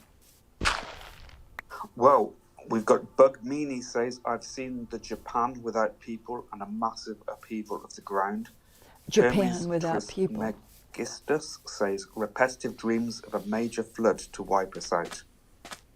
Well, those have come before. They're not specific to a nuclear scenario. In other words, people in the abduction syndrome have been reporting what they call world flood dreams in my work probably for at least 10 years. And that seems to be one facet. Another that I ran into a lot in the 1990s when I was working on my 2-volume book, Glimpses of Other Realities, Volume 1 and Volume 2, were so many abductees who were having dreams about seeing the entire sky around the planet. Their point of view was like from outer space, looking at Earth, the way we would look at Earth from the moon. And that all around the entire planet was fire. There were a lot of, under hypnosis, a lot of people referred to sky fire. Well, is that nuclear? Is that micronova from the sun? What is it? We don't have clarity.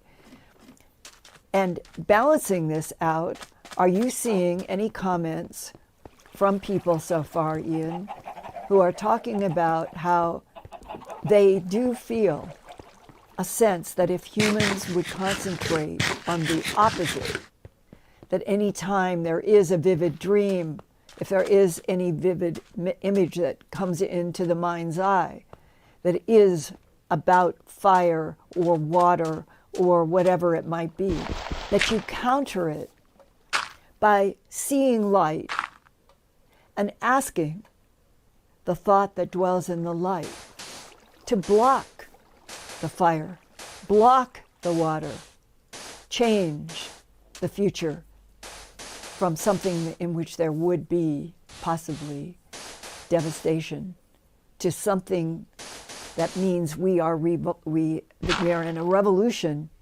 And sometimes dreams can show what's coming that changes as things that are destructive. But on the other side, it isn't going to be destructive. It's going to be a big change. And I'm just trying to find a way that we can have these honest discussions without anybody being afraid. That in my goal is make you feel stronger, because the more information we have, the more, as the tall white said to, I think it was Professor Solheim, prepare. We can't predict precisely because of the way time moves forward, backward, and can be chopped up. But the thing we concentrate on is becoming prepared psychologically, physically, everything. And that's what I'm hoping, that we will be able to hear from people who do sense that they are being given information to make them stronger and more aware, and that all of us need to learn more. We need to all learn a lot more about what would you do if there was a nuclear explosion off the coast of the Pacific Ocean or somewhere. We are not well educated about these questions. And in the process of getting educated, we might, along with the tall whites and the Nordics, we might diffuse the timeline so that the event is moderated, which is, as I understand, what the tall whites are trying to do. Ian, any other comments here? These seagulls echoes your sentiments there. Says, yes, I do much work, and so do others, to counter this energy.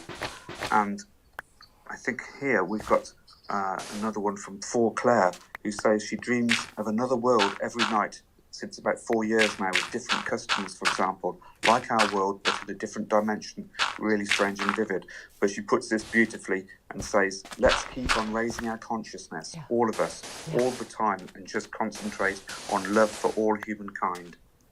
Absolutely. Yes. Shout that from the mountaintops. It's also what Benji and Professor Solheim, both of them, about the concentrate. We've got to raise our consciousness away from the things that are destroying us and the earth. We have got to find a way to be concentrating our minds, our souls, our bodies on things that are positive, evolutionary, and moving in a direction in which we will survive and we will be stronger. That's what I pray every day will happen. Okay, Ian, any other questions to me from the audience?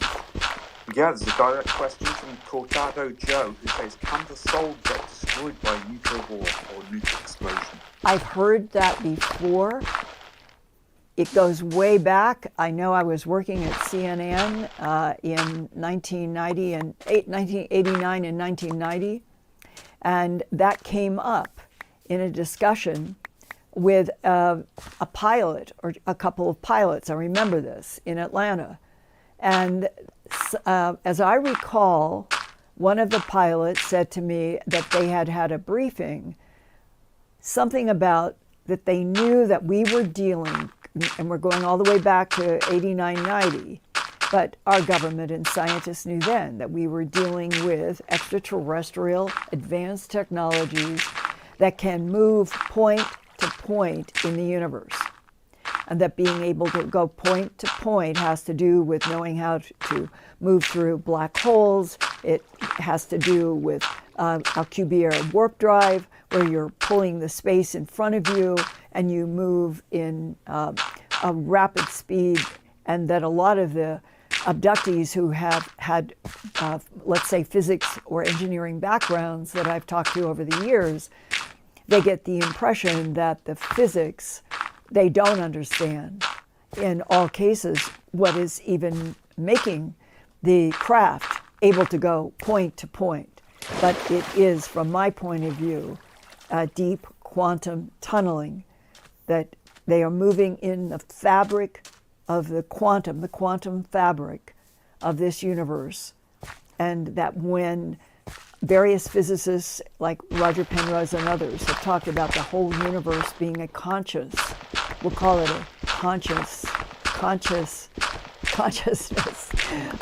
a huge physical entity that is conscious of all of the interacting, we'll call it minds, that are in this cosmos. That is an area that the tall whites and the Nordics, they know how to interact. They are working at a level that humans can only do with them. And that whole kind of excitement that out of all of this seeming chaos, and we're going through a time on Earth, which I think Professor Solheim and Benji, they both see it. Are we going to be on a planet where all humans come under the same fist? There is no flexibility. Everything is controlled. It seems like that would be hell from my point of view. To trying to evolve all governments to as of, by, and for the people. But I understand more and more, better than I ever have in my life, that for that to be a reality, all humans, skin color, race, sex, I mean, it becomes ridiculous that there are divisions and perspectives when every human needs to be educated, and they need to be educated in the same evolving information that is important to survive as we continue to go into this century. If everybody were involved in being educated and becoming stronger, it seems to me that the issue of a planet of slaves under 28 families in control of Earth, it would be rejected, and it would never be possible. And this seems to be the swirl. We're feeling this swirl all over the planet, the chaos. So, Ian, I would love it if you would put out in the chat request, how many, and can you provide, how many of you have a direct communication to what you feel is the consciousness of the universe? I'm not talking about religious boxes. I'm not talking about philosophical boxes. I'm talking about having a palpable sense of a link to Star Wars, the Force in this universe. And what are the words that you say in your life that you feel connects you and then strengthens you? That would be wonderful if we could share some of what everybody is sharing in their own lives, trying to keep that link to the light strong. Don't you think, Ian? Right, to keep the positive message going and to keep our mind focused on the positiveness. There's another message here from Denise Siegel, who had the strange dreams about, she says, first of all, there are also many eating hybrids mixed in to mitigate this dark period. It seems strange, but after this very dark period, there will be a period of healing for the Earth. I think so too. I know that Benji thinks so too. I think Professor Solheim thinks. I know abductees who have also decades ago seen Starfire, seen the sky on fire, who have seen the water around the planet, and everyone that I ever did a deep interview with, they all said, if we have to go through that, on the other side, it might end up being heaven on earth. Well, can we get to heaven on earth without having to go through nuclear war, global floods? I think it's worth fighting for the truth, to take the option of not having to go through the bad in order to get to the rational. And I know that I've gone a little bit longer, but we started a little bit later. And my dear colleague, Ian, is there anything else that you want to contribute? Very briefly, I think if we just remind people about the Portal to Ascension conference in San Diego this weekend, I'll post the links as well in the chat, and they're also at the bottom of our notes below the video tonight. Yeah, I leave Friday. I'm very, very cheering about, I'm going to be presenting, I think, a really, really special presentation in Keynote with images and sound and all of that. And Ian's going to be there, and friends are coming from all over, and this could be, in some ways, like one of those, the conferences before COVID used to be so joyous and fun, and then everything seemed to go downhill, and it was difficult. And now, I think, Ian, don't we all have that feeling of coming back together at a conference where we're not worried about disease, but what we are going to be excited about are the discussions on these subjects and more in San Diego at Portal to Ascension. Open the door to a higher level. That's what it's about. And on that note, right. And we'll be having those late night discussions, so please come along. Please come and say hello and join us. I've seen the sun rise in many of those discussions. So I love you guys. I really do.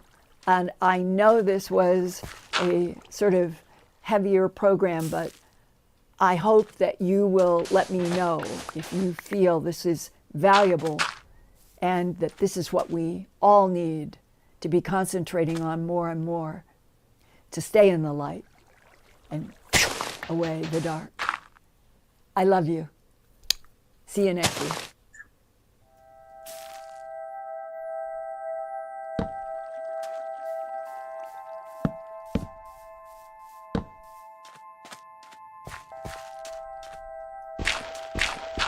Turn on closed captions for YouTube videos by clicking the white CC button on the lower right. The default language for Linda's videos is English. If you would like to see the captions in another language, click on the white settings button next to the CC button. Select Subtitles CC, and then select Auto Translate. Select a language, and the captions will now appear in that language. Sort of gone through, and they will hold their heads. I never had a cat do that before. And they'll pull against the comb, helping me get out snarls. Gotcha, bitch!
hi to everyone around the whole world. I got chocolate in my lap, and early this morning I had turned on TV and was flipping through news channels getting depressed about murders, politics, and COVID. And so I went outside to sit in the sun and breathe in the photons. And like a magical gift from all around me in many trees at the same time, many birds were chirping so happily in the sun. And their happy chirps made me feel wonderful. And then came a longer, higher-pitched wail of a red-tailed hawk. And the chorus faded at the sudden emergence of a predator. The big hawk was so beautiful, sitting on a branch. It was only about 40 feet away, breathing in the photons from the sun, too. And then his big wings spread, and he flew off. All the birds began singing again, and I loved their joy. And I love you. Okay, you guys, I'm going to put chocolate down because I want to say celebration. We are close to breaking through 170,000 subscribers at this Old Files YouTube channel. So, summer solstice celebration, here we come. Remember, it doesn't cost anything to subscribe. So, if you haven't yet, please click on that red subscriber rectangle in the lower right of your screen. And thank you so much. This is a revolutionary time. We are getting closer to that fundamental truth we have discussed in this weekly broadcast. We are not alone in this universe. And my goal is to keep highlighting evolving news in science, environment, real X-Files, while we wait for the headline of this century and all centuries. We are not alone in this universe writ large around the world. And tonight, let's start out with fascinating medical news. It's called a zombie gene. A new study published in Scientific Reports on March 23, 2021, quote, challenges the widespread belief that brain activity comes to a halt immediately at death or shortly after. Researchers at the University of Illinois in Chicago found that glial cells not only come alive, but also increase in size and grow arm-like appendages hours after a person dies. While the brain neuronal genes are dying down, the zombie genes come strongly alive for at least 12 hours. A new observation that the brain does not quit when the heart stops beating. The researchers found that zombie genes in the human brain seem to come alive to clean up brain tissues after injury, oxygen deprivation, or stroke, close quote. But I also couldn't help wonder if this new medical discovery of the zombie genes that come alive after the human heart stops might also have something to do with helping the soul transition from the container body. News headlines also keep sprouting up about the COVID funding bill's 180-day countdown for the Secretary of Defense. You know that I'm the cream of the crop. To give Congress and the American people a lot more information about the UFO-UAP phenomenon. What we're all waiting for is official information about UFO advanced aerial threats and associated foreign adversaries. Meanwhile, here are recent tidbits from Fox News last Friday night, March 26, 2021, when host Tucker Carlson talked with Christopher Mellon. Mr. Mellon has been a member of To the Stars Academy, TTSA, and was a former Deputy Assistant Secretary of Defense for Intelligence in the Clinton and George W. Bush administrations. He also formerly served as the staff director of the United States Senate Select Committee on Intelligence. Orpheus. Tucker Carlson asked, quote, what up? What up, what up? "What do you think we're going to learn from the 180-day countdown report?" Close quote. Chris Mellon, quote, Oh, I an Ash think trivia. it could be Nice. profound and transformative, close quote. But he did not give details about what specific UFO ET information is coming that could be transformative. Carlson also asked, quote, why haven't we heard this before? It's a huge deal. I'm currently listening to Linda Moulton Howe. Her YouTube channel is Earth Files. Check it out. It's interesting. I really like playing Minecraft while listening to podcasts and stuff of that nature. It's a good combination. But thanks, guys, for hanging out. Thanks for saying hi. Our place in the solar system, in the universe, really. Why hasn't anyone come forward with this prior to June 2021? Close quote. Mellon replied, quote, it's largely been a matter of stigma and people are afraid to discuss it. You know, it's shocking. He also said, I think it's going to raise a lot of questions and send some shock waves. So there is a lot on the plate, and I think it is going to be a big deal. Close quote. It will be a big deal if the Secretary of Defense and Director of National Intelligence hold a press conference and finally confirm that humans are not alone in this universe and that our government has known since at least World War II that other intelligent beings have long been in Earth's skies, in advanced aerial craft and other technologies beyond human understanding.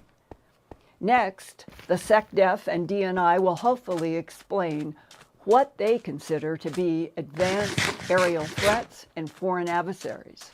Military whistleblowers and experiencers of human abductions have referred to non-human alien conflicts as ancient and ongoing between reptilian humanoids, tall blonde humanoids, and a lot of different grays that are both small and tall, and mostly artificial intelligence. But who plays on what team? I've talked with you before about my long meeting in December of 1999 with a Defense Intelligence Agency analyst who sought me out after he retired.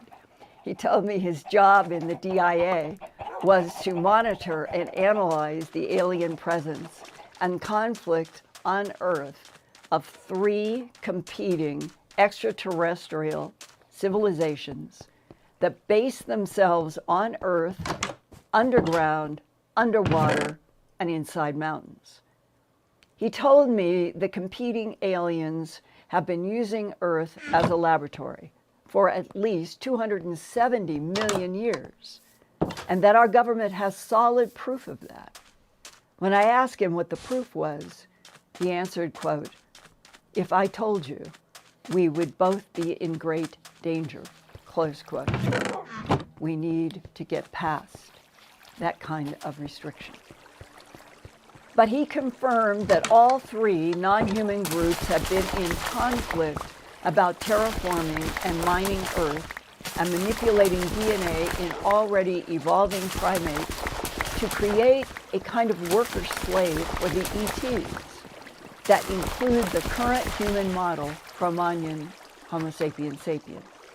A similar extraterrestrial conflict is described by Tyler Jones from Gadsden, Alabama, after his abduction by tall blondes from the farm where cattle mutilations were taking place in 1993.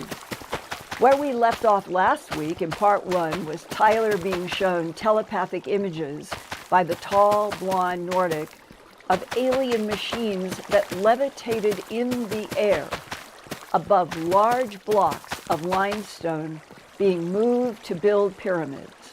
The largest Great Pyramid of Cheops in Giza has 2.3 million stone blocks, and each weighs approximately 2.5 tons.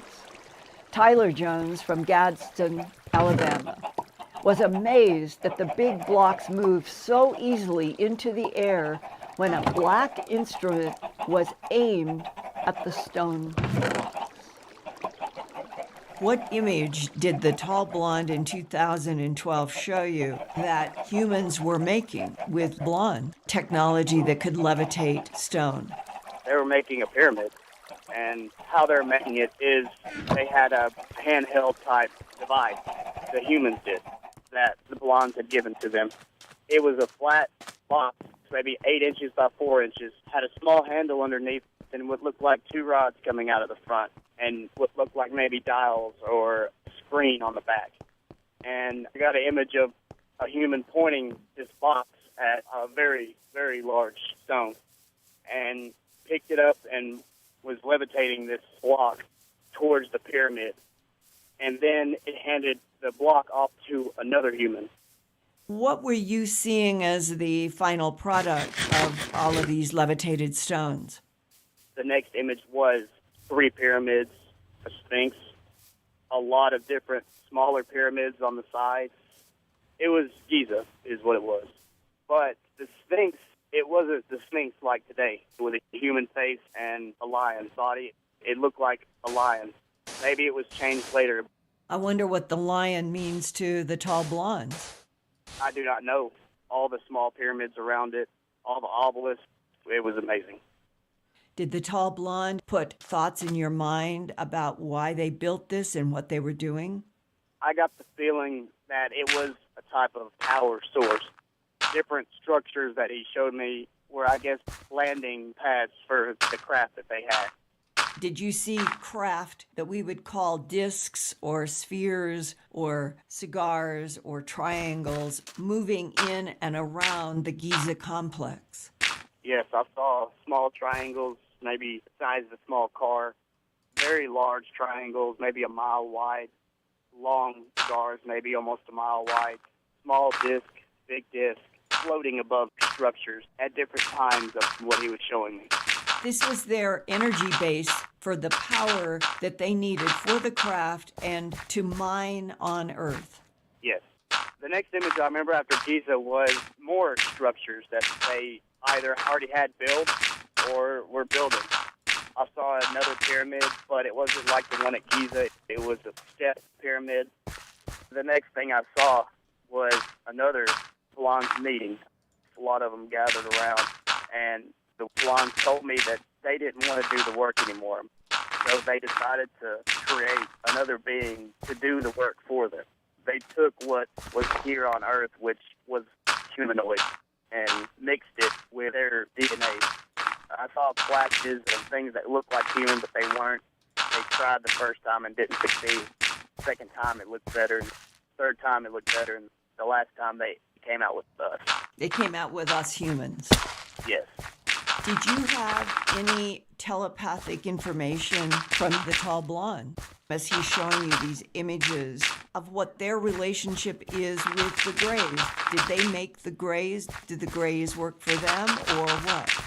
I asked them what they were. The blonde showed me an image of maybe like fish bowls with things growing in them. From what he said, they're genetically engineered. I guess they can just make them whenever they want to, like a worker being. What were the blonde beings doing here in 2012? Well, as the story went on, as far as the beginning, they created us. But near the ending, after everything was built, they had to decide what to do with us. They left and went back to the star cluster that he showed me, wherever they're from. And half of them thought that they should just leave the Earth to us, that we had earned the right to live. But a small group of these blondes thought that we shouldn't. You know, we were created so we should be destroyed, and felt sick at the very idea of us being here, and that their DNA was in us and wanted to destroy us, but that wasn't allowed. Well, they ended up leaving, left us here, and that same group of these blondes that felt sick at the very idea of our existence somehow got back here to try to destroy us. The blondes found out about it, so they come back to stop these blondes that were trying to destroy us. The bond that they felt with us was as if we were their children. They didn't want us to die. So they came back, and there was a war between the group of these blondes that wanted us gone and the group of these blondes that wanted us there to take care of the Earth. And on one side was the Greys and the Blondes. The Greys were genetically engineered. But on the other side, I saw a picture of what looked like it was the side that wanted to destroy us was also the Greys, Blondes, and also saw a picture of what looked like a lizard-type man. How did the lizard man get into the mix of all this? The way he explained it is they're not the only technologically advanced beings in the galaxy. There are many, and these, I guess I can call them reptilian. They're like nasty. They're bad people, I guess. The Blondes that broke off, they needed help from somewhere if they're going to destroy us. So they made some type of agreement. And they're working together to get rid of us. And there was a big war between both of them.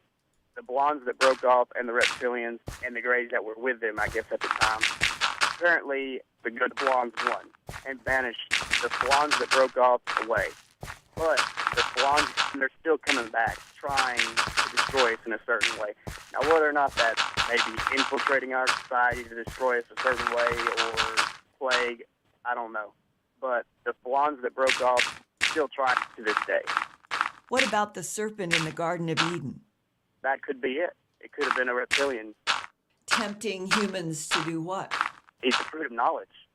How would that destroy humans? The more knowledge you have, you destroy yourself.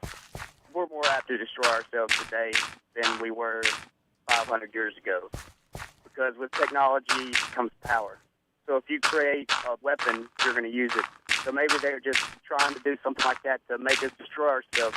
They don't have to do anything.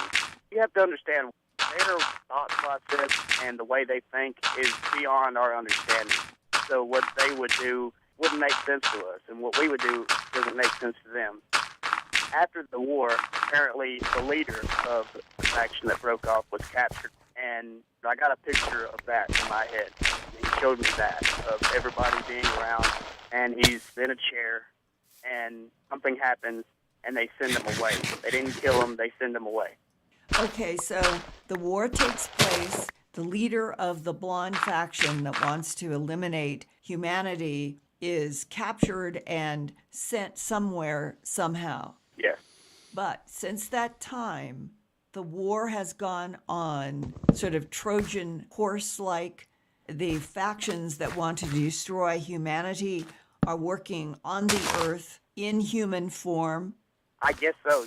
And you suggested in your emails that there have been some sort of meeting between the tall blondes and government representatives here in the U.S.? Yes. What he showed me was about 7 blondes in white robes with a dark sash in the middle, all standing around with men in suits. Now, if that was government officials, I don't know. Where were they? In a room. No table. It was a blank white walled room. No pictures. Did you have a sense of what year this occurred? I did. The humans, I guess, were dressed maybe 40s, 50s. What happened in this plain room between the 7 tall blonde beings and what looked like government officials in the U.S. in the 1940s to 1950s? To me, it seemed like it was some type of an agreement between the humans and the blondes, maybe letting them know that they're here. If there were 7 tall blonde beings, how many humans were in the meeting? 12. So what did he show you as the next image in your mind after seeing the room of 12 human men and 7 tall blonde beings having a meeting talking about some kind of an agreement? What was the very next image that the blonde man in 2012 showed you happen next? The next image I saw was of, I guess would be one of the blondes, but he had a white beard and his hair was white. I guess he was old. And he was standing in the middle of the room with a human in a suit. What they're doing with us is something to do with genes, maybe changing us in some way. And they are doing this through genetically manipulating sperm and eggs in current humans in order to make a whole new population of humans that will be different than the ones that the other blonde faction want to destroy. Yes. It wasn't anything as far as looks. It was something within. One thing he told me was the difference between him and us was brains, they're able to use all of their brains, and we can't. And I guess we were made like that, maybe to keep us in line. You know, if you're smart as the boss, then the boss doesn't like that. The blondes live way longer, and they're able to do things because they can use their entire brain. So humans were made with a restriction on what we could access in our brains. Exactly. Meaning that they have been trying to manipulate certain bloodlines for thousands of years of humans that they created. Exactly. And that today, some of you are the current human model from the genetic manipulation that the blondes have been doing on the Earth. Right. What do you understand that the blondes want to do with humans now that are the products of all of the genetic manipulation for the past several thousand years? I don't know exactly what he wants to do, but I know that it's something to do with maybe making the entire population in a certain way. Tyler Jones is not the only abductee who has described a kind of civil war in the tall, blonde civilization. In my book, Glimpses of Other Realities, Volume 2, High Strangeness, there is a 106-page chapter entitled Body Containers and Souls of Life. Several abductees recount their experiences with tall humanoids, some tall blondes, that are described by abductee Juana Lawson this way, quote, "Those tall blondes wanted to take a sub-creature and evolve it to the level that they were on and prove that this could be done, like taking animals and giving them the hearts of angels," close quote. Summarizing Juana Lawson's insights about the tall blondes from her November 1983 abduction in Pennsylvania, those extraterrestrials from another star system 2 million years ago decided to manipulate DNA in already evolving primates on this planet Earth. The idea allegedly began when the tall blondes built many large pyramid, obelisk, and sphinx structures on this planet for energy production, and then they got tired of doing the work themselves.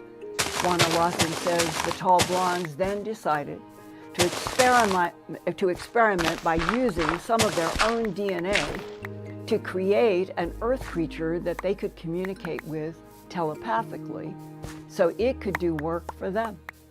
It's the same concept that Tyler described. The tall blondes wanted to make controllable worker beings for Earthworks. And then that faction of controller tall blondes manipulated DNA in already evolving Earth primates and kept tweaking their various evolutions up to us, Cro-Magnon, Homo sapiens sapiens. And during that evolution, those tall blondes tried to protect their humanoid experiment from another faction of their own tall blonde civilization that despised the Earth humanoid creations because our advancements were due to the insertion of the tall blonde genes. And that disgusted some of the tall blondes, and they decided to annihilate the Homo sapien creation that their fellow tall blondes had made. Juana Lawson says, as an abductee, quote, "You have a group of tall blondes that is trying to defeat the other tall blonde experiment. You have a group that is doing everything it can to prove that the experiment was a fluke. They have tried to undermine from the beginning that they argued could not be done. I call them the controllers. They think humans are despicable, less than a roach," close quote. And I ask Juana Lawson, when anything feels hatred and wants to destroy, it usually means the destroyer is threatened by something. Why would humans threaten the very advanced controllers, the controller tall blondes? And Juana said, quote, "You are dealing with an entity that feels superior and looks at humans as you would a roach or a bug. The controllers don't want to concede that the tall blondes that made humans by manipulating genes in a lowly evolving primate that the other blondes could be right, that lower life forms could evolve. The others are against that, do not want that to be supported. The bottom line is, it's a no-holds-barred battle. The tall blondes are not fighting each other. They are fighting regarding humans through humans. Remember that DIA analyst who told me that World War II was an extraterrestrial war fought through human bodies? It's the same idea.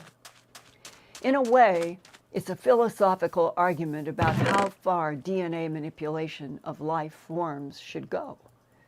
The tall blondes who made humans think humans should now be protected to advance spiritually. Close quote. Now, I want to go to the Glimpses of Other Realities, Volume 1, Facts and Eyewitnesses, that I was writing in the late 1990s. And in my prologue to that book, I began with what I consider to be one of the most provocative ancient alien and ancient writings ever found in the Dead Sea Scrolls. It's the Testament of Amram, written in Aramaic and translated by Professor Robert Eisenman, which also has a theme of higher intelligences in conflict over what happens to humans. This is the Qumran Cave 4, where the Testament of Amram was found in fragments of Aramaic language that are at least 2,200 years old. In the 2nd century before Christ, Qumran was the village where the Essenes lived in a common bond about expecting a divine Messiah to usher in a new kingdom on earth. In the 2nd century before Christ, the Essenes began writing their mysterious Dead Sea Scrolls, first in Aramaic and later in Hebrew. The fragile scrolls were buried inside of hill caves. Bedouins did not discover this Qumran Cave 4 until August of 1952. Qumran is about 20 miles east of Jerusalem, on the northwest shore of the Dead Sea. After World War II, a Bedouin shepherd was first to discover the Dead Sea Scrolls in the first of 10 caves. The scrolls survived for at least 2,200 years because those desert caves were so dry. That's why those original and very ancient Aramaic words in the Testament of Amram are so intriguing and seem to echo what Tyler and Juana Lawson and other people in the human abduction experiences have been told about an ancient war ongoing from the days of temptation by a reptile in the Garden of Eden. A reptile described as a teacher and a leader of forces in darkness and evil. Here now is the Dead Sea Scroll Testament of Amram. Quote, I saw watchers in my vision, the dream vision. 2 men were fighting over me, holding a great contest over me. I asked them, who are you, that you are thus empowered over me? They answered, we have been empowered and rule over all mankind. They said to me, which of us do you choose to rule you? I raised my eyes and looked. One of them was terrifying in his appearance, like a serpent, his cloak many-colored yet very dark. And I looked again, and in his appearance, his visage like a viper. I replied to him, this watcher, who is he? He answered, this watcher, his 3 names are Belial and Prince of Darkness and King of Evil. I said to the other watcher, my lord, what dominion have you? He answered, you saw the viper, and he is empowered over all darkness, while I am empowered over all light. My 3 names are Michael, Prince of Light, and King of Righteousness. Close quote. Perhaps the highly classified MJ-12 group, appointed by President Truman in 1947 to study the UFO phenomena, and then President Eisenhower's alleged face-to-face meeting with either a blonde Nordic type or a gray artificial intelligence type or something that we don't know, is how they learned that Earth is a laboratory, that many types of other intelligences experiment here on our planet. And according to whistleblowers, our current species of Homo sapiens sapien is one of the experiments. But the ET manipulators have wanted that kept secret, and human power brokers were glad to keep the secret. But now it seems like something else is pushing hard against the policies of lies and deceptions, wanting the truth to break out. Will some of the friendly ETs be able to save Earth from persistent tribalism that has kept humans fighting against each other instead of the much better path of peaceful alliances that help everyone? It feels like a lot now in 2021 is hanging in a very, very uncertain balance. And about to burst into the big hall of destiny is the mind-cracking truth. We humans are not alone in this universe, and we deserve to know who made us, who hates us, who loves us, and who wants to protect us. Now, for those of you who would like to go over Tyler's interviews and see a lot of the images involved with that report and others, please go to my Earth Files News website for the 7-part series that began on March 19th through March 28th. The first part has the Tyler first part audio in it, and part 2 has the second part, and then it goes on fleshing out other very important aspects of all of this through part 7. And what I would like to recommend is that you go to www.earthfiles.com, my news website, to go through those 7 parts and to know that Earth Files is the great place to check in addition to social media, about what we are doing and what subjects are coming up. And that part 1 through 7, I do recommend. And for those of you who would like to make comments and ask questions now, Ian, the floor goes to you. Okay, well, thank you, Linda. That was an amazing interview again, and amazing content that you supplemented that with tonight. It certainly sparked a lot of interest, a lot of comments in the chat. First of all, I'd like to say thank you to the super chats again this evening, to Moonbird, Jacqueline Merkett, Crystal Lenglet, Gina McHugh, Cat Chaser, Sexy Sadie, Jeffrey Rizzo, Michael Donahue, Mary Kelly, Jean Karcher, Dave Goodrich, Dana Bliss, and TNC. I think I've got everyone tonight. Wow. Thank you so, so much. All of it helps keep this going, and I greatly appreciate all of you. So, Ian, what is the first question that you've got on your list? Well, the first question is, people are also relating this story to the Zachariah Sitchin story, the Anunnaki. Can you make a comment on that as well?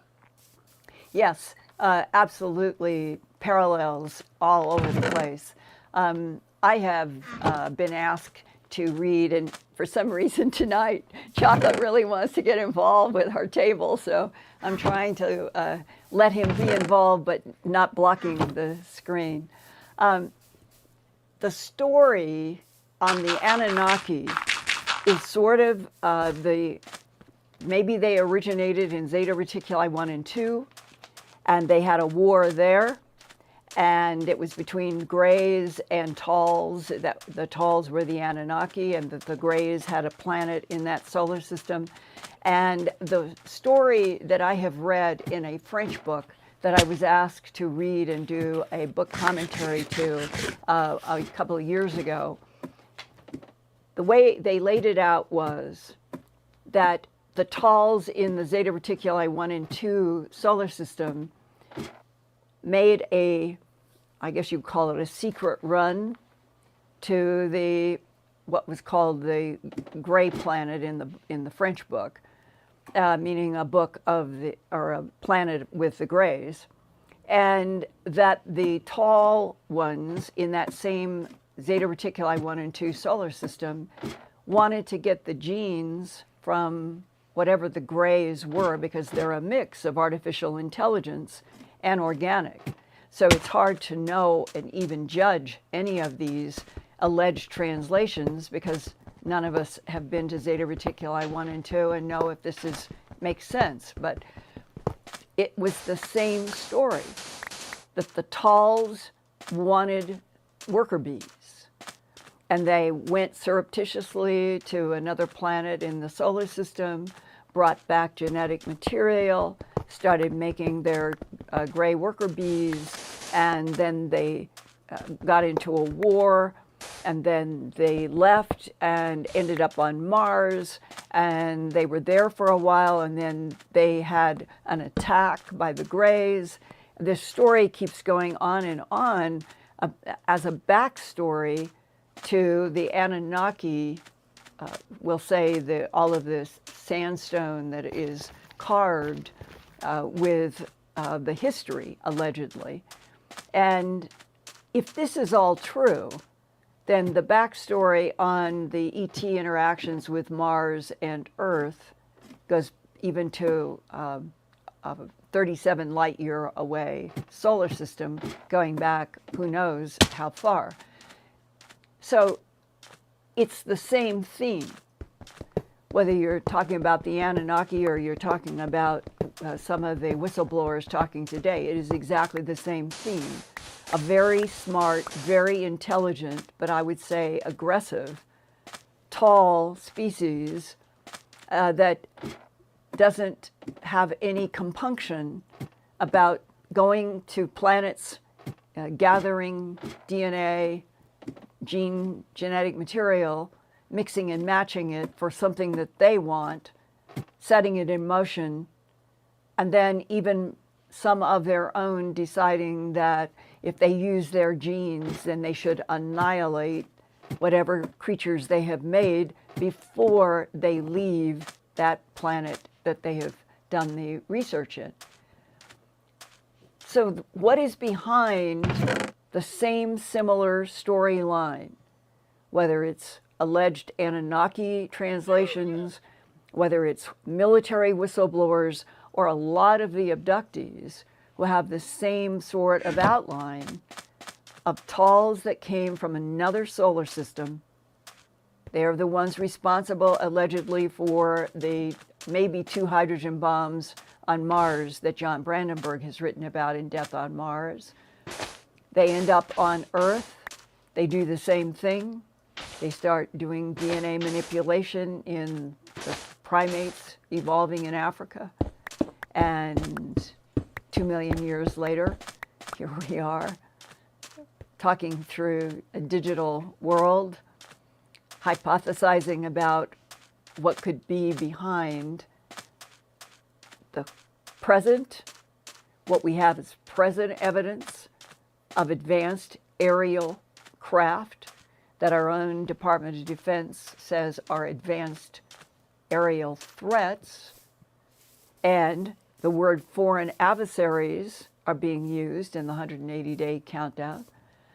And are we now being maybe positioned to hear words that would be coming from officials, that there may be something already in this system, or they have advanced knowledge because they are working with extraterrestrial biological entities that help our human level try to understand what is going on?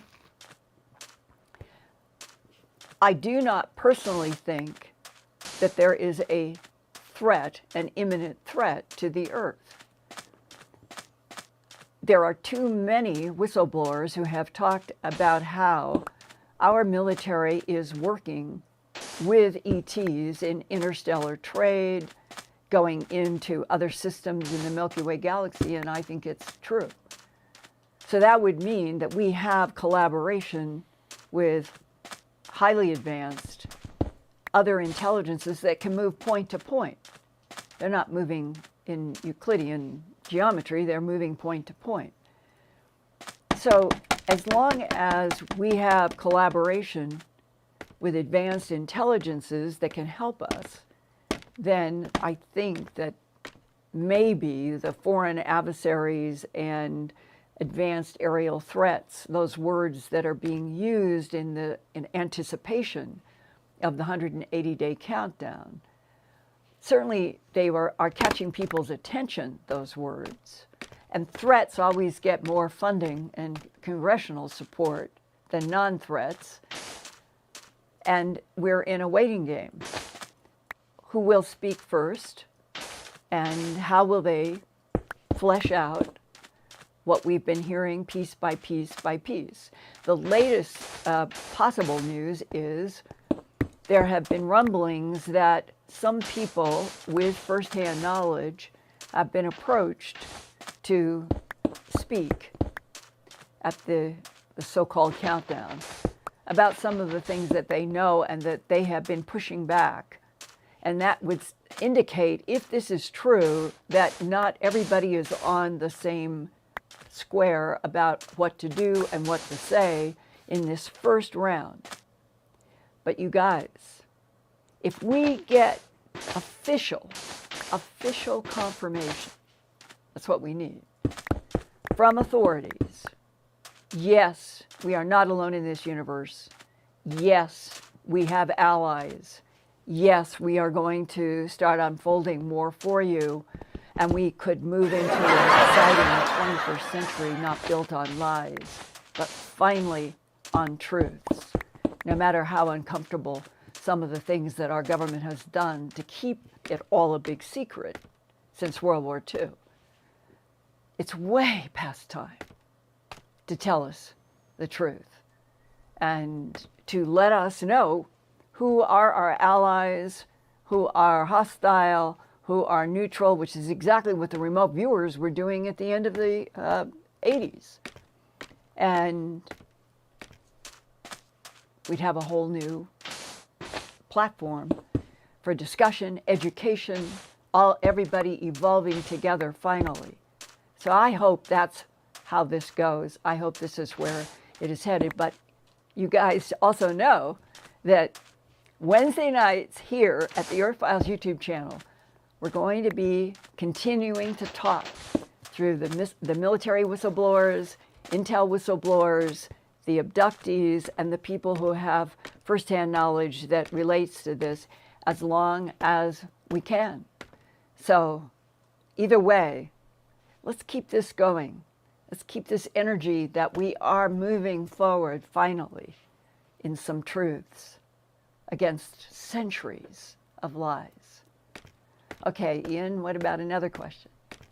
Well, this is just echoing the comments that you've just made, really, because people are saying if it was only the evil races or the malevolent races interfering with us, we'd probably be completely enslaved or dead by now. So it obviously is a struggle between the malevolent and the benevolent races as well.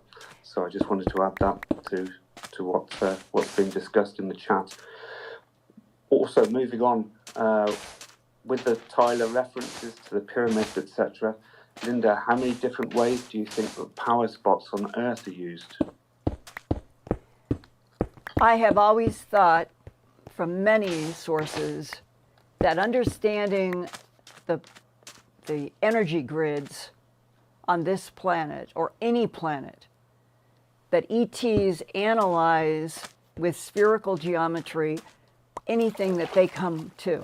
And they are looking for what kind of, are there going to be magnetic fields because there is an iron molten core or not?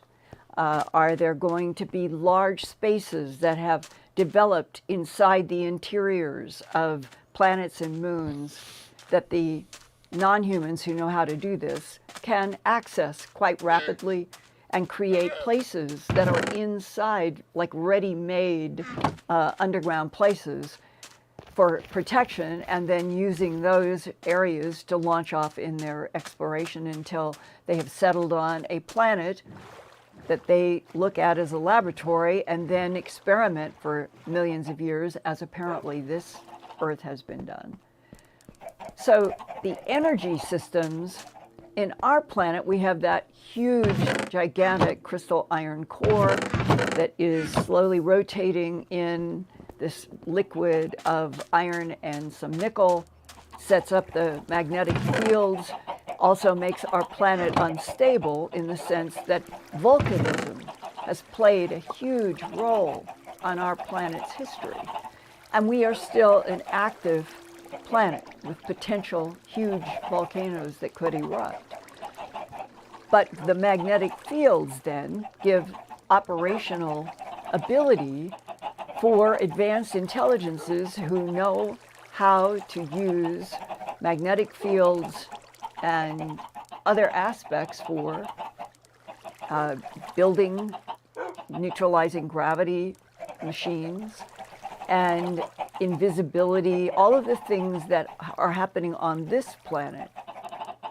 That's what these advanced civilizations can do. And it's how they can be invisible in as many skies as they want to be invisible and still be interacting with surface populations on any planet or moon. And that's what has happened on Earth. And we have been kept out of the equation for the most part, outside of, there have been spiritual categories, there have been folklore categories, there have been mythology categories of high strangeness going back as long as humans began to write in stone or clay, working with the phenomena that we know today, that the grays, the blondes, the reptilians, all of them, they can be in a room and they can project this invisibility frequency, observe us, be around us, and we don't know. Or they project themselves as something with wings. So we are beginning, I think, as a global population, to catch up to the fact that we're on a planet that is alive, it is vital, it is unstable, but it has all the ingredients for why pyramids, obelisks, and the structures that advanced intelligences knew how to build on what magnetic field lines in order to have a power grid that Tesla said that we should be able to be on a planet where there would be energy at all times to everyone everywhere if we were tapping into the magnetic fields and electrostatic energies with the kind of equipment that he was building. And there's got to be something about Tesla that had to be pointing in the right direction, or the FBI would not have been ordered to go into where he lived in New York. And they must have been monitoring him because of the rapid entry by federal forces to get a clean sweep where he lived and where he died, because they wanted his patents. And Tesla's patents are one of the most valuable things, apparently, to a lot of people who would like to have access and be able to build these energy grids and do it, I suppose, in secret, but we are still in a capitalist mind where everything has to be done for profit. And the idea of a planet that had the ability that everybody anywhere at any time had access to all the energy that they need. That is a concept that we have to evolve and finally reach a new level on this planet, which is my prayer every day, that humans get past tribalism.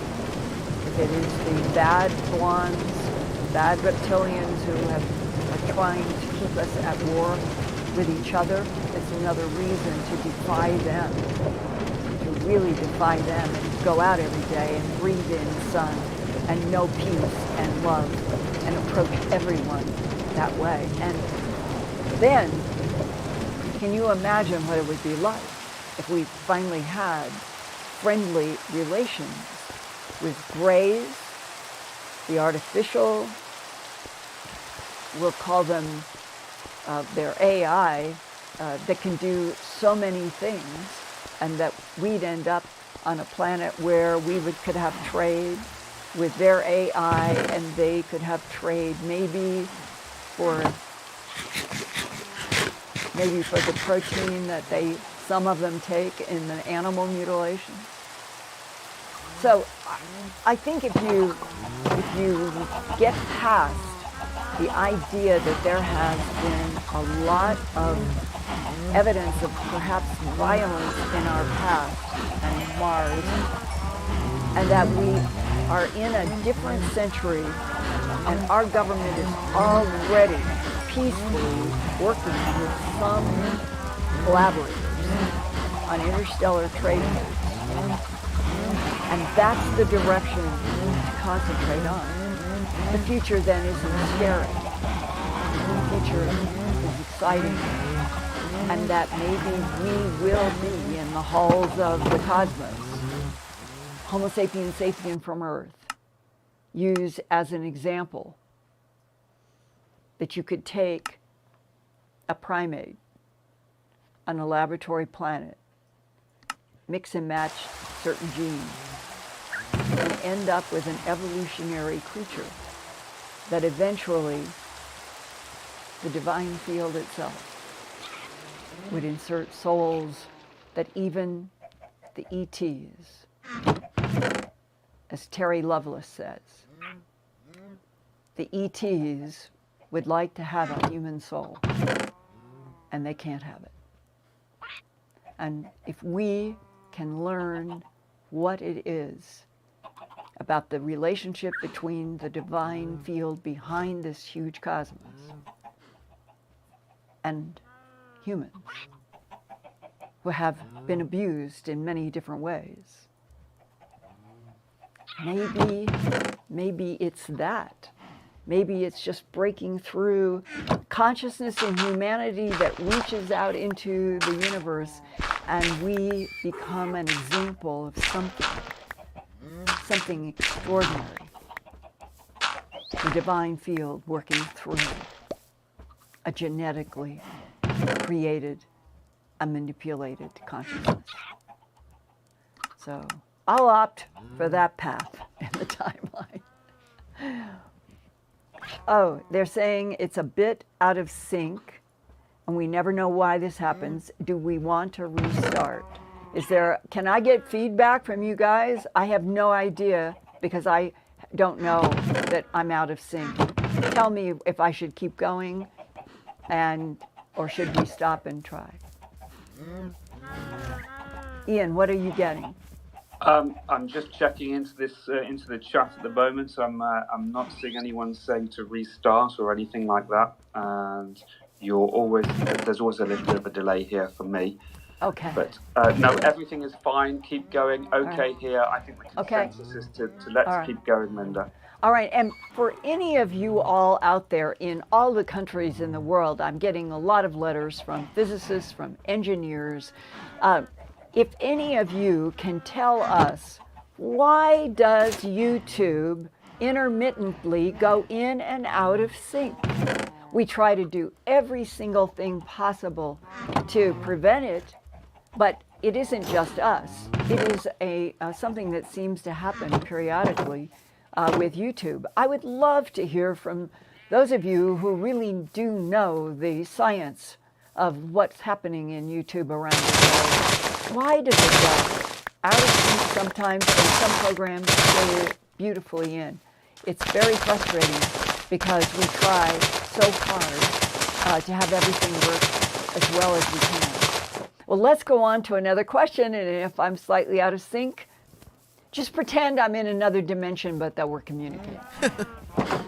Okay, Linda, Okay, we're going to go to a question on cattle mutilations now. There's some speculation about whether or not the cattle mutilations are being done. The harvesting of cattle blood and tissue is to repair ET's genetic defects.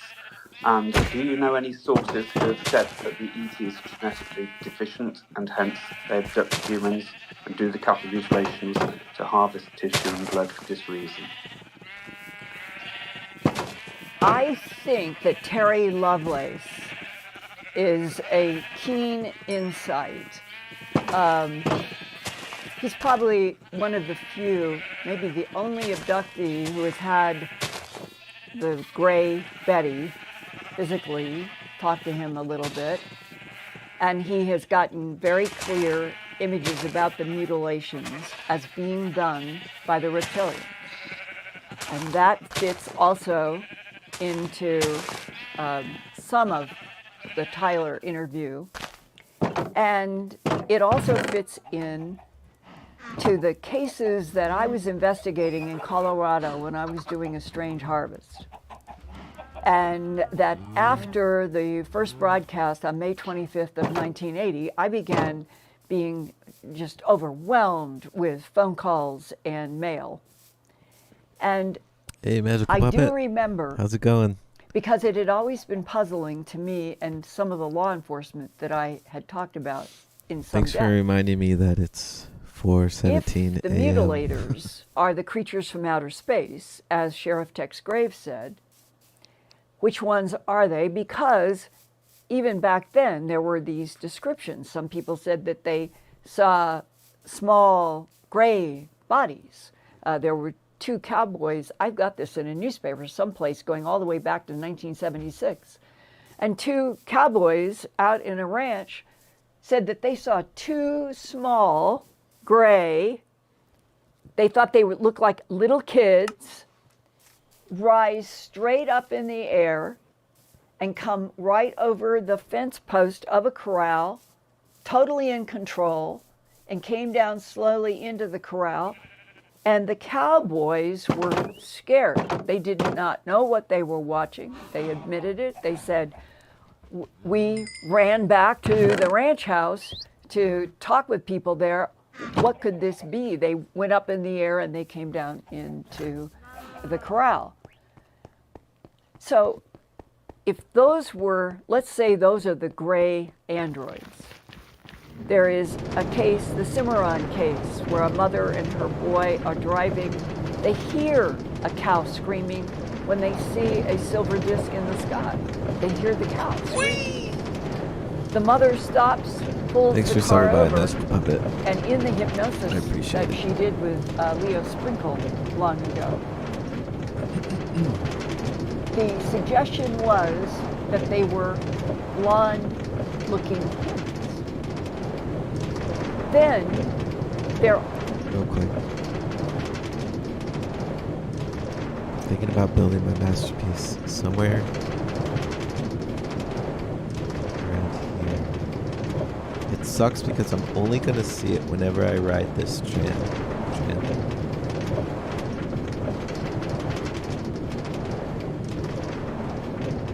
Like I'm thinking right about here. It just sucks because I won't see it from either location. But I want to build a glass sphere right here. A giant one. So that's why I'm starting to get glass. It's going to be rough. It's going to suck.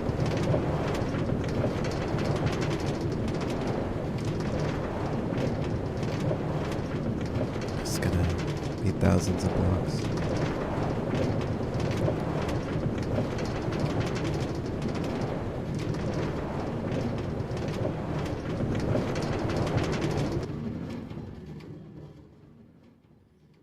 Yeah, I think right there, right around here, I'll start building stuff. Sprites. Just stuff so that when I'm riding this minecart, it's, you know, just some cool stuff to see on the way. It's gonna be so sick. Because my farm's out there. I don't want to keep animals at the amusement park. Unless it's an exhibit where I have every animal in the game. Like a museum. That'd be so sick. Fucking need to build something right here too. Hey Pro Editor, what's up? What's going on? Thanks for saying hi. I'm just playing some Minecraft, listening to some crazy podcasts.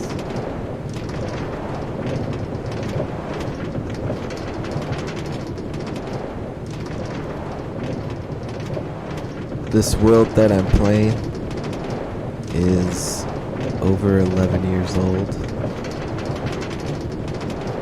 I haven't been playing it for that long. There's a good decade at least where I didn't get to play this world. Because it just wouldn't work. Hey Rocky Pots, what's going on? Thanks for saying hi, guys.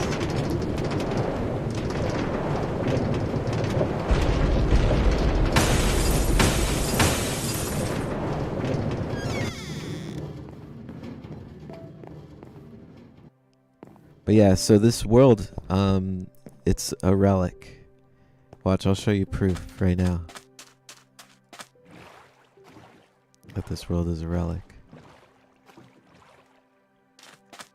This rainbow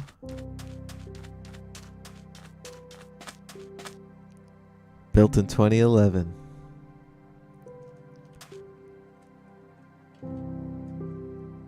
So that's how, I mean, this world was generated before this time, but it was around that time, 2011. And there was probably a decade before I ever got to play this again.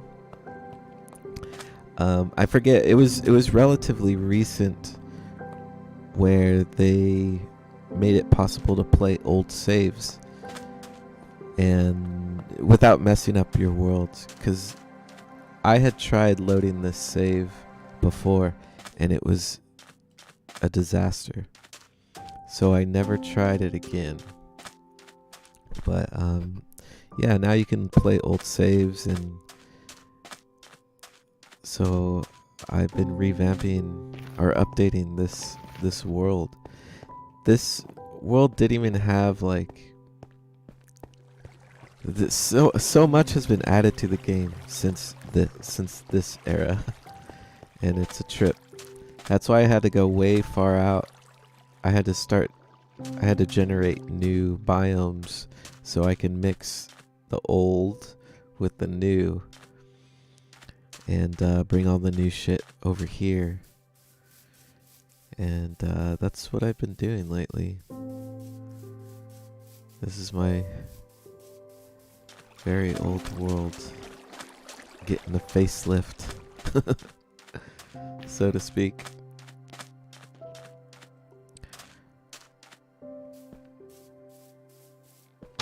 But yeah, I love this place.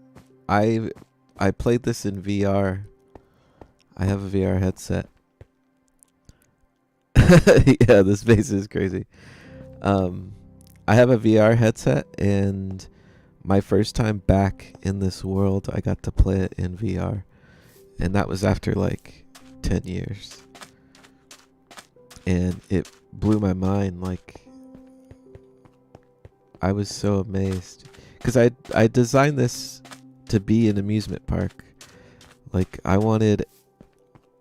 Everything's detailed. Like, check this out. There's a spawner down here. There's details all over the place. And I wanted it to flow like an amusement park. So, like, there's different sections. There's little secrets like this, for example.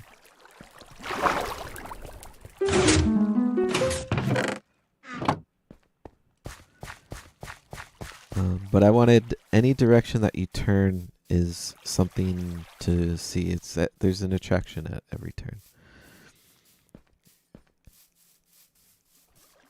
And yeah, inspired by Disneyland, of course. Other theme parks. This is a sky bar. I got a stripper pole.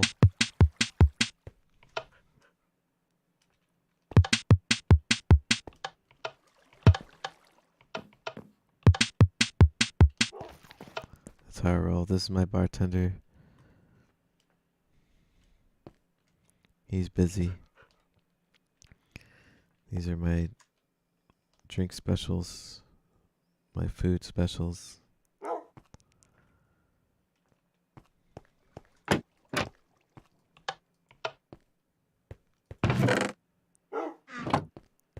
Cakes. I'm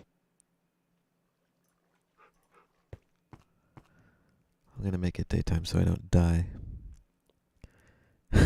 Cool jingle, yeah.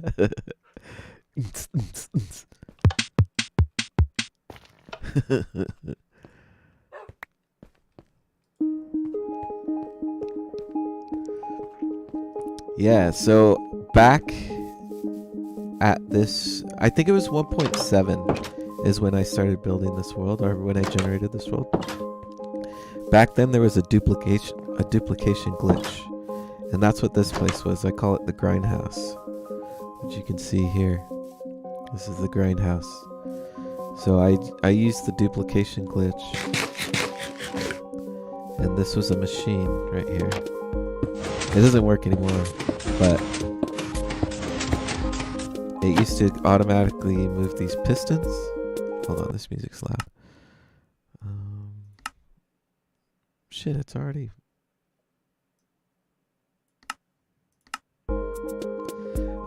you used to be able to place a block here, and it would duplicate the block, and it would just push it all the way down. And I would just stand here, and I would mine every single block. And it worked for most blocks.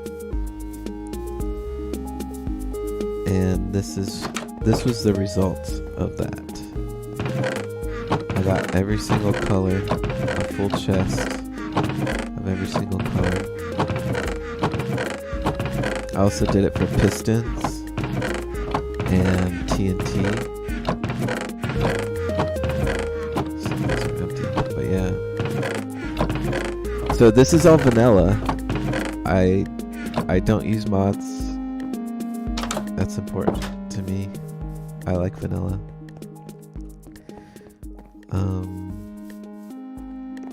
I did get a bunch of diamond and gold and lapis and all kinds of stuff.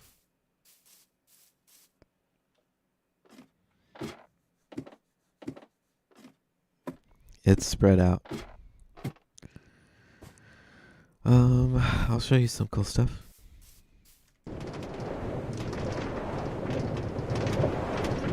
This is, I'm heading to my roller coaster right now. It should work if I stay on this track. It should just take me on it. Let's see. Oh, there's a cart here.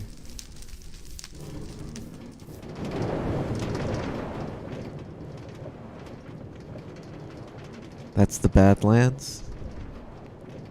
You only go out there if you're looking for trouble. This is my roller coaster. Slightly updated.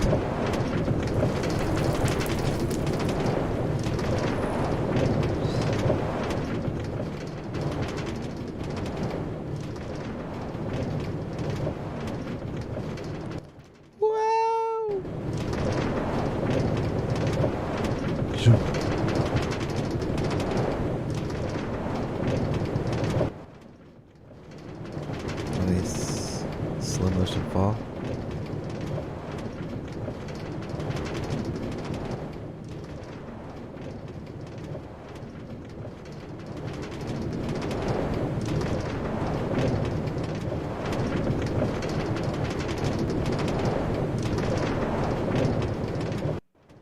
Backwards. Whoa.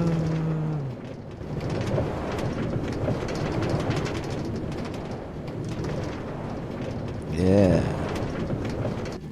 Pretty sick. I will gladly take this. Let's go look around some more. This is the back end of the park. I wanted to expand out this direction.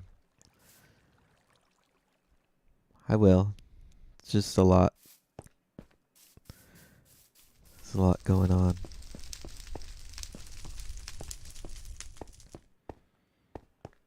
I really like this sculpture here. It looks cool at night, but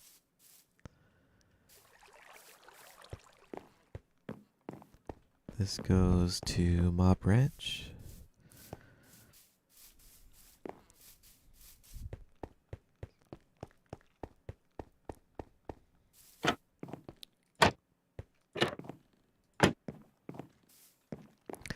This was just a little ranch.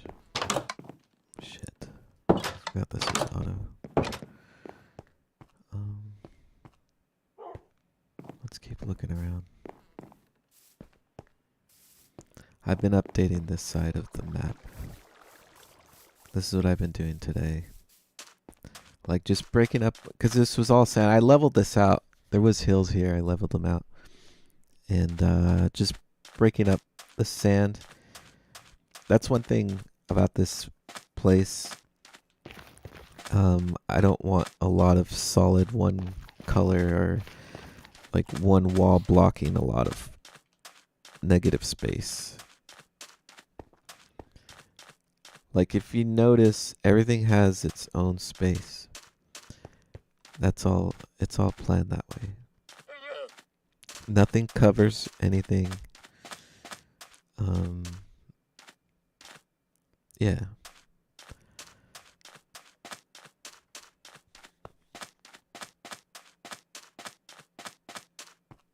This world didn't even have an enchantment table.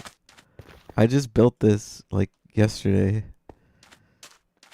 Because I don't think it existed back then. It's a shack. Out here is pretty cool. Got a giant question mark block. This is the Wizard's Hat Cake Shop. We'll check it out. It's got a cool door.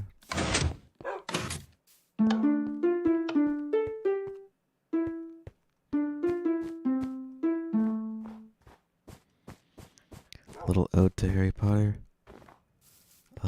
I just started. I'm gonna build a maze here in this little area. We got the question mark block, which is awesome at night. It's all glowstone. Of course, I got the Mario going.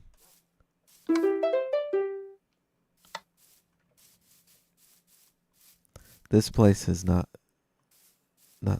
finished at all.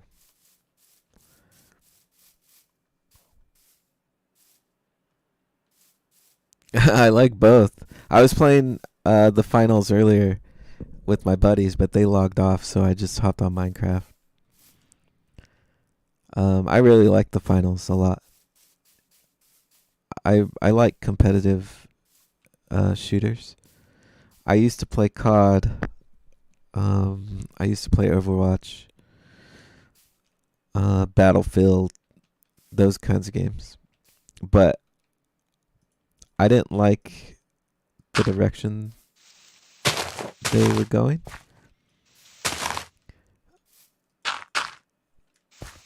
So I kind of stopped playing them.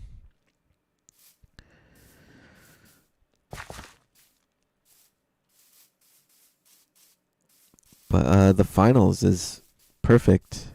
It's a great game. I'm pretty much against battle passes. Like I would never buy a battle pass, but for the finals I bought the battle pass because of how good the game was. I wanted to support the developers. Warzone, when it came out,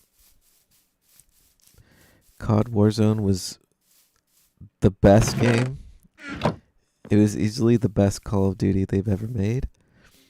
And so when that was out, I bought hella skins. Like, I was gifting skins to my friends. And it's because I wanted to support the game to ensure that, you know, they keep working on it. They always update it. And then that whole thing happened with their developers going on strike. They wanted more pay. They didn't give them more pay, so they just let them walk. The developers, I think, took code with them and eventually just are inevitably broke the game. And the game's never been the same. Like, I have tried going back to Warzone, and it was disgusting. Like, I was like, this is the opposite of fun. Like, it felt, all right, man, I'll see you later, Rocket Bots. Thanks for stopping by, man. We play all the time. If you want to ever come and play with us, I'm down for it. But I'll catch you.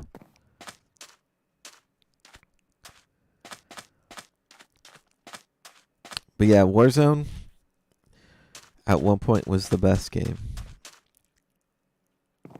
And I think greed fucked that all up. Like, pay your workers. I remember like tweeting at Activision and whoever else, Infinity Ward and whoever else was developing Warzone, because I think it was like multiple companies. But I remember tweeting at them, being like, "Please pay your workers, please, so everyone could be happy." And they didn't choose that path. So here we are. Call of Duty is a disgrace. Overwatch 2 was a disgrace. Battlefield is Battlefield, you know. Not much to say about that. But the finals came in with angel wings, like to save us all. We were all missing something in our lives, and the finals quenched that thirst.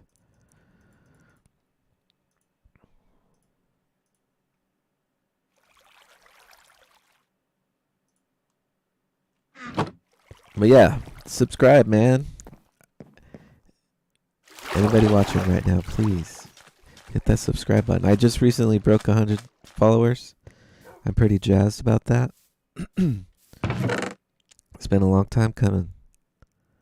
I put a lot of work into my stream, even though I'm just fucking around right now.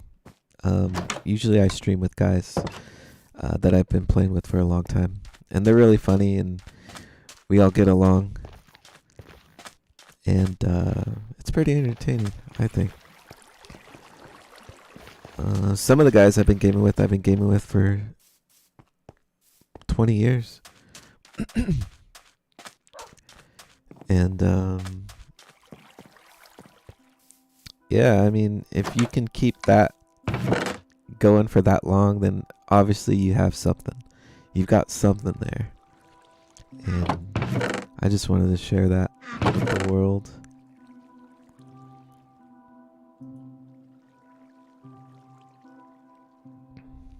Water break. I'm going to take a drink of water. After this commercial, I will be right back.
Nice, we're back. I feel better. This game takes me out of reality too much. Like I forget I need to drink water and eat every once in a while, not just play Minecraft. It's good. It's good for that. But yeah, man, anybody out there watching this, if you like Minecraft even a little bit, you owe it to yourself to see what it looks like in virtual reality. Virtual reality is absolutely incredible. Like, just imagine being up this high and feeling like you're really up this high. Your body starts to sweat.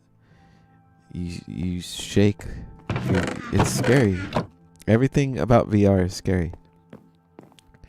Because it's real. It doesn't matter that this looks like Minecraft. When you see a zombie walking towards you slowly in virtual reality, it's unreal.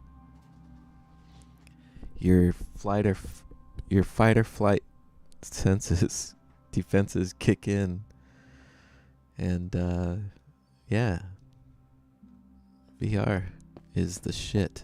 VR is amazing. Even if you get a Quest headset or whatever, it's still cool. I put together a PC just so I can support the Valve Index. I wanted the best VR that was available. I still think it's one of the best ones.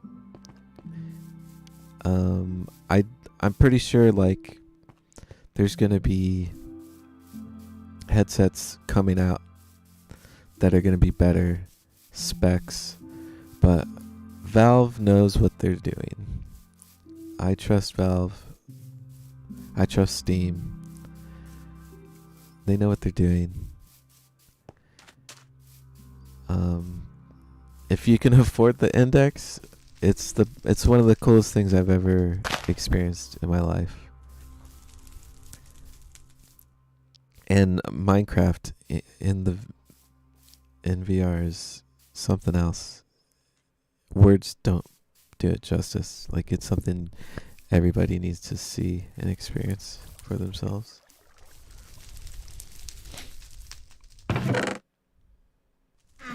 That ain't no lie. No cap, as the kids say.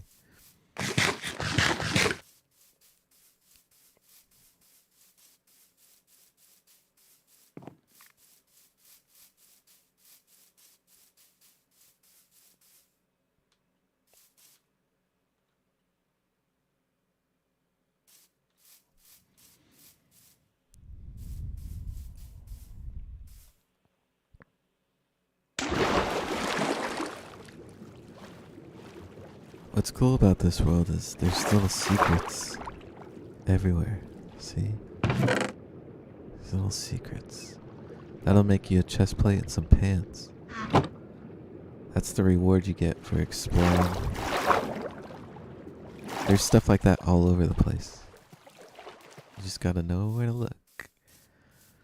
I like this place a lot.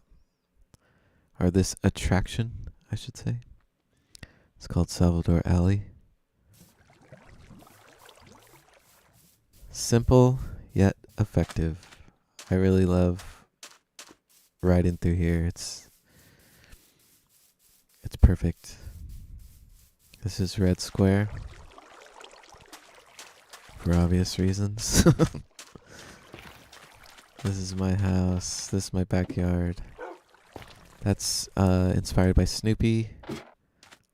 But I like functionality. So everything has a purpose. Well, I try to anyways, but this is my mushroom farm. There's mushroom stew literally all over the whole park. Like, there's bowls already full everywhere you go. So I didn't want people to worry about food while they're like walking through the park. Like the food's provided. But this place holds all the views.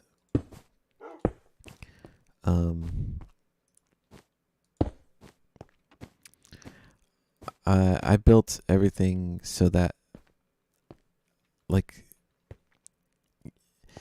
this has the best view of the park in my opinion, because you could see literally everything that's at the park, and it's a full 360 degrees of visuals. So any direction you look, there's something, there's an attraction. And this is my house, this is my main house. But yeah, meticulous planning went into this. A lot of just back and forth. So like, you know, I look out, see how there's negative space there? Like I would build something right there to fill up that space. And how I would do that, I would run out there, place a couple dirt blocks, run all the way back here, and then just take measurements that way. Be like, okay, I gotta move it over a little bit, and just do it like that. And that's how I built everything in here. Just go out there, measure a little bit, and run back. See how it looks. This I never finished.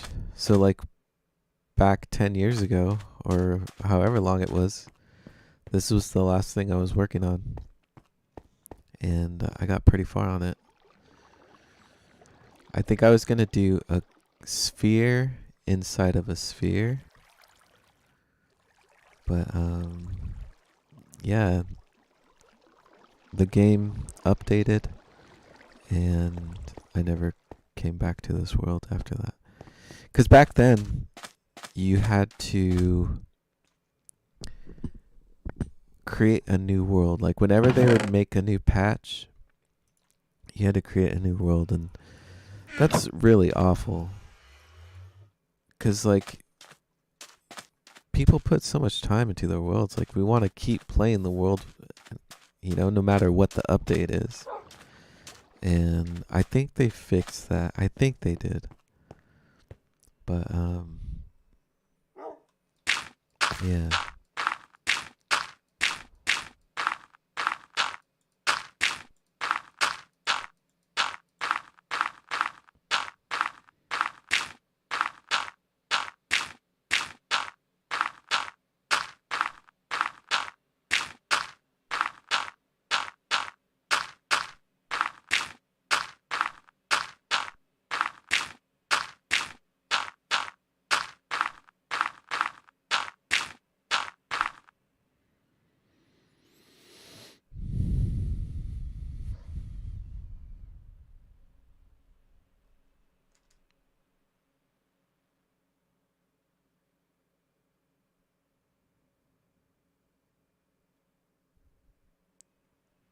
Yeah, this is Harryland. I'm sure that's not what it's called, but for now, it's Harry's World. Oh yeah, it's Harry's World 1-1. That's what it's called.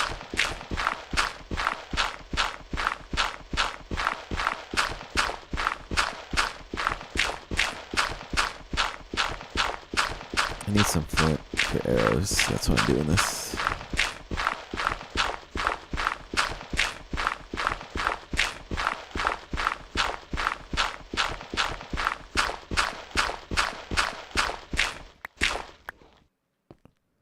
Seven. That'll do.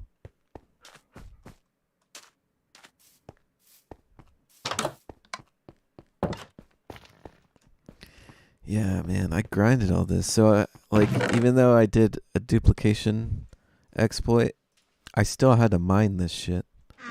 So I was still using material.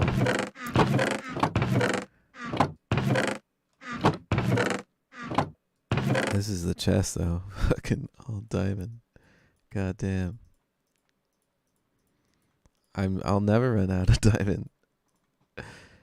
I was fucking using this as tile. Like, I have so much. I can spare some. I could fucking use it as floor design. You're at 103 now? Oh, yeah. What's up, Rocky Bots? Welcome back. I thought you left, brother.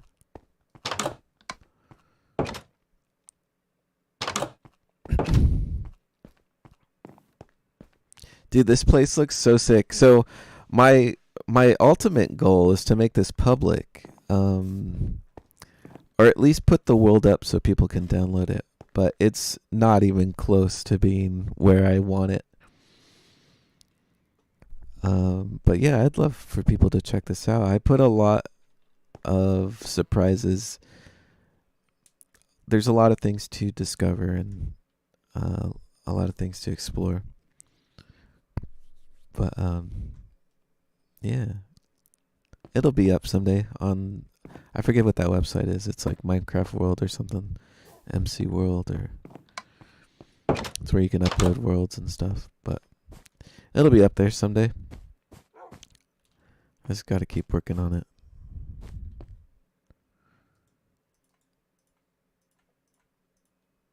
Something I really need to do though is light up this rainbow. It's so dark.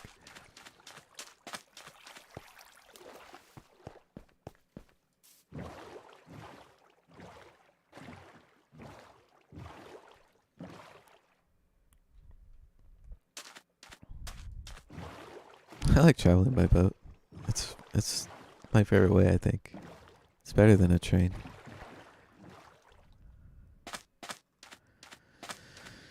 Now the real question is, how do I want to do this? I would call this the backside.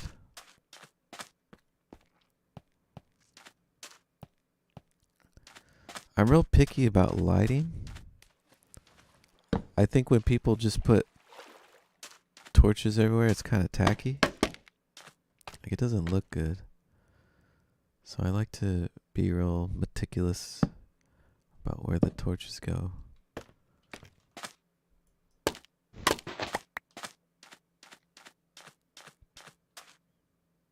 Like, that works. If I just do that all the way around, should be good. Just keep doing that every couple notches. Like there, there, there, there, there, there, there. Let's do it. What else am I gonna do right now? I definitely need more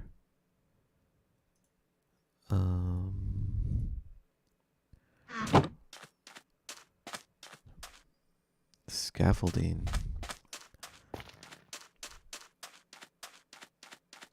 Go touch grass. Dude, I spend most of my life outside. So now that I'm older, I'm all about inside. And plus, I didn't buy a super expensive computer so I can go outside.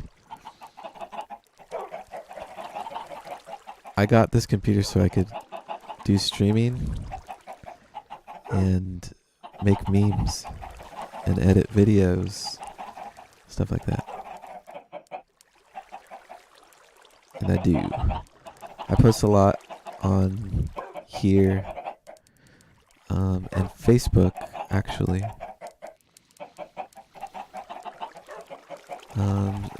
Most of the stuff makes it to Instagram as well.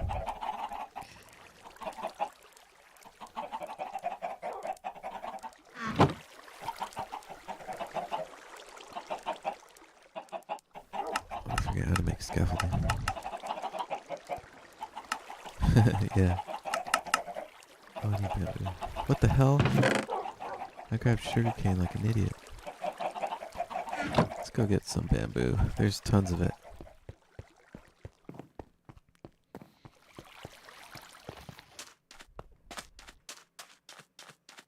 Yeah, I started streaming about two years ago.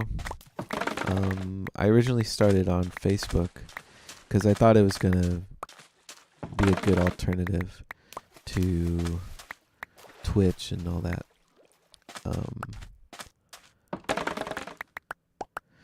And it was fine. I liked it until they decided that they weren't going to save your videos. They weren't going to save your streams. So like YouTube saves your live streams. You could stream and it'll stay there forever. I like that. Facebook decided that they weren't going to do that anymore. And I was like, okay, fuck this. And I went to YouTube and I've been here ever since. I don't really stream on Twitch. Just because, I don't know.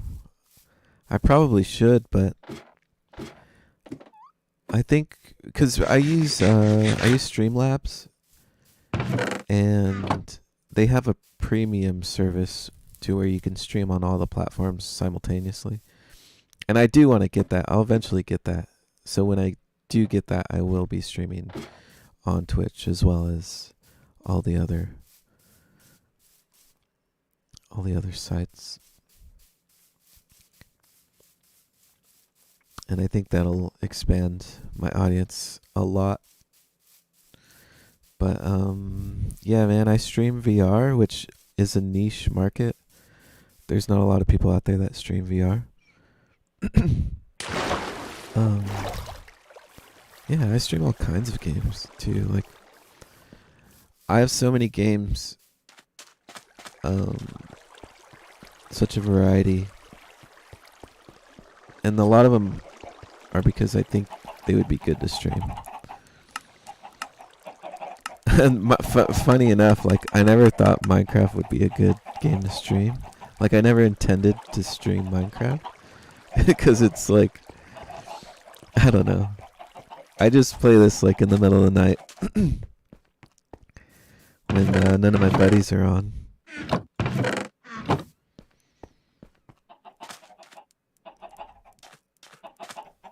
And I recently got a new monitor.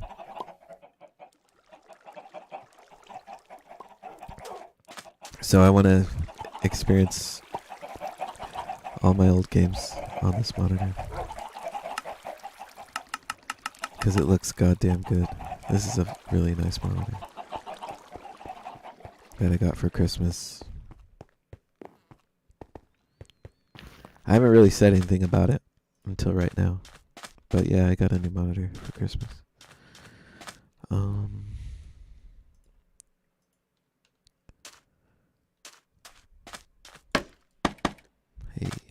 Hey.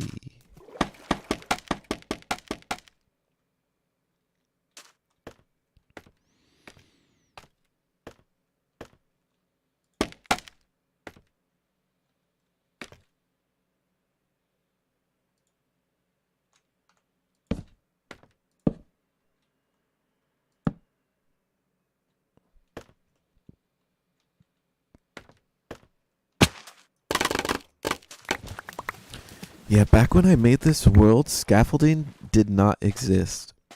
And when I saw like how awesome it is, I was like, this is one of the best things I ever made in the game. Because, look, you can still see the skeleton. Model O. Glorious Model O for Christmas. That's cool. But yeah, like I was saying, you can see my scaffolding from dirt. That's what that is. I never chopped it down. I probably should. This small rainbow right here was the original size. That was the first. I had to see how big or how it was going to look. So I built that roughly. And I was like, that's way too small. So I fucking doubled the size to stretch across all the water. At the time, it was like one of the biggest things I ever built. The game was still new, I think. But yeah, scaffolding is a lifesaver. It's one of the best things I ever built. Because fucking working with dirt, it's not that easy.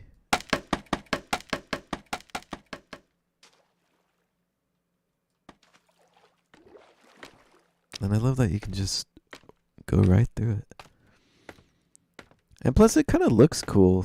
Like, for design purposes, it looks kind of cool. Alright, this one should go here. Here, and here.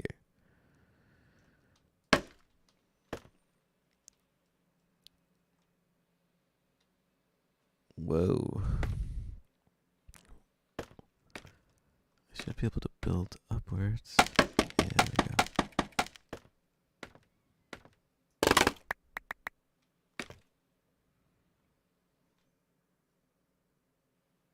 One. Maybe here instead.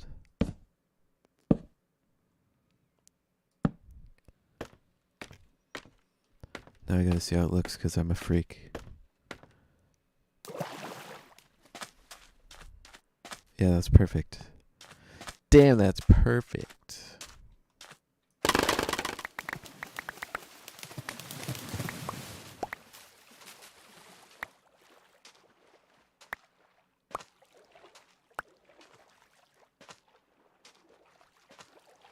Oh shit, I missed. It still works. I'll allow it. Okay, let's keep going. About right here. Yeah.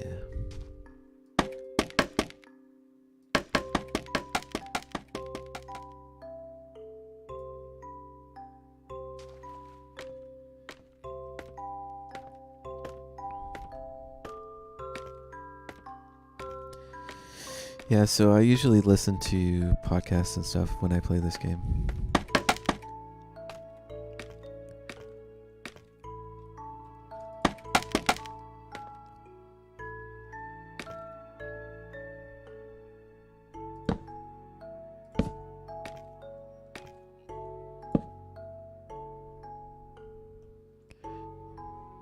UFO podcasts.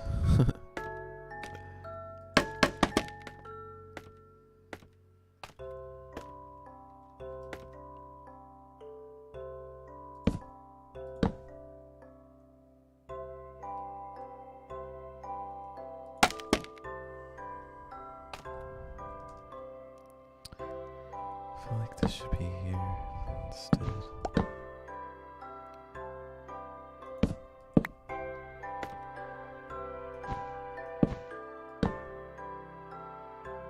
Yeah.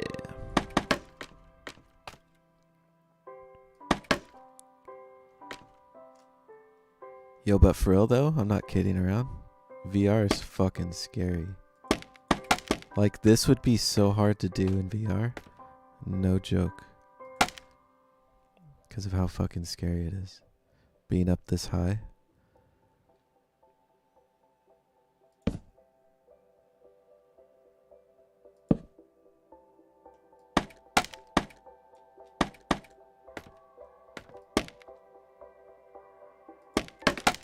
Whoa!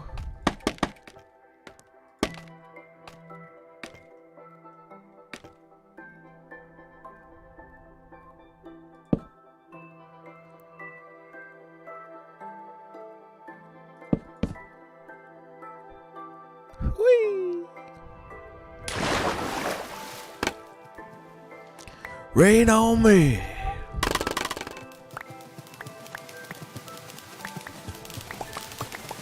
But shit like that in VR looks so amazing. Like when it rains in VR is so sick. And also swimming. Swimming in VR in Minecraft is so sick. Especially the swamp biome. It looks so fucking good in VR.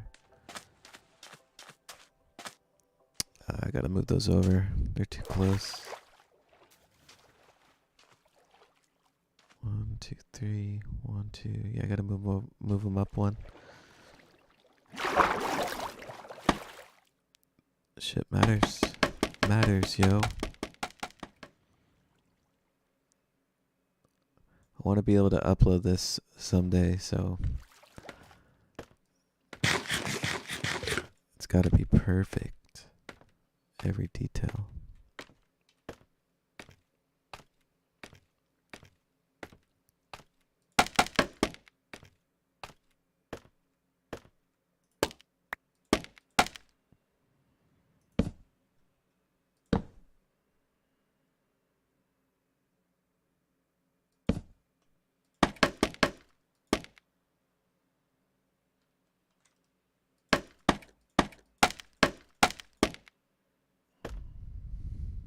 Wait, what?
Yeah, thanks, Rocky Bots.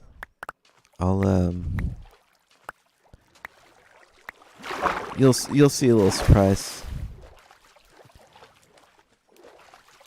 I'll put you on blast. Don't you worry about that.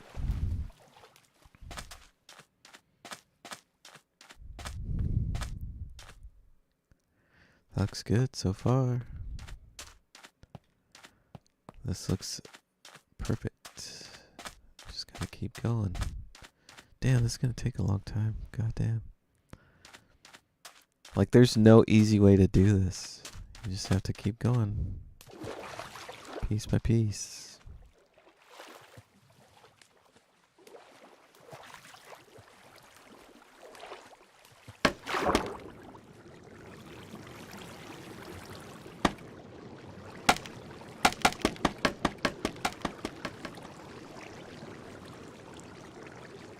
I'm gonna die. Oh god.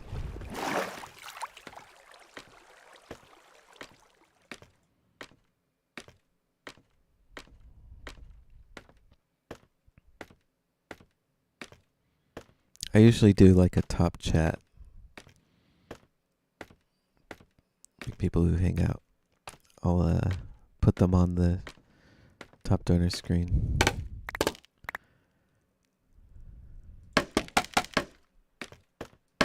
It's just my way of saying thanks.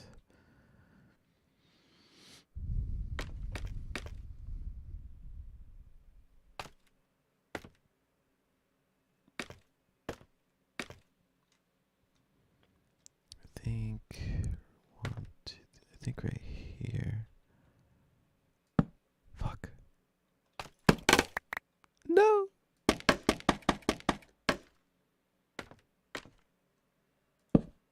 Yes.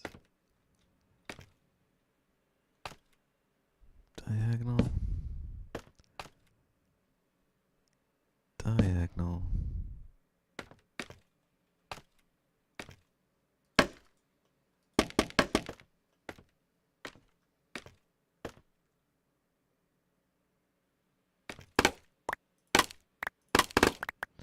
You know what? Let's just go like this. That looks good.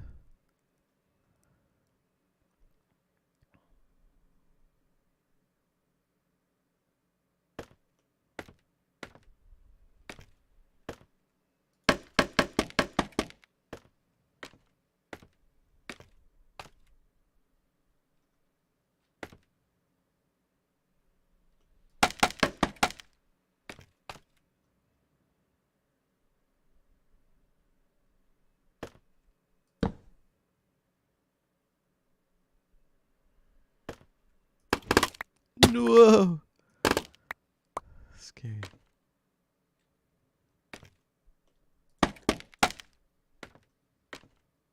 Should go here.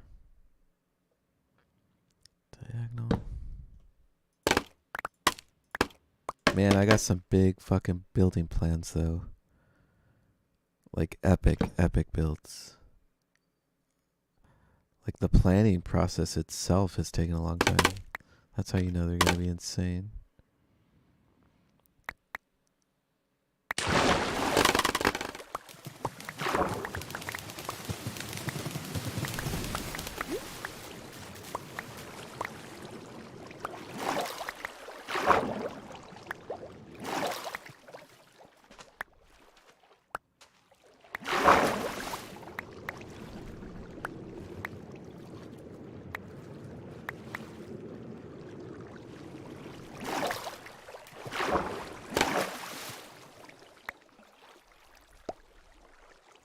You can see how it looks.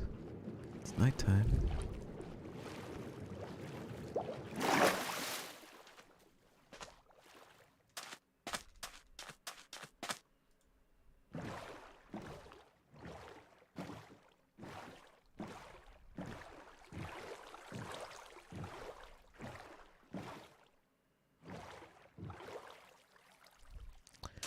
Let's see the difference. We'll be able to see both sides.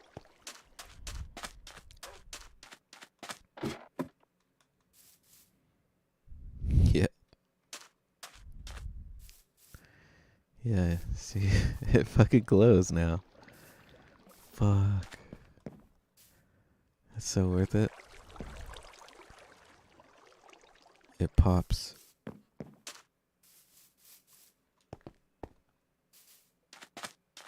That looks so much better.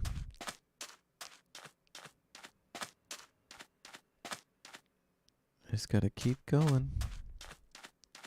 And maybe put more at the bottom here. It looks kind of dark at the bottom. That'd be easy. Ugh. It's gonna take forever.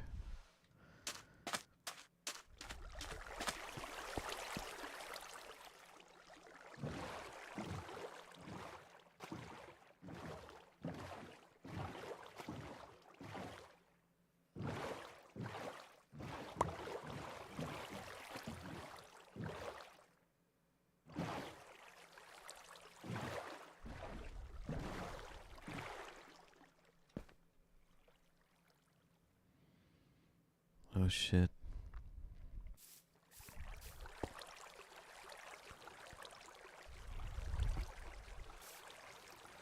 I don't know the best way to go about this.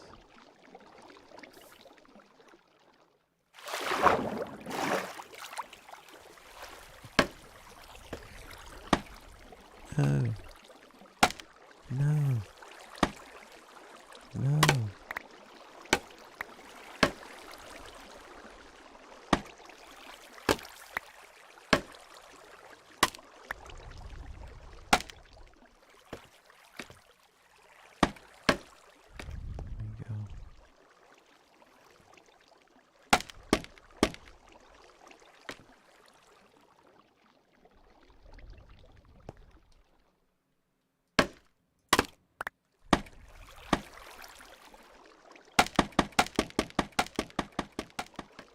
Oh, I'm gonna play some Are podcasts. the cases where I worked with two psychometrists. One was in Canada and one was working for Adams State College in southern Colorado. And I had a piece of hide that had glowed right between the two eyes on a horse. And this was in the month after my broadcast. And it was a interview that was done in Colorado Springs with a rancher who said, whoever has mutilated my horse has done embalmed him. And by the time I got to the horse had been there for 3 weeks. And with God as my witness, I walk with the rancher to the horse expecting to see the disintegration that usually begins to set in between after maggots and things in the. And this horse looked like it should get up, and had these very neat rectangles of tissue, like 3 inches, 2 inches, 1 inch, 3/4, ½ inch. We measured, so they went in these diminishing lines, going from the horse's penis and testicles, going across the sex organ in the testicles with these strange rectangular thin pieces of tissue removed. The rectum had been removed. And I was working with some science people. She's talking about cows, by the way. Between New Mexico and Colorado. They said, take black light. Get some black light frequencies. And I got somebody to help me. And we stayed out there around this horse that looked like it should get up, except for these totally bloodless, very thin, precise excisions. And after the sun went down, we had set up, as I recall, we had maybe 5 or 6 different frequencies that you can get in black light. And this horse and everything around us, it was a dark horse, it was chestnut, is in shadow, and the sun went down and it becomes black. We turned on these different frequencies of black light, and right there, we measured it at the time. I can't remember the specific measurement, but it was like 2.5 inches across, 3 inches down on the horse's forehead to just between coming down below the eyes. And it was a solid rectangle of a kind of orchid hue in the black light. It was the only place on the entire horse, a perfect rectangle coming from the forehead below the eyes. And I asked the rancher, I said, could we use your hunting knife? And could you carefully cut out this rectangle? I would really like to get it studied by a variety of people. And he was very nice and cut it out, and we put it in a folded bag. And what I could do, and talk with scientists about doing this, is I cut off a piece that went to a psychometrist who worked with the Royal Canadian Mounted Police in Canada. I cut off another piece that went to Adams State. I kept another piece that was preserved in a refrigerator, not a freezer, a refrigerator. I got a call from the psychometrist in Canada, and one of his first questions to me was, what kind of fire was there? I said, what do you mean? He said, I can't pick this up without seeing a blast of white light. And he said, I'm assuming it's a fire. The woman at Adams State College, I called her. It was about a week after I had talked with, and neither one of them knew. I always keep things compartmentalized, so they didn't know anything about who else I was investigating with. I called up the investigator who was working with the archaeology department in Adams State, and what she would do is pick up pottery shards, hold them, and tell the scientists, because she had this gift, she'd see the movies when she would pick up different pottery, and they knew that she was so good that she was giving them information that they were then going and reinforcing with investigations and finding whole new things because of this woman's ability to see the movies of the use of the shards. So when I called her, because she had asked to have some time with it, so I didn't have to be there, and she, literally the same question as the psychometrist in Canada. Woo! Linda, what was the fire? And now I know I don't want to cross-pollinate from him. I said, what do you mean? What are you seeing? And she said, tremendous white fire, but what puzzles me is it's cold. It's freezing. It looks like white fire, but it's freezing. And then she went on and said, and I see something that I don't recognize. It's small, it's not much taller than 3 feet. There are 2 of them. They seem to be working for something else that is there in charge. And they are there, this is exactly what she said, they are there to gather sustenance from, in this case it was a cow, or a horse, the horse, to gather sustenance for whatever is in charge of them, but they are not in charge. These small, the grind is real. childlike things that I the see grind is real. are doing the work.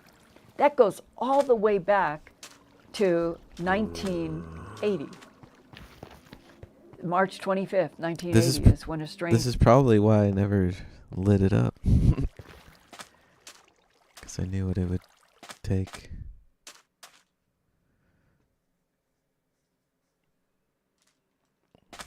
But it's halfway done. Halfway. I'll take halfway. I think I gotta put one in the middle. If there is a middle, let's find out.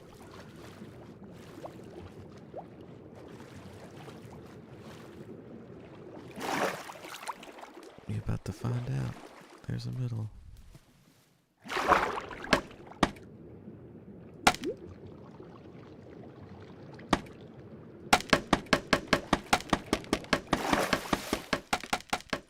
Harvest first broadcast in the CBS station in Denver. And that's what a psychometrist who was working for Adams State College got.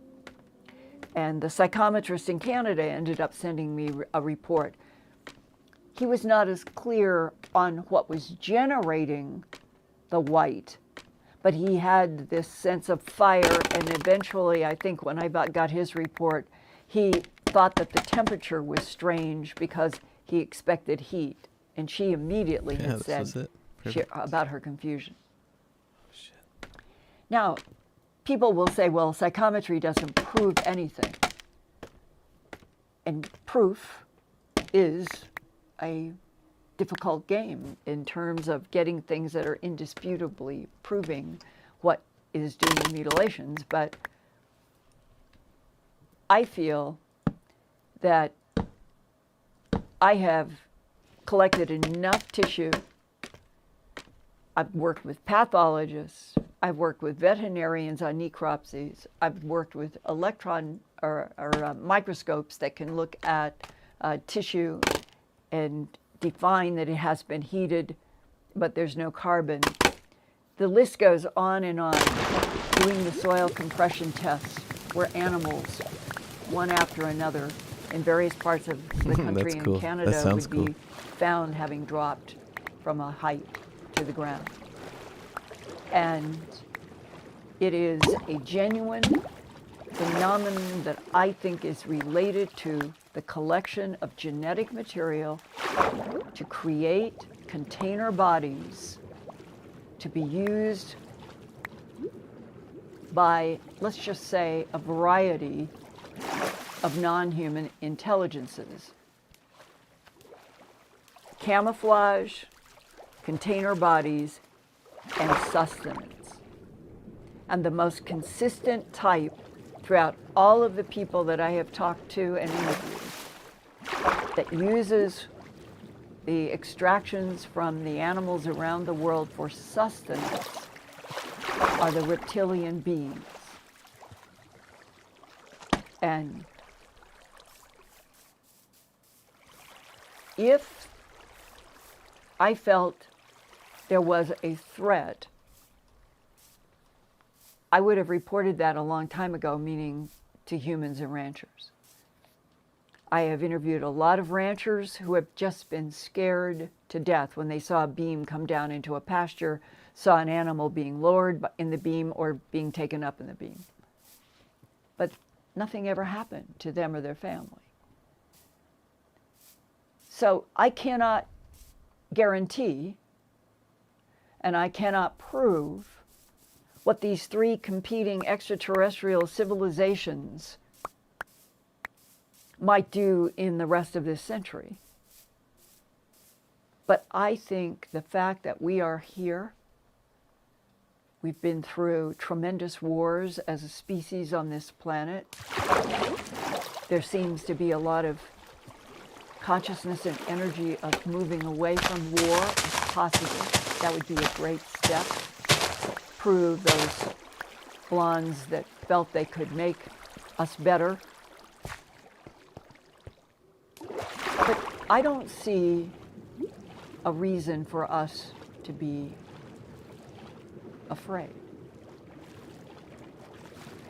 I think this is one of those pivotal revolutionary moments. Everything is changing. Everything is changing.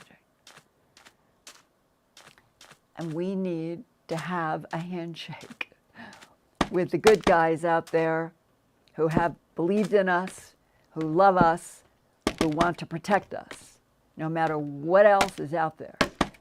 Hang on to that. I love you guys, and I'll see you next Wednesday.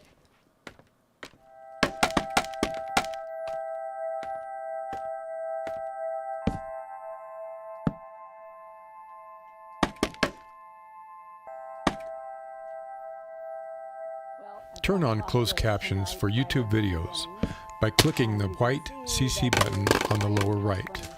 The default language for Linda's videos is English.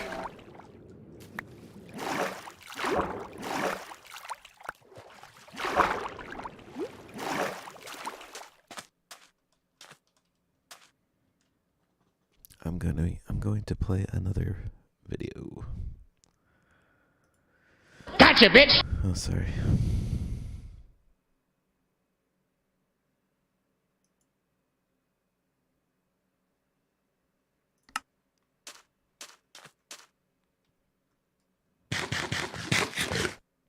Of course, these two are off.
Hi, everyone here and around the world in this poor and dear, challenging and changing earth. This week, the New York Times headline, "How bad is the Western drought? Worst in 12 centuries, study finds." The photo is the unrecognizable dry and cracked Great Salt Lake in Utah. The byline is Albuquerque, where we are also in serious drought. A climate scientist at the University of California, Los Angeles, A. Park Williams, PhD, used tree ring data to measure the drought. The result? The past 2 decades from the year 2000 to 2021, quote, is the driest 22-year period since 800 AD, 1,200 years ago, close quote. Professor Williams said there have been several megadroughts in the past millennia that have lasted 30 years. And sadly, Dr. Williams says, quote, "It is very, very likely that this drought in the American Southwest will go on for at least a quarter century," close quote.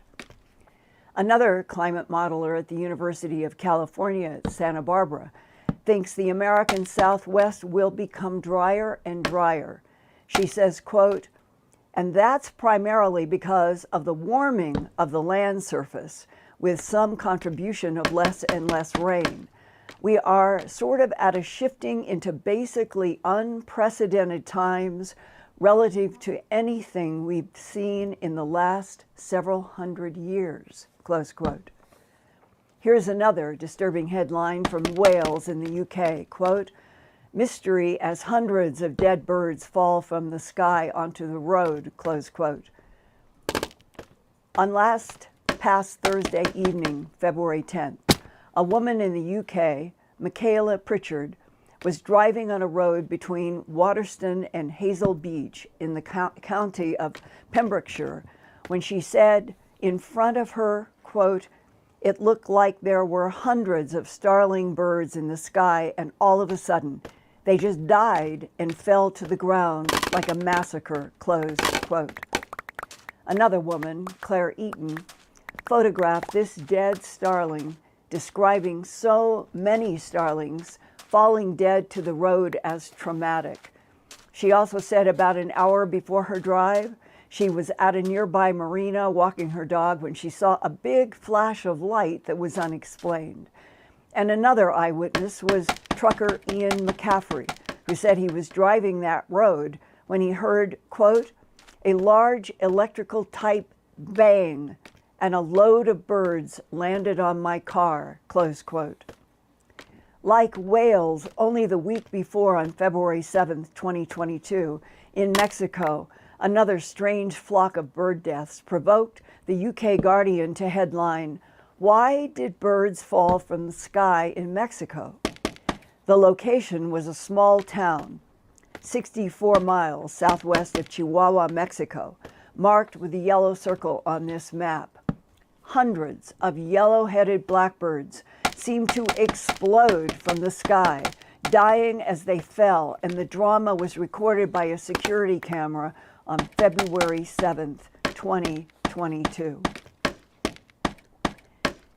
Explanations for both of the sudden and strange bird deaths in Wales and Mexico in the week of February 7th to February 10th have ranged from the birds flocking in murmurations and losing their sense of direction and slamming into the ground, all the way to large birds of prey scaring the flocks into the ground. But what was the loud electrical bang in Wales at the time the birds fell there?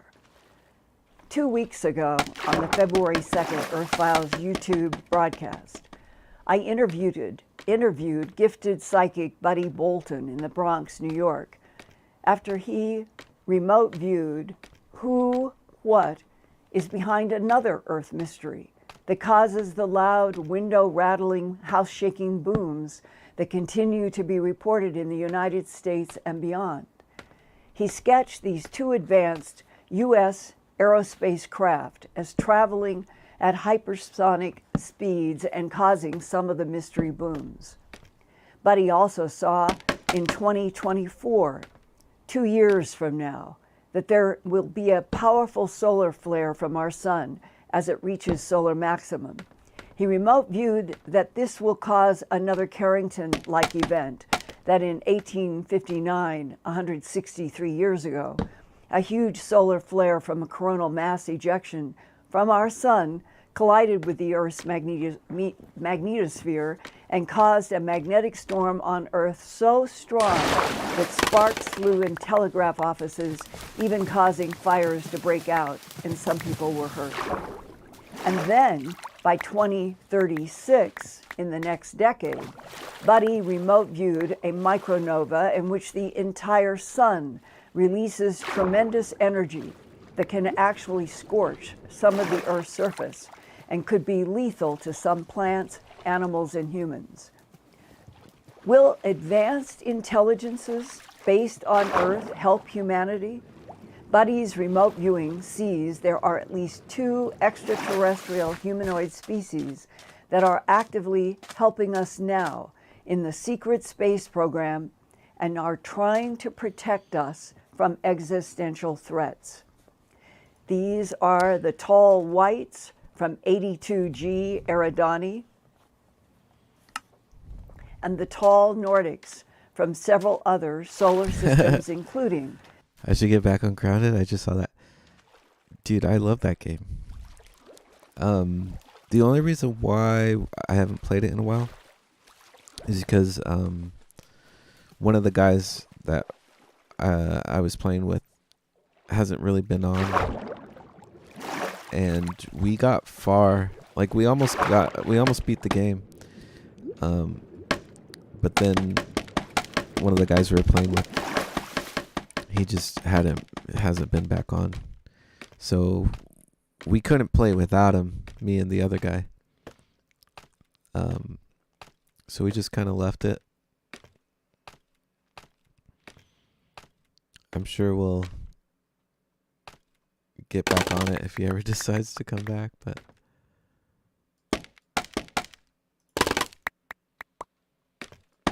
that game is awesome. I love that game.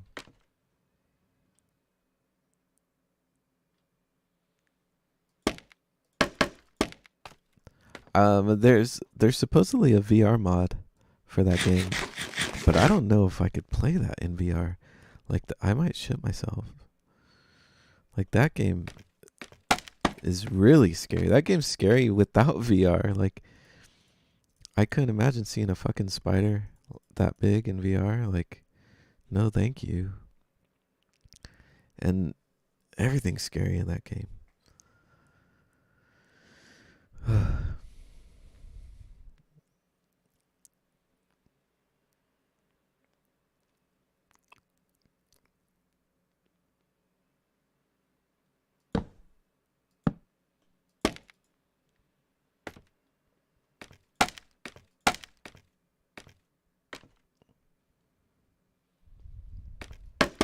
But yeah, Grounded is so sick.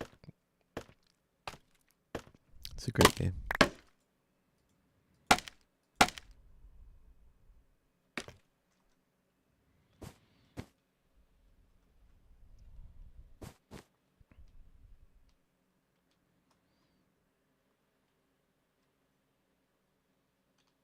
Oh, I can't see from here.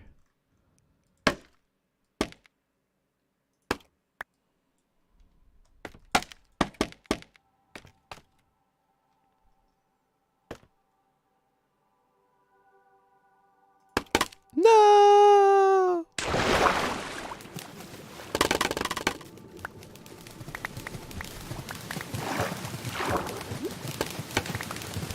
Do you have Grounded, Rocketbots, if you're still here? Do you have Grounded?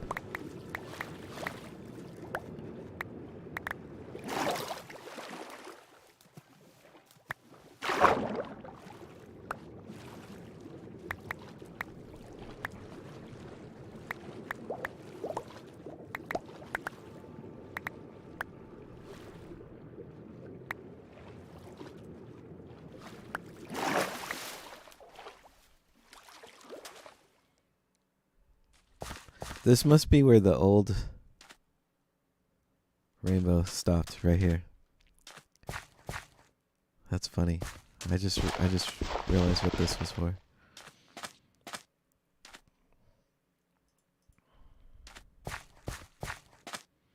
Alright, I'm missing scaffolding here. Where the hell did it go? It's probably stuck up there. Good thing I have this. I needed to do this on the other side as well. But I've got 45 minutes to get this done. I should be done relatively soon. But the streams can't go longer than 8 hours.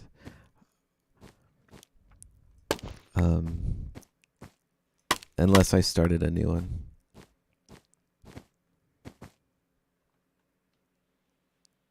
YouTube only allows 8 hours, I think. Which is plenty. I don't usually stream the whole 8 hours. But lately I have been. Just because I've been playing this fucking game.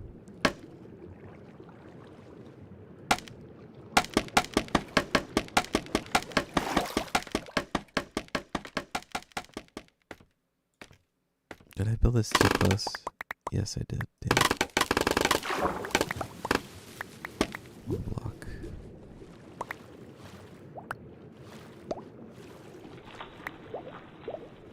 Is it fucking raining? Weird ass sound. That was a weird sound.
The Pleiades, Sirius A and B, and Procyon A and B. In our local interstellar neighborhood, look how close the tall whites in 82G Eridani are to where the Nordics are in Sirius A and B on the left and Procyon A and B, and where our red solar system of Earth and our sun is. The Pleiades are much further at 440.2 light years from Earth, but there is a lot of congestion of what we would say would be inhabited solar systems in our neighborhood. Both the tall white and Nordic humanoid civilizations are considered friendly to Earth Homo sapien, and I asked Buddy if he would remote view both species as well as the threatening, highly technological tronoloid insect from Epsilon Eridani that is added with another blue arrow only 10 light years from our Earth.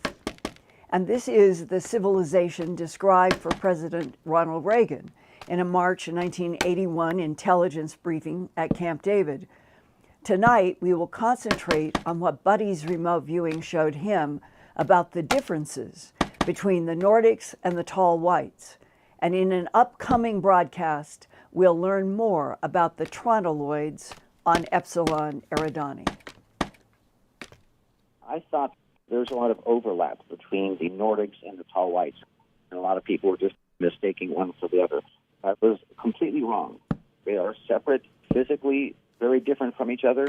The Nordics, they are 6 to 7.5 feet tall.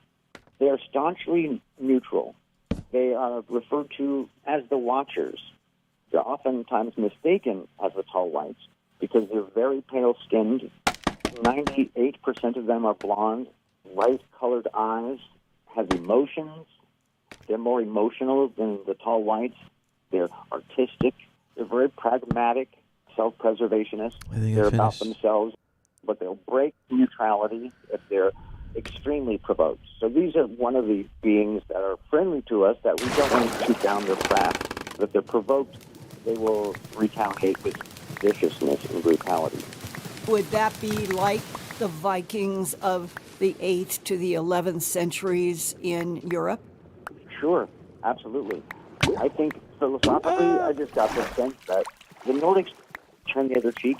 I'm going to teach you a lesson. It's going to be brutal. You know, sometimes peacemakers are the most brutal war makers. So that's the kind of vibe I got with that.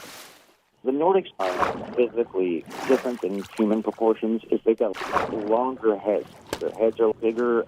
I think they have a larger brain, but the upshot of the whole longer heads is they're not as smart, loyal, moral, or technological or stoic as the tall whites are. But they're much more athletic, much more militaristic. Would they be the blonde that met in Peru and Mexico in terms of Viracocha and other beings that have been described as light-skinned and blonde-haired there? I think so. Nordics had a lot of native interaction. The tall whites would be much more cautious about that kind of interaction. How did the Nordics become collaborators with the tall whites, and what are the tall whites like? Physically very similar. They interacted first through technology. Oftentimes, I think when different races and technologies are encroaching upon each other, they'll have electronic reach-outs, and that's how you can really tell the nature of the other technological species, is how they react to that first electronic reach-out. Which is the one that is most superior? Who would have reached out to who? The tall whites. The tall whites are incredibly smart, incredibly technological, very sophisticated technologies. They're very protective of it. They will not share any of the details. Yay. Some technology they don't want anyone else to use. They won't give it to the Nordics. The tall whites, the altruistic, stoic, impatient, extremely wise. They're also naturalists, bioprotectionists, and they're preemptive intercessionists. If there was a post-biological encroaching on an area that had a lot of biological life forms, they could morally find it to make some action to prevent that, even if it was a hostile action. Technology is very daunting. Can you explain what the basic difference is in the technological advancement of the tall whites over the Nordics, and why would they have ended up being collaborators if the tall whites will not give the Nordics some of their technological know-how, that they're protective of it, and what their real relationship is to this planet? They both are protectionists to the planet to a certain degree. Although the Nordics are more observational, the tall whites will do interactions that we're not aware of. It looks so much The better. tall Oh my whites God. are much more technologically advanced. They have more advanced power systems, Yes. more advanced propulsion systems, multiple different ways to construct craft that the Nordics don't know. It's like having another race that is 500, 1,000 years more sophisticated in terms of technology. And why they would get along is goals and mutual enemies. There's a lot of different technological levels in the universe, and beings, especially biologicals, have to band together. That's how I'm Because going to there have are to end the other stream. beings out there and non-biologicals that are a very big threat. So that's why they would come together. Okay. I want to go through and thank everybody who stopped by this stream. It's the middle of the night. It's actually morning now. It's morning in Minecraft too. So let me stop here. Let me go through and say thanks to everybody. Leaves you, thank you for stopping by. Asher Vito, thank you for your compliment. I hope you subscribe and I hope you come back. Orpheus OG.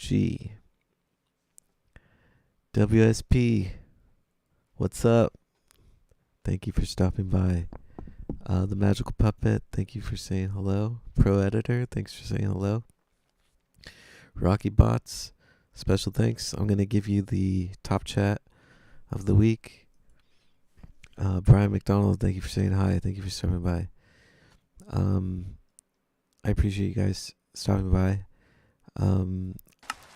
I stream often and randomly, and I don't usually stream in the middle of the night. I don't know what time it is for you guys, but it is almost 6 a.m. for me, so that's a good time to get off. Again, thanks for... I see I got a couple more subscribers today, and I like that. I like that a lot. Giving me a thumbs up. Follow me on social media. That stuff helps immensely. I did a lot this stream. Let's go check out the new square before I head out. I love that there's options to get around this place. Like if I want to take the train, I can take the train. If I want to take a boat, take a boat. But I want to stay up high so I can get a good view. I'll go on my newly lit rainbow. Every server should have a giant fucking rainbow over your town. Like, this isn't the first. This was the first rainbow I built, but it wasn't the last. I've built many a rainbow after this one. But look at this cool design. That's cool. That's real design. I love the randomness. The blue looks so sick. See how it's random? The design is random. It's not done. I'm going to do more over in that corner. I don't know what color yet, but you know, I might add some more. I might point out the gold. But I like how the shapes are abstract. It's all to just fill the negative space. I hope you guys learned something today about design. And Minecraft rules.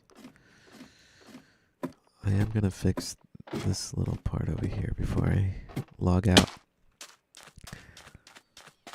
Thank you guys so much for being with me on this amazing journey.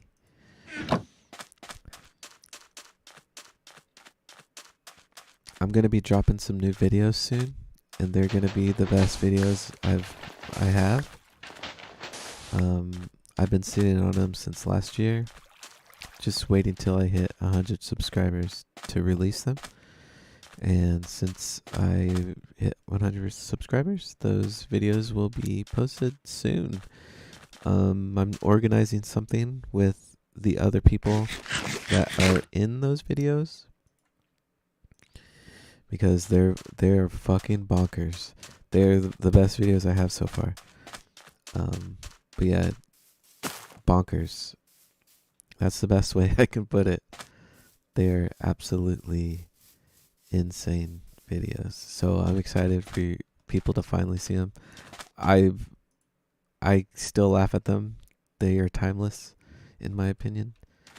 And yeah, I'll leave it at that here. My new area. This is all new. I love it. I love it so much. I love that I got these guys. They are my guardians. And I love that they don't spit at me anymore. That's really nice. I'm sorry to the traveling salesman. I had to murk in order to get those guys. But at least I got it on stream. So again, thanks guys. There'll be more streaming. Probably tomorrow. It's the weekend, so you guys will meet High Fry and all the other guys. Run Amok. Anubis has been playing with us lately. He's pretty cool. We stream all kinds of games, so...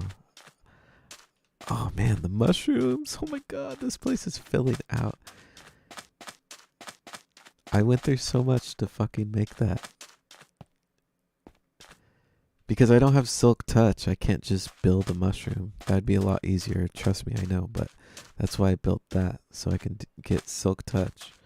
But in order to get silk touch, I have to get all the books.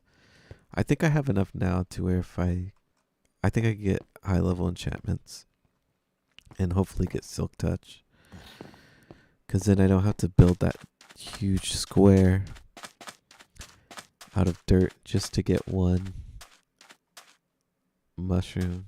It's pretty sick though. Like that's one, it's clever, but it's dedication also. So I hope you guys appreciate the effort it took just to get that one mushroom. But look how fucking pretty it looks. It looks like it belonged there the whole time. Same thing with that one. I'm gonna do more of those until I get silk touch. Then it'll be no problem. I'll be putting them all over the fucking place. But anyways, happy Friday. Happy Saturday. Enjoy your weekend. Peace out.